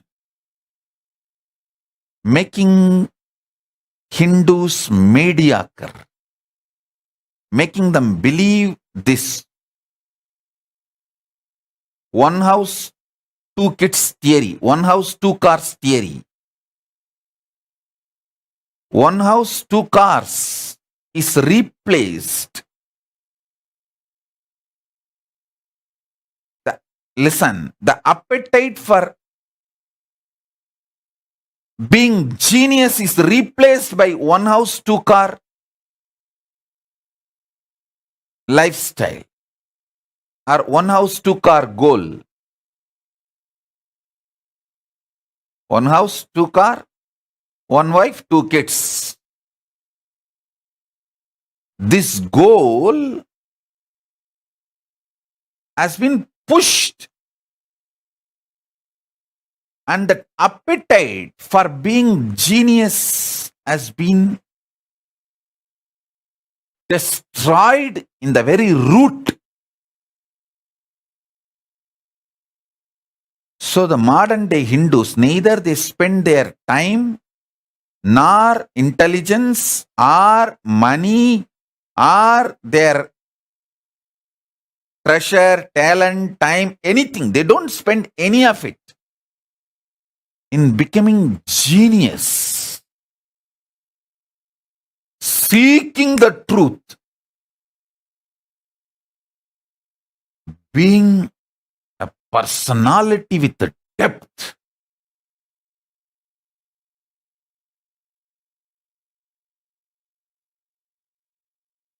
I tell you,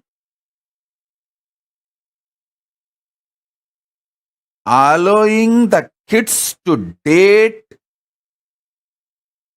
and break their celibacy before 21 destroys their depth. Till 21, absolute celibacy makes the depth in personality. Understand? Actually, it takes 21 for your brain to get mature to handle the emotional ups and downs of relationships. If you started dating or all this boy girl thingy before 21, don't feel proud about it. Don't feel cute about it.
I think I am in too much samadhi and naturally I'll be too raw, straight, ferocious.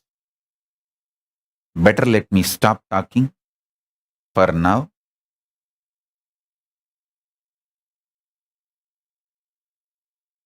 When I am in my pure space, better not to talk to me and me not talk to you guys.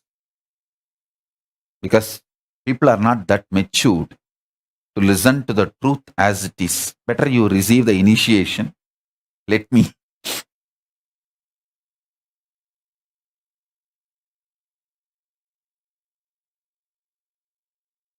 give you all blessings, support, methodology. Okay. Let me give you solution instead of digging the problem deeper.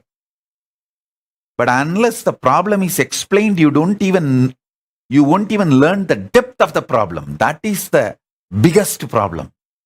And nobody is interested in analyzing the problem. Nobody is interested in hurting you. And I am also scared of hurting you guys. Because you guys are not realizing the problem. You guys start developing anger towards me for showing the problem.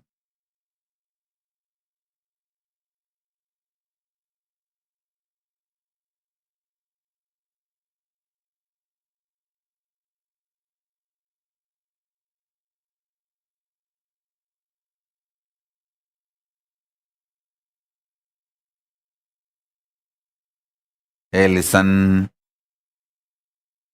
Out of my extreme compassion, I am talking. Listen.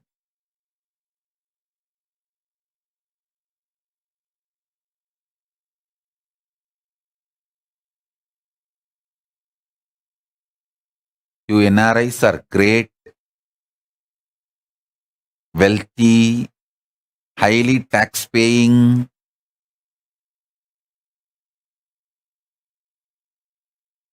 There are so many good things you guys have. I'm not saying no. But the highest heart problem and top. But by 50, that ratio is also high. Before 50, packing off, this Monday morning blow-ups, heart attacks. That ratio is also too high among the NRIs. You go and study, see the statistics. I'm talking from the number. It's all public information. The reason is not following the lifestyle of Hinduism. Rituals mold day-to-day life. Person who has the habit of Nitya Puja, even if it is 10 minutes, I guarantee you will be 3 times more productive in your life, because this Nitya Puja habit will not let you just rot in your bed without getting up. See, your concept of vacation is just rolling on the bed without getting up. Arey, fool! The whole concept of vacation is wrong. Becoming couch potatoes is not life. There are tons of things. When people get time for themselves, all they do is just I don't get up from the bed. I just roll till evening. Is it a pride? Cute?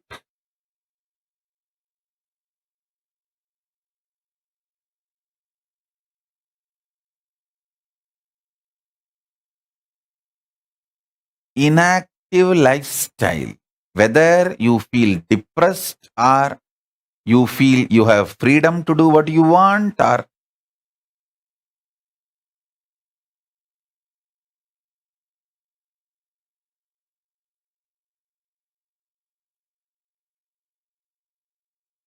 that is not lifestyle. A ritual retrieves more than 30% of your life from your tamas, laziness demon. Start practicing 10 minutes a day Nitya Puja. You will see your waking hours, active hours, living hours, not just working, alive, living hours will increase 30% minimum. For a modern day human beings, I think even 80% will increase. The ritual centric lifestyle. A vegetarian lifestyle will improve the activism in your life 80%. 80% of the time you are awake, you will be very bright. Your brain will be functioning very bright without coffee. Without coffee, you will be organized if you live a vegetarian lifestyle. vegetarian lifestyle keeps your brain organized without coffee, without caffeine.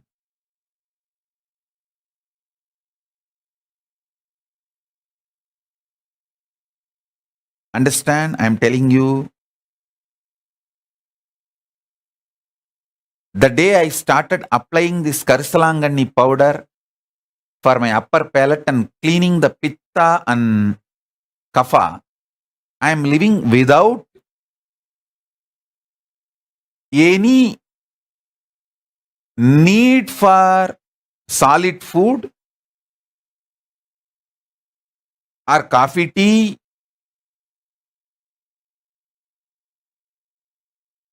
Now the solid cooked food has become like a Maheshwara Puja diet for me.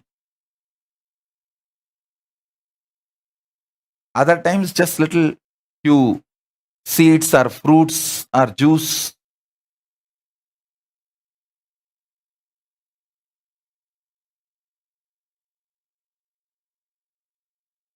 See, if you start seeking the truth, if you start having appetite for being genius,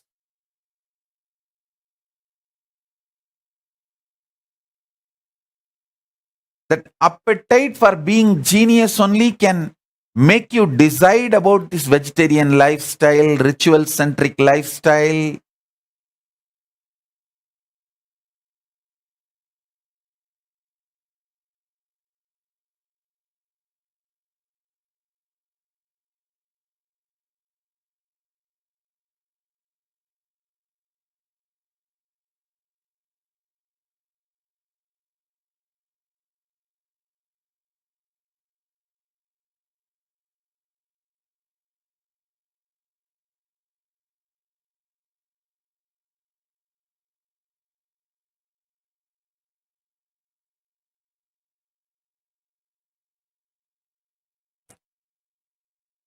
Appetite for the truth, conscious sovereignty,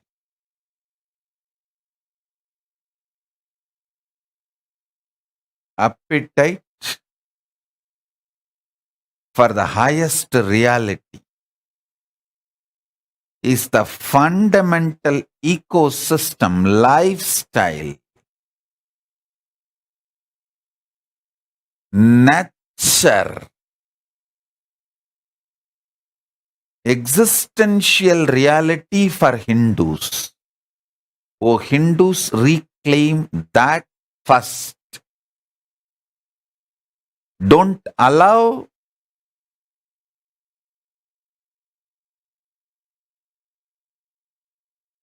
this one house, two car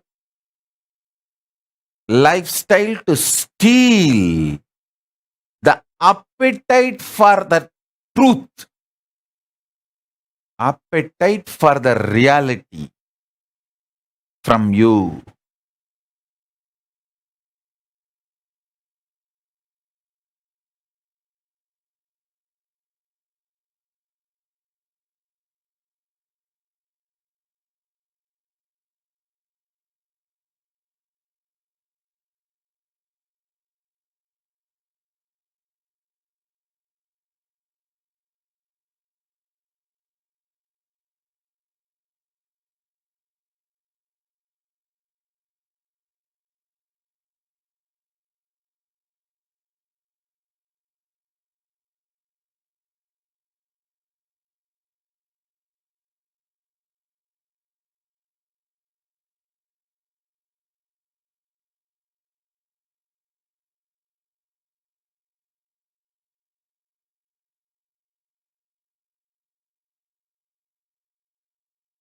The brain evolves subtle capacity to grasp the cosmic truths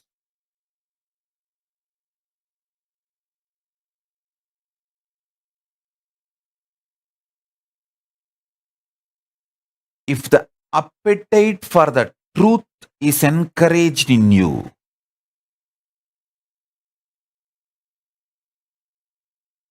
Seeking conscious sovereignty is awakened in you. Looking for the truth and reality, when it is kindled in you or rekindled in you, only then your brain starts developing those subtle grooves to grasp life.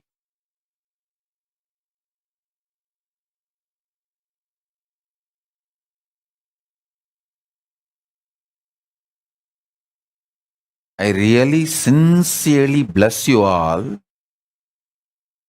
to awaken conscious sovereignty and seeking for the conscious sovereignty. Seeking the truth.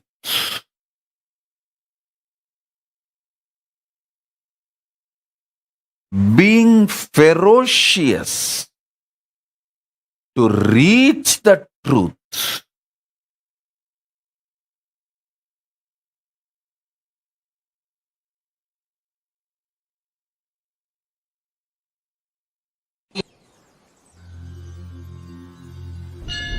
அஞ்சலென்றடையா அபயம் தரும் லிங்கம் ஆனந்த நித்யன் தந்த ஆனந்தலிங்கம் பிணி நீக்கும் உயிர் காக்கும் ஞான ஒளியாக பூத்த நித்யானந்தன் தந்த உயர்லிங்கம் ஆதிலிங்கம் ஜோதிலிங்கம் அற்புதலிங்கம் ஞானலிங்கம் நித்யன் தந்த ஆனந்தலிங்கம் ஆதிலிங்கம் ஜோதிலிங்கம் அற்புதலிங்கம் ஞானலிங்கம் நித்யன் தந்த ஆனந்தலிங்கம்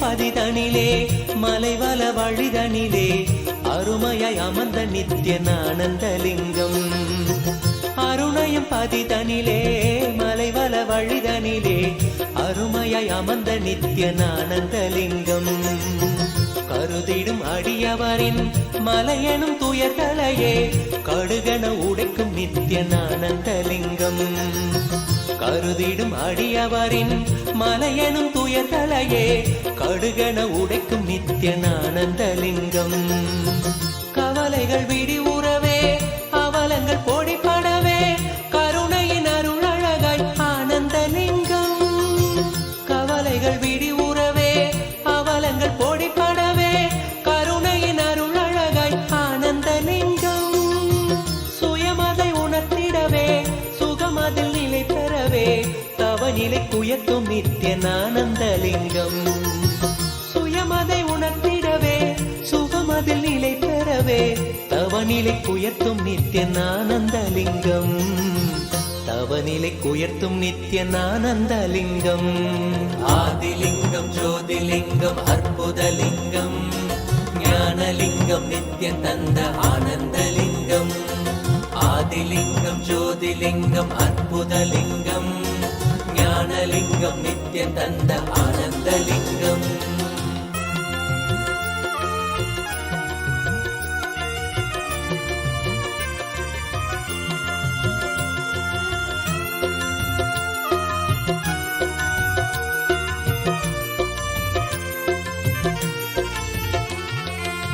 பிணிகளை போக்கிவிடும் பிறவியும் போக்கிவிடும் உயர்நிலை வாழ்வளிக்கும் ஆனந்தலிங்கம் பிணிகளை போக்கிவிடும் பிறவியும் போக்கிவிடும் உயர்நிலை வாழ்வளிக்கும் ஆனந்தலிங்கம் மனிதருக்கரியதொரு அரூபரூபமெனும் அஜோமுகத்தை காட்டும் ஆனந்தலிங்கம் மனிதருக்கரியதொரு அரூபரூபமெனும் அஜோமுகத்தை காட்டும் ஆனந்தலிங்கம் அமரர்கள் உலகமெல்லாம் அருள் பெற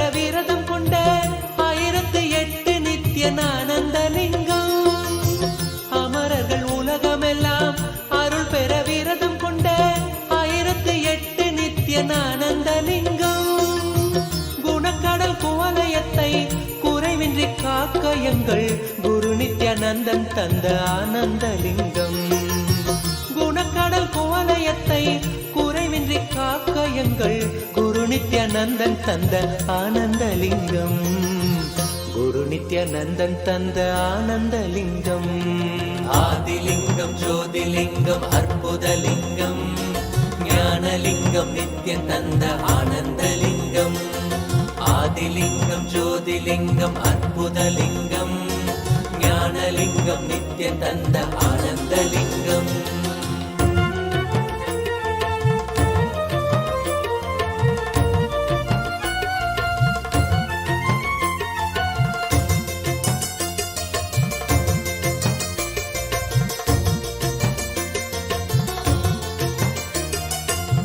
அயனறி கருளிடவே அக்னி வடிவினிலே அருணையில் உதித்த நித்யனானந்தலிங்கம்.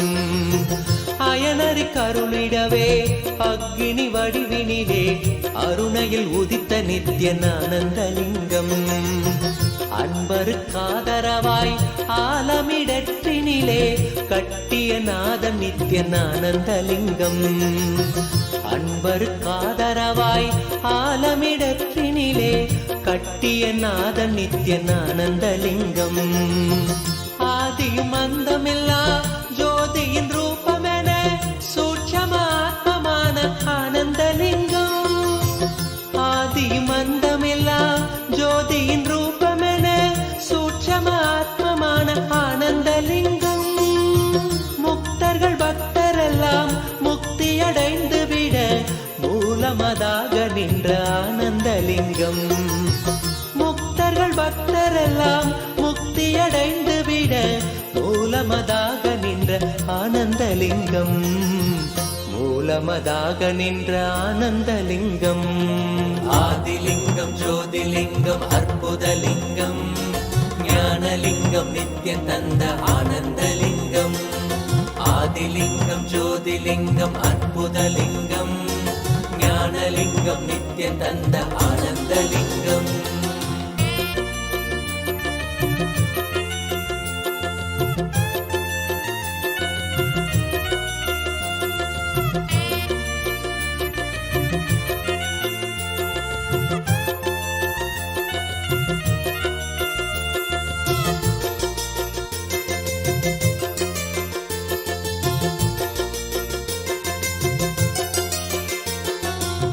ஆதிலிங்கம் ஜோதிலிங்கம் அற்புதலிங்கம் ஞானலிங்கம் நித்யம் தந்த ஆனந்தலிங்கம்.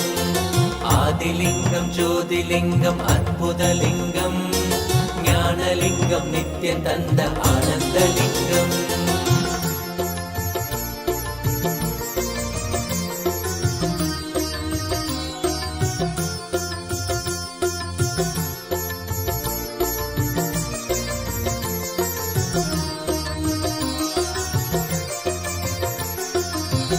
ஊழ்வினை மாய்த்து விடும் ஆன்மீக வேட்கைதனை தீயன மூட்டும் நித்யனானந்தலிங்கம்.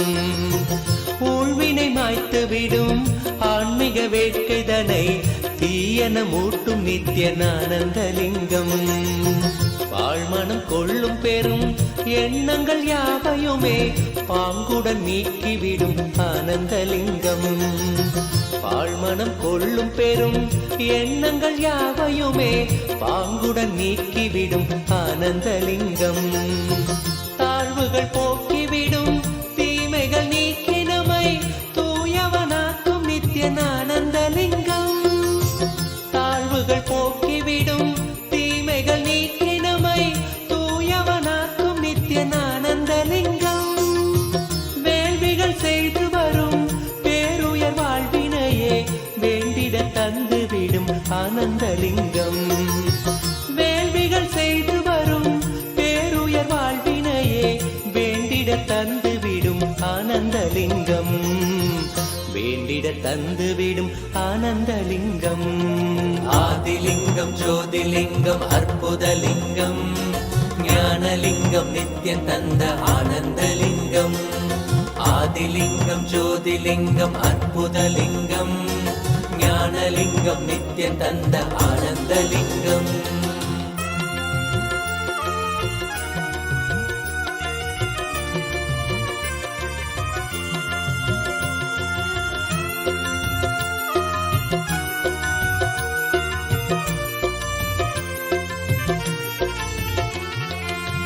புண்ணியம் செய்த பெரும் பக்குவர் உள்மனதில் தெள்ளமுதாய் நிற்கும் ஆனந்தலிங்கம். புண்ணியம் செய்த பெரும் பக்குவர் உள்மனதில் தெள்ளமுதாய் நிற்கும் ஆனந்தலிங்கம். பண்ணொடு பரதமெனும் 64 கலை உள்ளிருந்தாட்சி செய்யும் ஆனந்தலிங்கம். பண்ணொடு பரதமெனும் 64 கலை உள்ளிருந்தாட்சி செய்யும் ஆனந்தலிங்கம். பெண் அவள் செய்த தவம் பாதியை தந்த பெரும் பேரருள் செய்த நித்யன் ஆனந்தலிங்கம். பெண் அவள் செய்த தவம் பாதியை தந்த பெரும் பேரருள் செய்த நித்யன் ஆனந்தலிங்கம். விண்ணவர் மன்னவரும் வேண்டிடும் வரமெதுவும் வேண்டும் உணருளும் நித்யன் ஆனந்தலிங்கம். விண்ணவர் மன்னவரும் வேண்டிடும் வரமெதுவும் வேண்டும் உணருளும் நித்யன் ஆனந்தலிங்கம். வேண்டும் உணருளும் நித்யன் ஆனந்தலிங்கம். ஆதிலிங்கம் ஜோதிலிங்கம் அற்புதலிங்கம். ஞானலிங்கம் நித்யம் தந்த ஆனந்தலிங்கம். ஆதிலிங்கம் ஜோதிலிங்கம் அற்புதலிங்கம். ஞானலிங்கம் நித்யம் தந்த ஆனந்தலிங்கம்.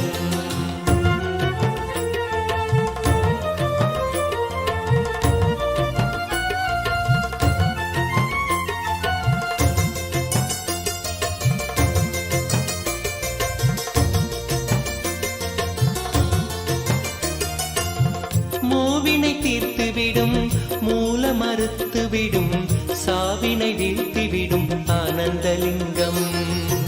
மூவினை தீர்த்துவிடும் மூல மறுத்துவிடும் சாவினை வீழ்த்திவிடும் ஆனந்தலிங்கம். காமம் அழித்துவிடும் காதல் உரைத்துவிடும் சோமனணிந்த நித்யன் ஆனந்தலிங்கம். காமம் அழித்துவிடும் காதல் உரைத்துவிடும் சோமனணிந்த நித்யன் ஆனந்தலிங்கம். ஆவியை ஏத்துவிடும் ஆறுயிராக்கிவிடும் நாவுய நால்வர் தொழும் ஆனந்தலிங்கம். ஆவியை ஏத்துவிடும் ஆறுயிராக்கிவிடும் நாவுய நால்வர் தொழும் ஆனந்தலிங்கம். பேதையம் வாழ்வினுக்கே பேரருளான அந்த பூரண ஞானம் தரும் ஆனந்தலிங்கம். பேதையம் வாழ்வினுக்கே பேரருளான அந்த பூரண ஞானம் தரும் ஆனந்தலிங்கம். பூரண ஞானம் தரும் ஆனந்தலிங்கம். ஆதிலிங்கம் ஜோதிலிங்கம் அற்புதலிங்கம்.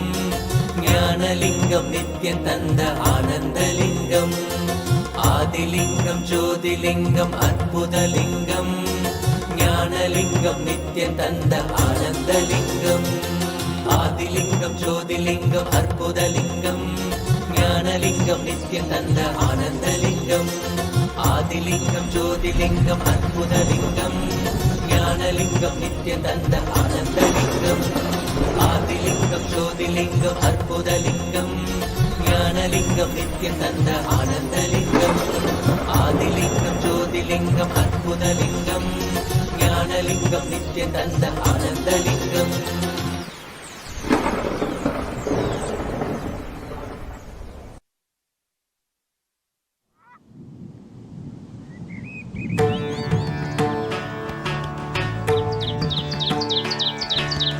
ஆதிதேவன் நித்யநந்தன் பாதம் தாங்கும் பாதுகை. அளவில்லாத புண்ணியம் கொண்ட அதி அற்புத பாதுகை. ஆதிதேவ நித்யநந்த பாதம் தாங்கும் பாதுகை. அளவில்லாத புண்ணியம் கொண்ட அதி அற்புத பாதுகை. சோதி தெய்வ தெய்வம் நித்தியன் வரும் செய்தி தன்னை கூறவே சோர்ந்திடாது பிறவி தாங்கும் சீர்மிகுந்த பாதுகை. சோதி தெய்வம் நித்தியம் வரும் செய்தி தன்னை கூறவே சோர்ந்திடாது பிறவி தாங்கும் சீர்மிகுந்த பாதுகை. ஆதி தேவன் நித்யநந்தன் பாதம் தாங்கும் பாதுகை. அளவில்லாத புண்ணியம் கொண்ட அதி அற்புத பாதுகை. ஆதி தேவன் நித்யநந்தன் பாதம் தாங்கும் பாதுகை. அளவில்லாத புண்ணியம் கொண்ட அதி அற்புத பாதுகை.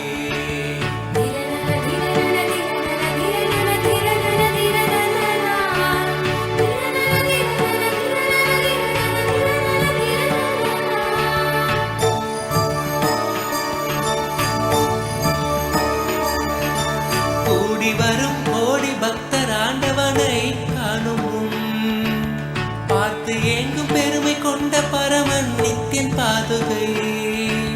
கூடி வரும் கோடி பக்தர் ஆண்டவனை காணும் பார்த்து ஏங்கும் பெருமை கொண்ட பரமன் நித்தியன் பாதுகை. லோகத்தையே காக்கும் நித்தியன் பாதமலர் காத்திடும் யோகம் தன்னை தாங்குகின்ற நித்யானந்தன் பாதுகை. வேதியனாம் நித்யநந்தன் ராஜநடை இடுகையில் வேதநாதமாய் விளங்கும் விந்தையான பாதுகை. வேதியனாம் நித்யநந்தன் ராஜநடை இடுகையில் வேதநாதமாய் விளங்கும் விந்தையான பாதுகை. பாதுகை நித்ய பாதுகை பாதுகை நித்ய பாதுகை பாதுகை நித்ய பாதுகை பாதுகை நித்ய பாதுகை.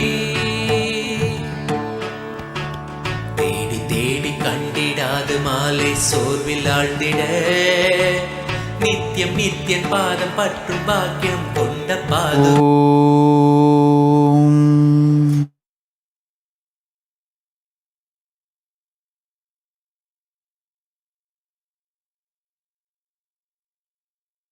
I bless you all. Let's all radiate with integrity, collective integrity, authenticity, responsibility, enriching, causing, living Paramadvaitam, Shuddhadvaita Saivam. The state, space, powers, being, superconsciousness, and Kailasa of Paramashiva. Paramashivoham. Om Nithyananda Paramashivoham. The eternal bliss Nithyananda. Thank you. Be blissful.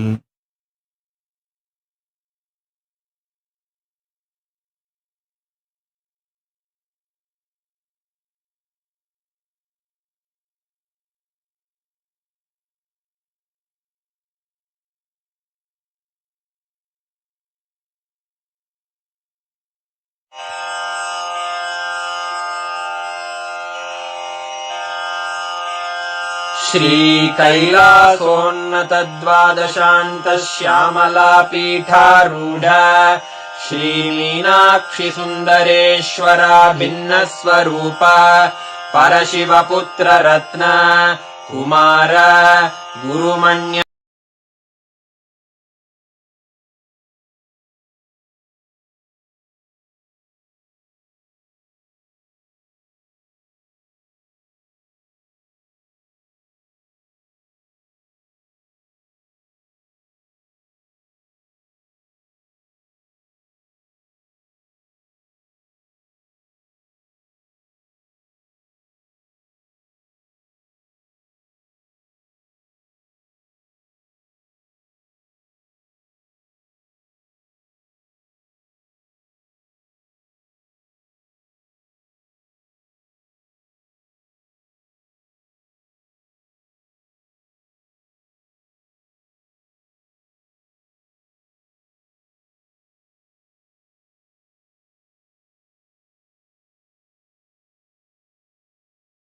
Let's start with the Sadguru Vandanam.